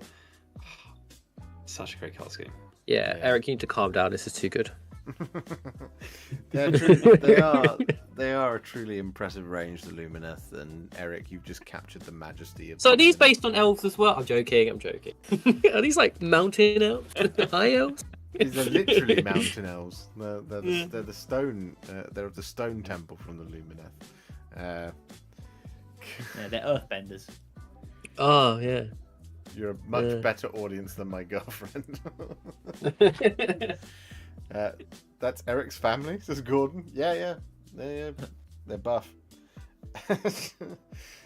No, man, they're fantastic. He looks at it and says, "Yeah, good." Looks away. I mean, I feel like that's anyone you live with when you take the model to them. We can channel that for you, Eric, if you want. We can just pop the picture up and go, "Yeah, it's good, mate. Yeah, next."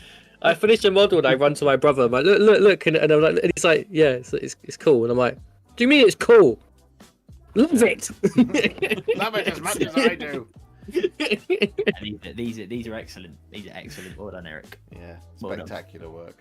Next up, Mike's painted minis. He's waited all this time. We have another Iona's Cryptborn, and then he just sneakily throws in a Norn Emissary right on, like I think it was yesterday or the day before. These are lit. Yeah, I mean, that Norn Emissary is so like the contrast you have between the light and the dark is wonderful, but such a rich purple to go against it as well. It feels menacing. It's a very deep purple. It's an excellent take on High Fleet Leviathan, and the pinky sort of more reddy bledding, yes. Blending on the claws is really good, really nice. I think it's just fantastic. I mean, Ionis really, this is class. It's so red, it's so deep. It's done so well. The smoke on the water. Yeah, I mean, just another great Ionis for sure. Love it. Yeah, I got lost in it just for a minute there. The Norn, I'm just staring at the Norn Emissary, and I'm just like, I didn't realise the claws in it was so big, but it's so like really well detailed on it. They look really. Also, Gordon's just told a little story in chat and inadvertently revealed that, possibly due to a typo, he's actually some sort of immortal. He's 560 years old apparently. So well done, Gordon. He's a space marine. He's lived for many a century. Yeah, I mean, you've just done a spectacular job, Mike, on both of these. The purple is stunning on the Norn Emissary. But the little light blue brain really like pops. Say that quickly when you're drunk. After you've done your bledding. No, I think these are fantastic. These are really well done. Yeah, just they're box art, man. Like honestly, they are. Yeah, man. Oh, 100%. Aggressive, Jeff. Jesus. Yeah, you just captured them. It's literally, art. Fantastic. Yeah, 100%. It's always so impressive to me when people can paint like that and replicate the box art to such a high degree that you're like, that's just a GW model. Like, what are you talking about? This is the model I was trying to impersonate earlier. Yep, that's the one. The Doomstalker. Yeah. That's it. Pew, pew. So this is old man Noz's Doomstalker. This is War of the Worlds. Very much so, War of the Worlds vibes. But also classic Necrons colour schemes vibe as well, which we've seen old man Noz do very well. And Very clean. The chances. Very clean in a Necron-y way. The chances of anything coming from Mars are reasonably high in the 41st millennium. Yeah.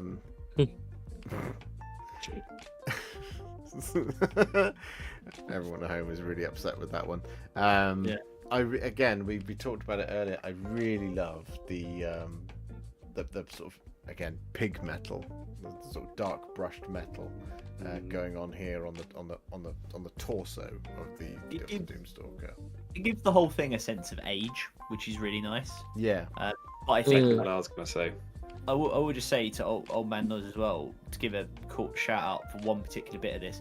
That little strip of rune symbols, hieroglyphs, I guess, that's on the carapace at the back there. Yeah. That's really hard to paint because Tesseract Glow is not an easy paint to work with. I find, unless you're pretty much covering an orb or something, right? Like you've got for the eyes here. So to paint that on those individual runes, hieroglyphs, and still have the depth at the back, and it's not just been done as a strip. That's really impressive. Yeah. Because they're super thin. That's not easy to do. Yeah. Yeah, for sure. No, Yeah. it's great. Yeah, Tom Cruise will be outraged about this thing. It's War of the Worlds in a nutshell. Yeah. Yeah. Oh, it is a beautiful model. It's beautifully painted by old man Noz. Yeah, well done. Yeah, just executed to perfection. It looks heavy, you know. Yeah. It looks powerful. Yeah. Yeah, and you're right. It exudes power, which is just great. And that pipe is a really nice touch. The way it's done. Oh, on the base. The metallic, the red. Yeah. Just no, the pipe it's smoking. There's a few pipes. Well, cables. Yeah, true. No. What would a Necron smoke? Well, nothing, because they're machines. Yeah. They might vape. I feel like they'll be into vaping. They just huff on a can of WD-40 and get on with it. Hey, Silent King, what flavour of vape is that?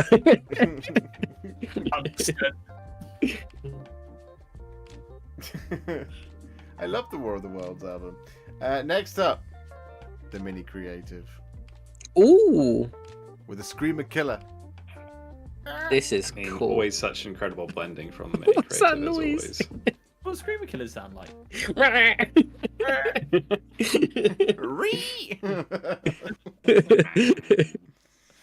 I mean, what have we not said about the Mini Creatives painting before? It's glorious painting. Excellent. It's always just such measured and precise work as well. Yeah. Blending's obviously great, but all the line work that you put into the armor as well, it's just wonderful. Excellent featherage, excellent tuftage, excellent blendage. That's some great tufts. Really covering all of the adages. The red, orange little tails in the claws. Yeah. So cool. It makes it look vicious, and the highlighting on them is lovely.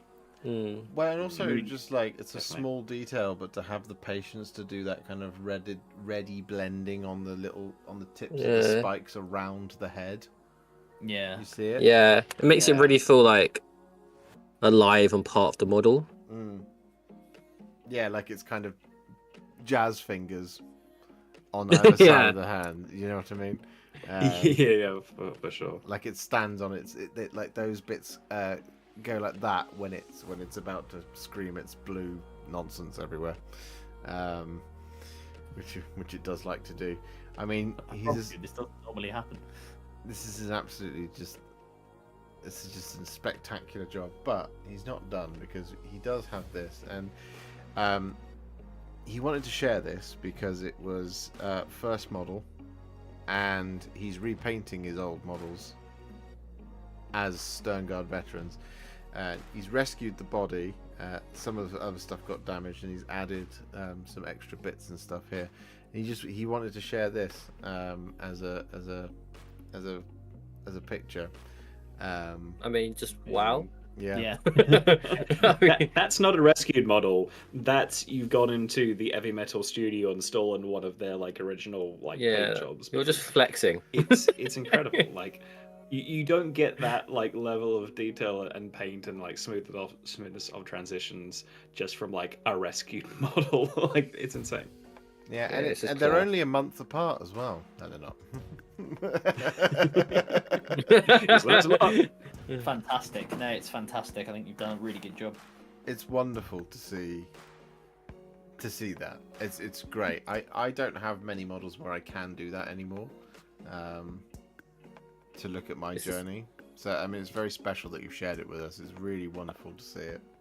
This needs a different level of crisp award, like its own name, like the cake award or something. What's the best crisps you can get? The sensations. Sensations as well. Yeah. McCoy's. Really? Is that what we're going for? The midi cheddars. We were sticking within the Walker's product line. The slightly better brand of. I was going to go. I mean, if you're going to go for like not even like posh ones. kettle chips or something. Well, now we see how much Adam earns. That's pretty good. Pipers. Tyrrells. Is it Tyrrells? Tyrrells. Yeah. Lay's. Tyrrells is the cinema crisp, isn't it? I like it. The Frazzles. Yeah, it seems to be. The Monster Munch Award for excellent rescues. It's a good one. But yeah, I mean, I just think it's really special, man. And Alex says Tyrrells. Tyrrells, yeah. Tyrrells crispy. I really wanted to share this because I think it's wonderful to see it, and you should be really proud of the journey you've come on. And you know, I mean, I don't know why I'm telling you. But no, it's always really important to look back at the journeys, because sometimes when you're like making incremental like steps forward, it doesn't feel like you're making progress. So it can be really useful to then look back to even like a year ago or a couple months ago or however long you want to look back, and then actually compare and contrast. And you realize that you actually probably have made quite a bit of progress. How amazing it is. You might not have realized it. Yeah, definitely. You're a spectacular artist. You're all spectacular artists. Next up, we have a Imperial Knight from Cloud 2466. Ooh. We have some quartering and some halving going on here. So all of the techniques on display. Lots of lovely rubble on the bases. Yes. Well, that's really cool. Lots of transfers as well. Lots of extra detail.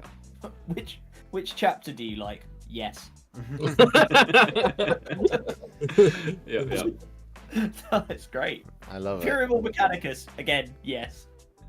I love it. The base really makes a knight feel like a knight. Yeah. Because of that sense of scale. Yeah. There's nothing quite like using large bits of basing, is there? No. You know? I need to do that. It's quite cool. Because, we spend all of our time with tiny tufts. It's very rare that you get to use large boulders. Yeah, I always forget to do it as well on the big models that I do have. Yeah. It's just like he's just walked through a building. Like the Kool-Aid man. Oh yeah. No, I think you've done a fantastic job, and that pattern, the quartered, halved. I mean, it's multiple, right? Checkered pattern that he comes out is really nice colours. Yeah, the orange. It's a lovely shade of orange as well. It's that like lighter orange colour. It works really well with the dark green. Yeah. No, I think you've done a great job. Oh, the muzzle burn being called out on Josh. Muzzle burn again. Muzzle burn review. It's like a greeny muzzle burn as well. It's a bit different. Yeah. Yeah. Well, he's gone for a silver base, so it works. Yeah. This one looks like it's like almost cooling. Yeah. Yeah. No, it's wonderful, and again, lovely to see. It's knightly heraldry, right? When you're going to half and quarter and do this all over the place. Yeah. I've Also, Yeah, I just noticed this is absolutely where it makes sense. Yeah. I just noticed as well they've used the alternate knight face, like on the tilting shield. Yeah, it works. Yeah, it does. Oh yeah, totally. No, it's wonderful. I love it. Let me change up my look.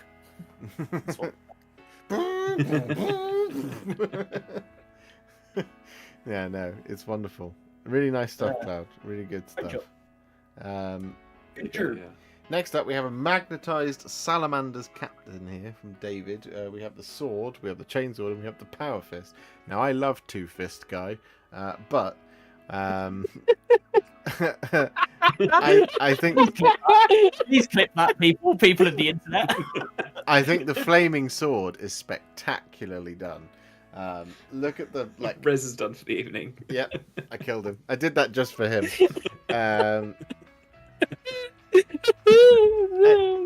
I think if you look at the power sword, right, my favorite thing about this is how it's got the black flecks across the tang of the blade and across the edges, and it just makes it look so good.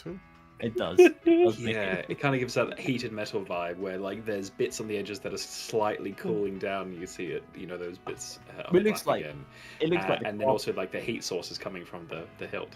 Yeah, it looks like the carbon flex you get on it, like when you're forging. Yeah. So it looks really cool. Yeah, I'd agree completely. And to be honest, that green just on the rest of him, like the armor, is just really nice. It's that It's plastic. perfect salamander skin as well. Yeah, the skin's really well done. Yeah. And also And his weapon option. I always shy away from magnetizing minis, but obviously you've done a great job here because you can't see any evidence of it, and it gives you that flexibility to then swap it out and choose whichever one you like. Yeah. Yeah. No, I think done. And I really And two power fists are cool. They are cool. I really like the volcanic base. Yeah, the ash.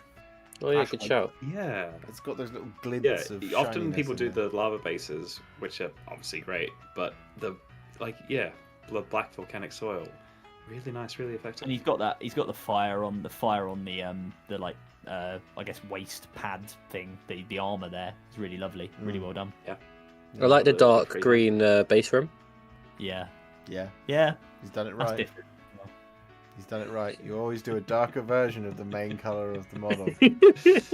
Never black rims. Never do it. Never. Yeah, you're not allowed to do that. Right. Oh, No, God. it's a lovely salamander. I need to get back to painting some salamanders because I actually started crying during that. Such a lovely scheme. they're a lot of fun. David, if you're watching, please comment and tell me how you did the sword because I'd like to steal it. Yeah, the sword's really cool. Yeah, no, it's excellently well done. Yeah. Nice one. Next up, we have Hairlock with Holy some. shit. Here we go. Yeah, we got some. We got some of the old gut rippers here. So we have the Merc Knob with Belcher Banner. We have the Swamp Caller Shaman, and we have the boss, which his name I was doing so well. Oh God, I've completely forgotten it. With Stabgrot. These are the three from Dominion. Stabby McStabgrot. Yeah. I mean, just the atmosphere you get out of these models is incredible. So dark and perfectly fits into that swamp theme. But also then the pops of red on this as well are really nicely done. From the gore on the different weapons to then the blood smoke thing that he's pouring out to cauldron as well. It's just there's such lovely details on this, but the atmosphere is Yeah, and the look at the blending on those reds in that blood smoke thing as well, and also just on the armor is just spot on. And also, this is the model that features the pot grot. So what more do you want?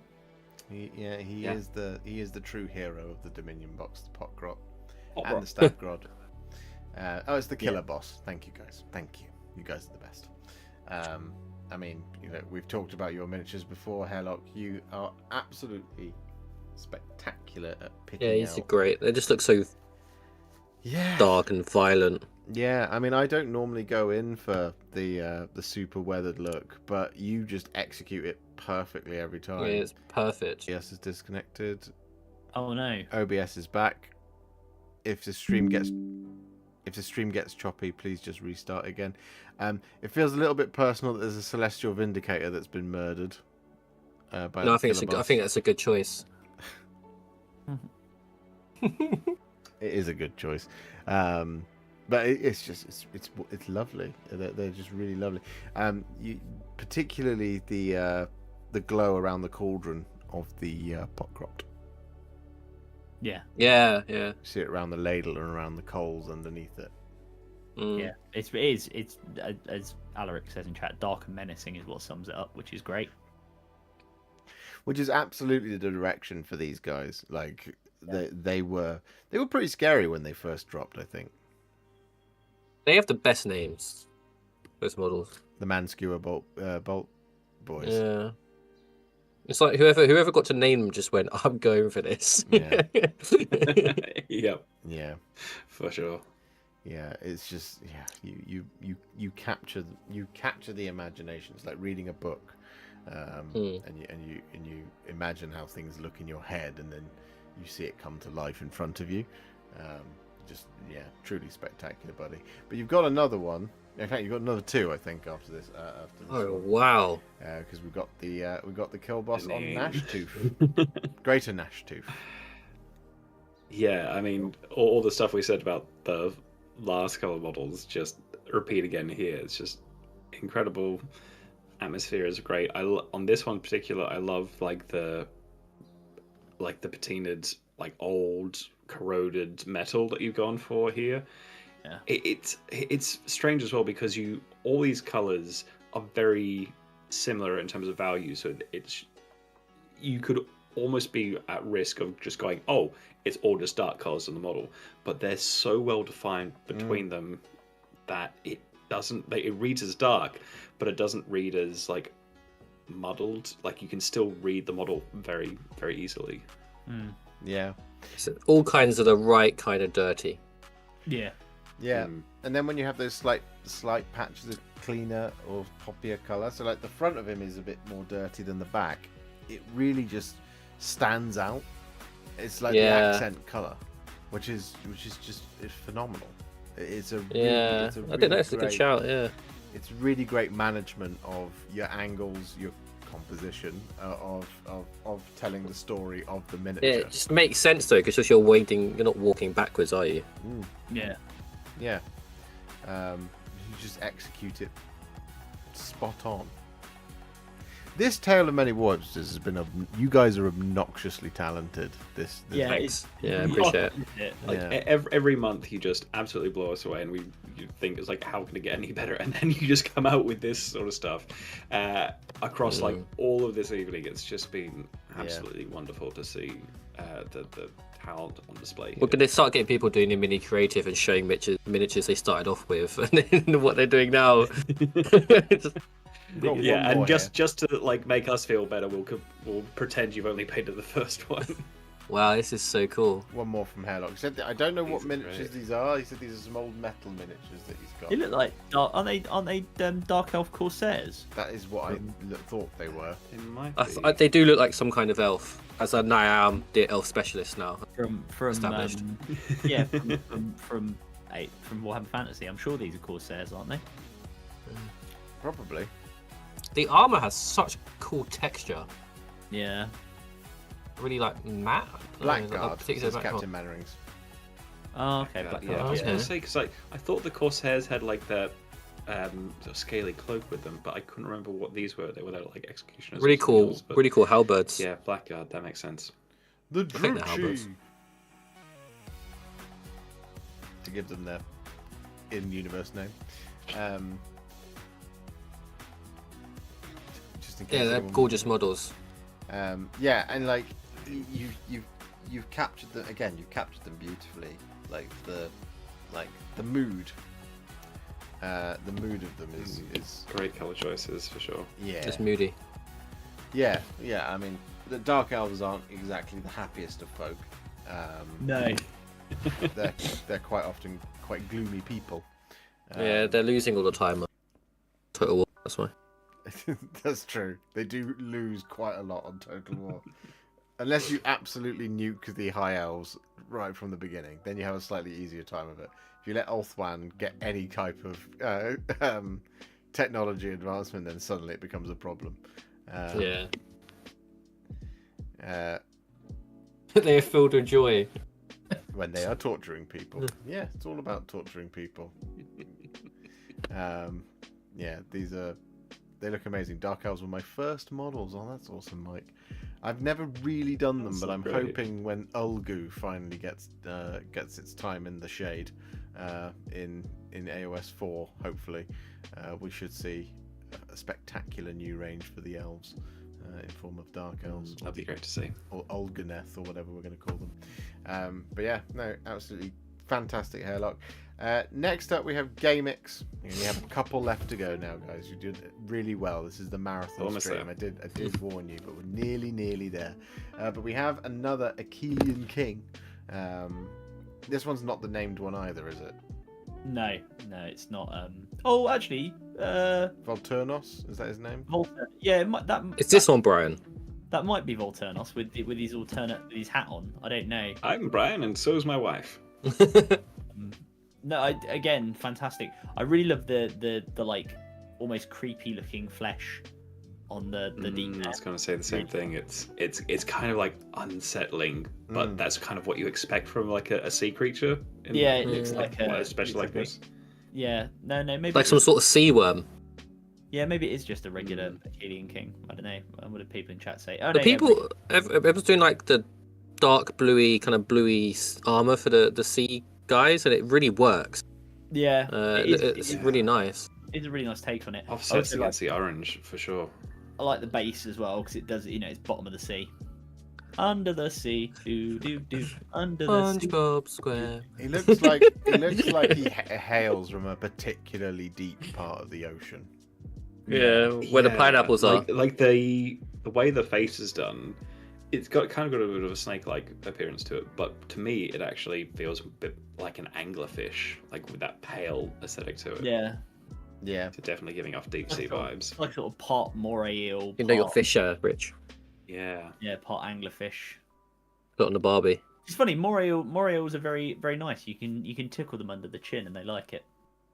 I'm not touching any fish. Fun moray eel.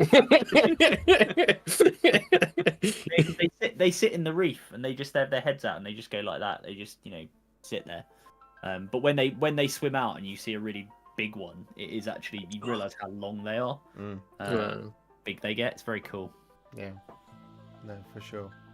It's really nice work, Gamix. I think he has another one. Yes, we have a what's this? Daughters of Cain Endless Spell Invocation. Infinity Gauntlet. Yeah, the Daughters of Cain equivalent of it. I think it's Daughters of Cain. I'm pretty certain it is. It's just so cool. Yeah, the green, like that emerald, like that rich emerald green on it is just so lovely. I didn't know this was a model. I really like it as an alternative take on the normal way these are done. I think in the box art as well, where it's just, obviously you've got the blood on there, but then everything else is just red. I really like it. It's a really good take on it. Yeah, it's so pretty. Like this gives the it like green a knightly feel to it. It's like emerald jade, isn't it? Yeah. Yeah. Yeah, it's one of the Daughters of Cain spells. Yeah, I thought it was. Yeah. It's just a really nice take on it. Like it's it's almost like a dried blood that's coming. Yeah. The heart gives me a bit gory. Reminds me of when you pick them up in Zelda. Heart pieces. Yeah. If Link was like an evil psychopath who had blood covered in him, this is what it would be like. He does go around smashing a lot of pots. So really. You know who else smashes a load of pots? Kratos. I thought you were going to say like someone smoking weed or something. I was just expecting another foul tarnished. So. Foul tarnished. That'd be like the poshest person trying to describe weed to sound cool. Smashing all the pots. Smashing that pot, bra. Pip tally-ho. No, it's a really lovely colour scheme. Gamix, can you please tell me what colour that metallic is? I need to know. What form of gold? because I feel like that comes up more often than I realise. I think it's like close to Skull Crusher, but I'm not entirely sure. So please do let me know, Gamix, if you're watching.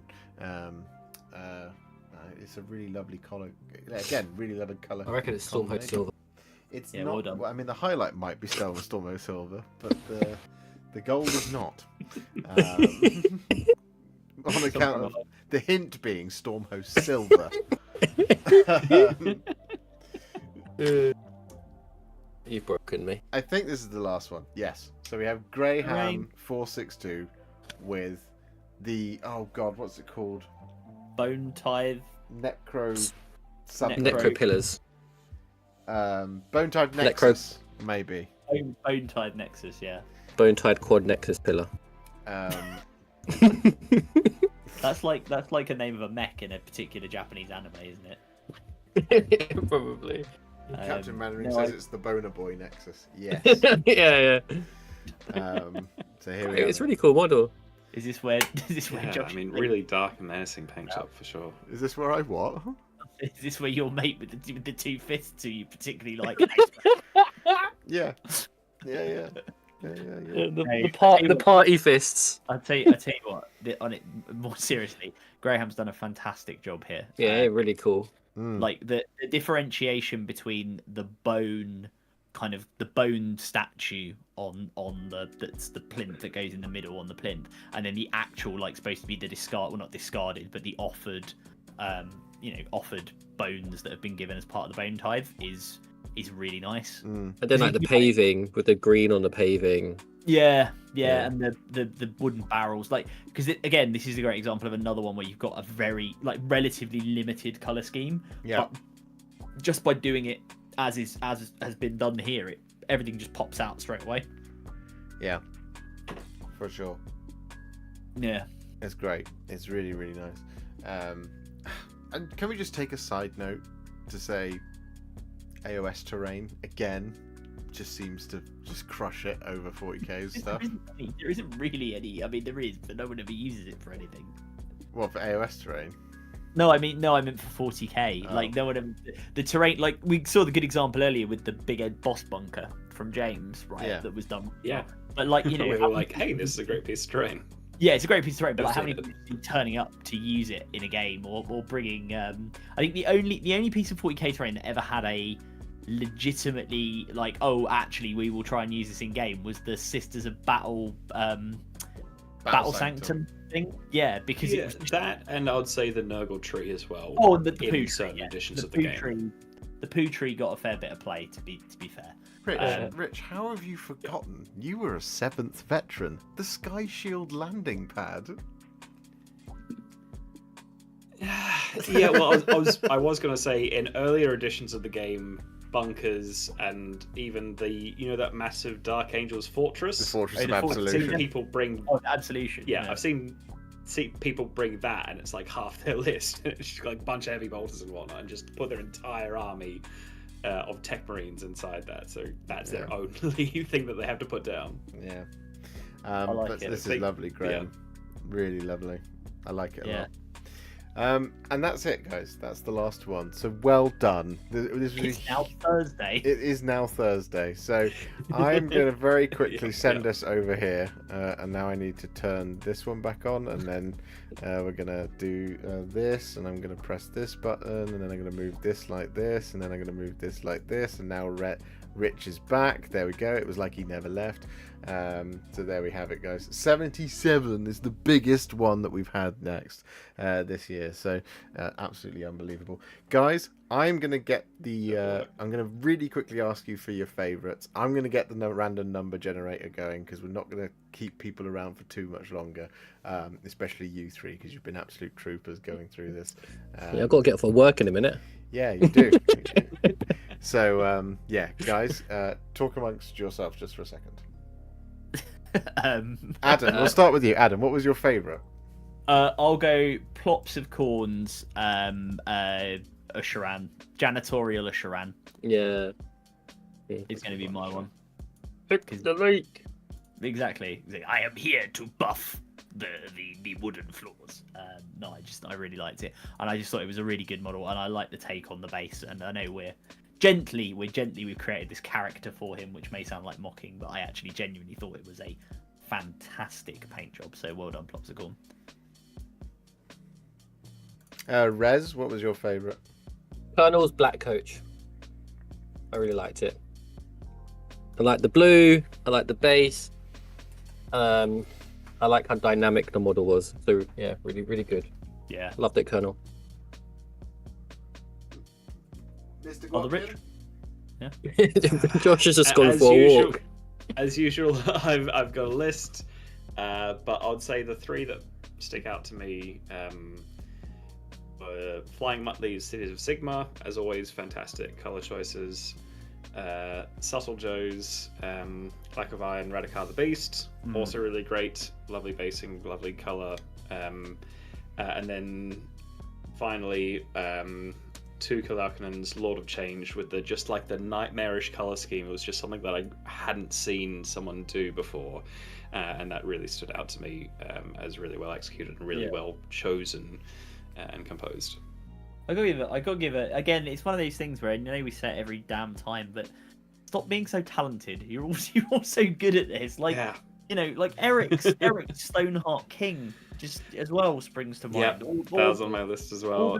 There's just too many to name because we'll just end up naming 77 of you. There's almost no point picking a particular. Cause again, to pick a particular favorite based on painting, I don't know, skill or something like that is impossible here. You have to pick them by just little things that, as I say, while I think Plopsicorn's Usharan is fantastically painted, I just like the story we made up around it, and that to me is a good example of the model. You just find something that resonates. The base and the style and the way it's done gives you the ability to tell those stories.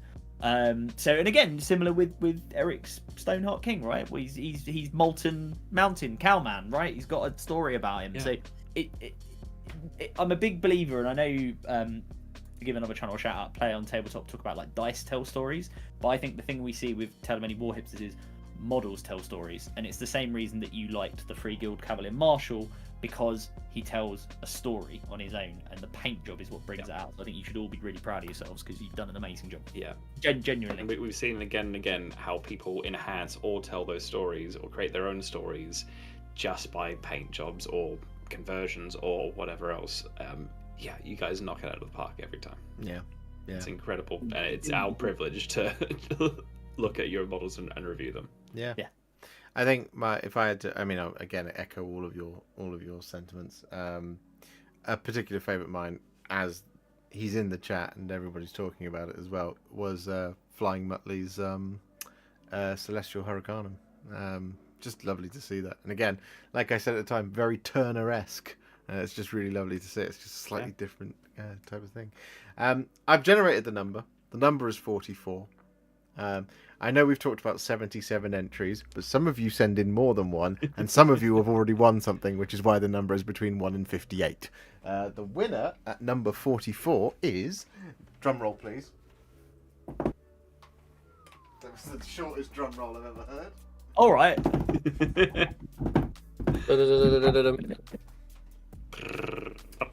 The winner is... I don't have two power fists to drum. The winner is Teeny Tiny Victories. Hey! Laura, congratulations. Congratulations. That wasn't a word, but you know what I meant. With anime Grimdark QE sister. Yes. So, Laura, that was really good. Incredible. Shoot me an email telling me what you want. Warlord Titan. Next month's thing is a hero/character, and I can tell you now, Warlord Titans are not hero/character. So, I don't have to choose a Warlord character, do they? No, you don't have to choose that. Warlord Titan. Say it with me. Warlord Titan. I have the power to say no. Okay. Okay. There was a limit, I believe, at one point, but then that's gone out the window. So congratulations, Laura. Well done. Laura, have you ever felt the need to get Bloab Rot spawned done? Because Well, I mean, I'm buying it for her, so, you know, that's not me doing it. Oh, fair point. I'm happy to buy anyone a blowout rot spawned. But yeah. Guys, we have 118 likes. We have had 22 new members, so thank you very much. We've had about 100 quid for the camera fund, so that's very generous of you guys. Before we go, we of course have to do this thing where I press this button, and Rich is just sat there right in front of it. There we go. Deadline Deadline number 9 is March the 31st for your next unit, which will be one hero / character / leader model, whichever one you choose to enter. And then you can submit it via sending me an email to therealwarhipster@gmail.com or via the members / Patreon's Discord server, or follow the Google form in the link below to get your models in for episode 9. We're on the end game now, chaps, because this is the last set. So 9, 10, 11, 12. There's 4 episodes left. Yeah. Once more. Time to perform a time heist. The breach and the gamut. Yes. Yeah, guys, thank you. This was a huge episode. And like I said, welcome. I shan't keep you for too long. I will just say a quick thank you, viewer activity, to Ricky, Victor, Mini Painting Dad, Dave, Star Pilot, Stick Monkey, ADR Wargaming, of course, Star Pilot again, Plopsicorn, and James Matthias for the gifted memberships and for the shiny postcards for the donations. I will update the camera stream and the numbers and all that kind of stuff. I think we're still like 50 or 60 members off from 500 again. Yeah, do make sure you get your submissions in, and I will play the video one more time for everybody at home. And you can submit from today, right? So deadline 9 is March 31st. Although I'm sure people have already been hard at work on their next submissions. The next one is a hero / character / leader as a recommended submission.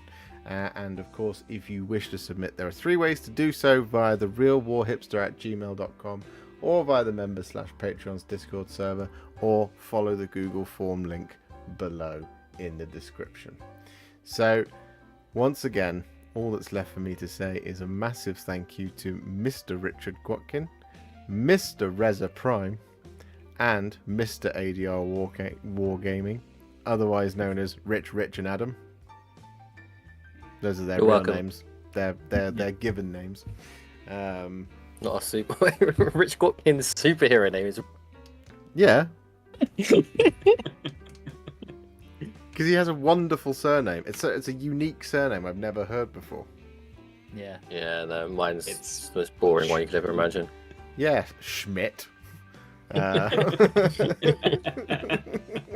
mean, that's more interesting than my actual surname. But yeah. Laura, make sure you email me. Guys, thank you so much for hanging out with us tonight. I will see you all tomorrow with a painting video. I think it's going to be how to paint the Abhorrent Archregent, because I haven't edited anything else and I'm very busy. So I will see you all very soon tomorrow for another painting video, and again on Saturday for another video. Anyone have any final words? Night. Come up with more painting creative... all the great stuff. Come up with more creative band names for Talamini Warhipsters. We've had Bolt Flavor. Where can we go next? There you go. Night. Excellent. Night, everyone. Everyone's got a pleasure. Good night, everybody. I'm going to press the end stream button now. Bye. Bye. Bye.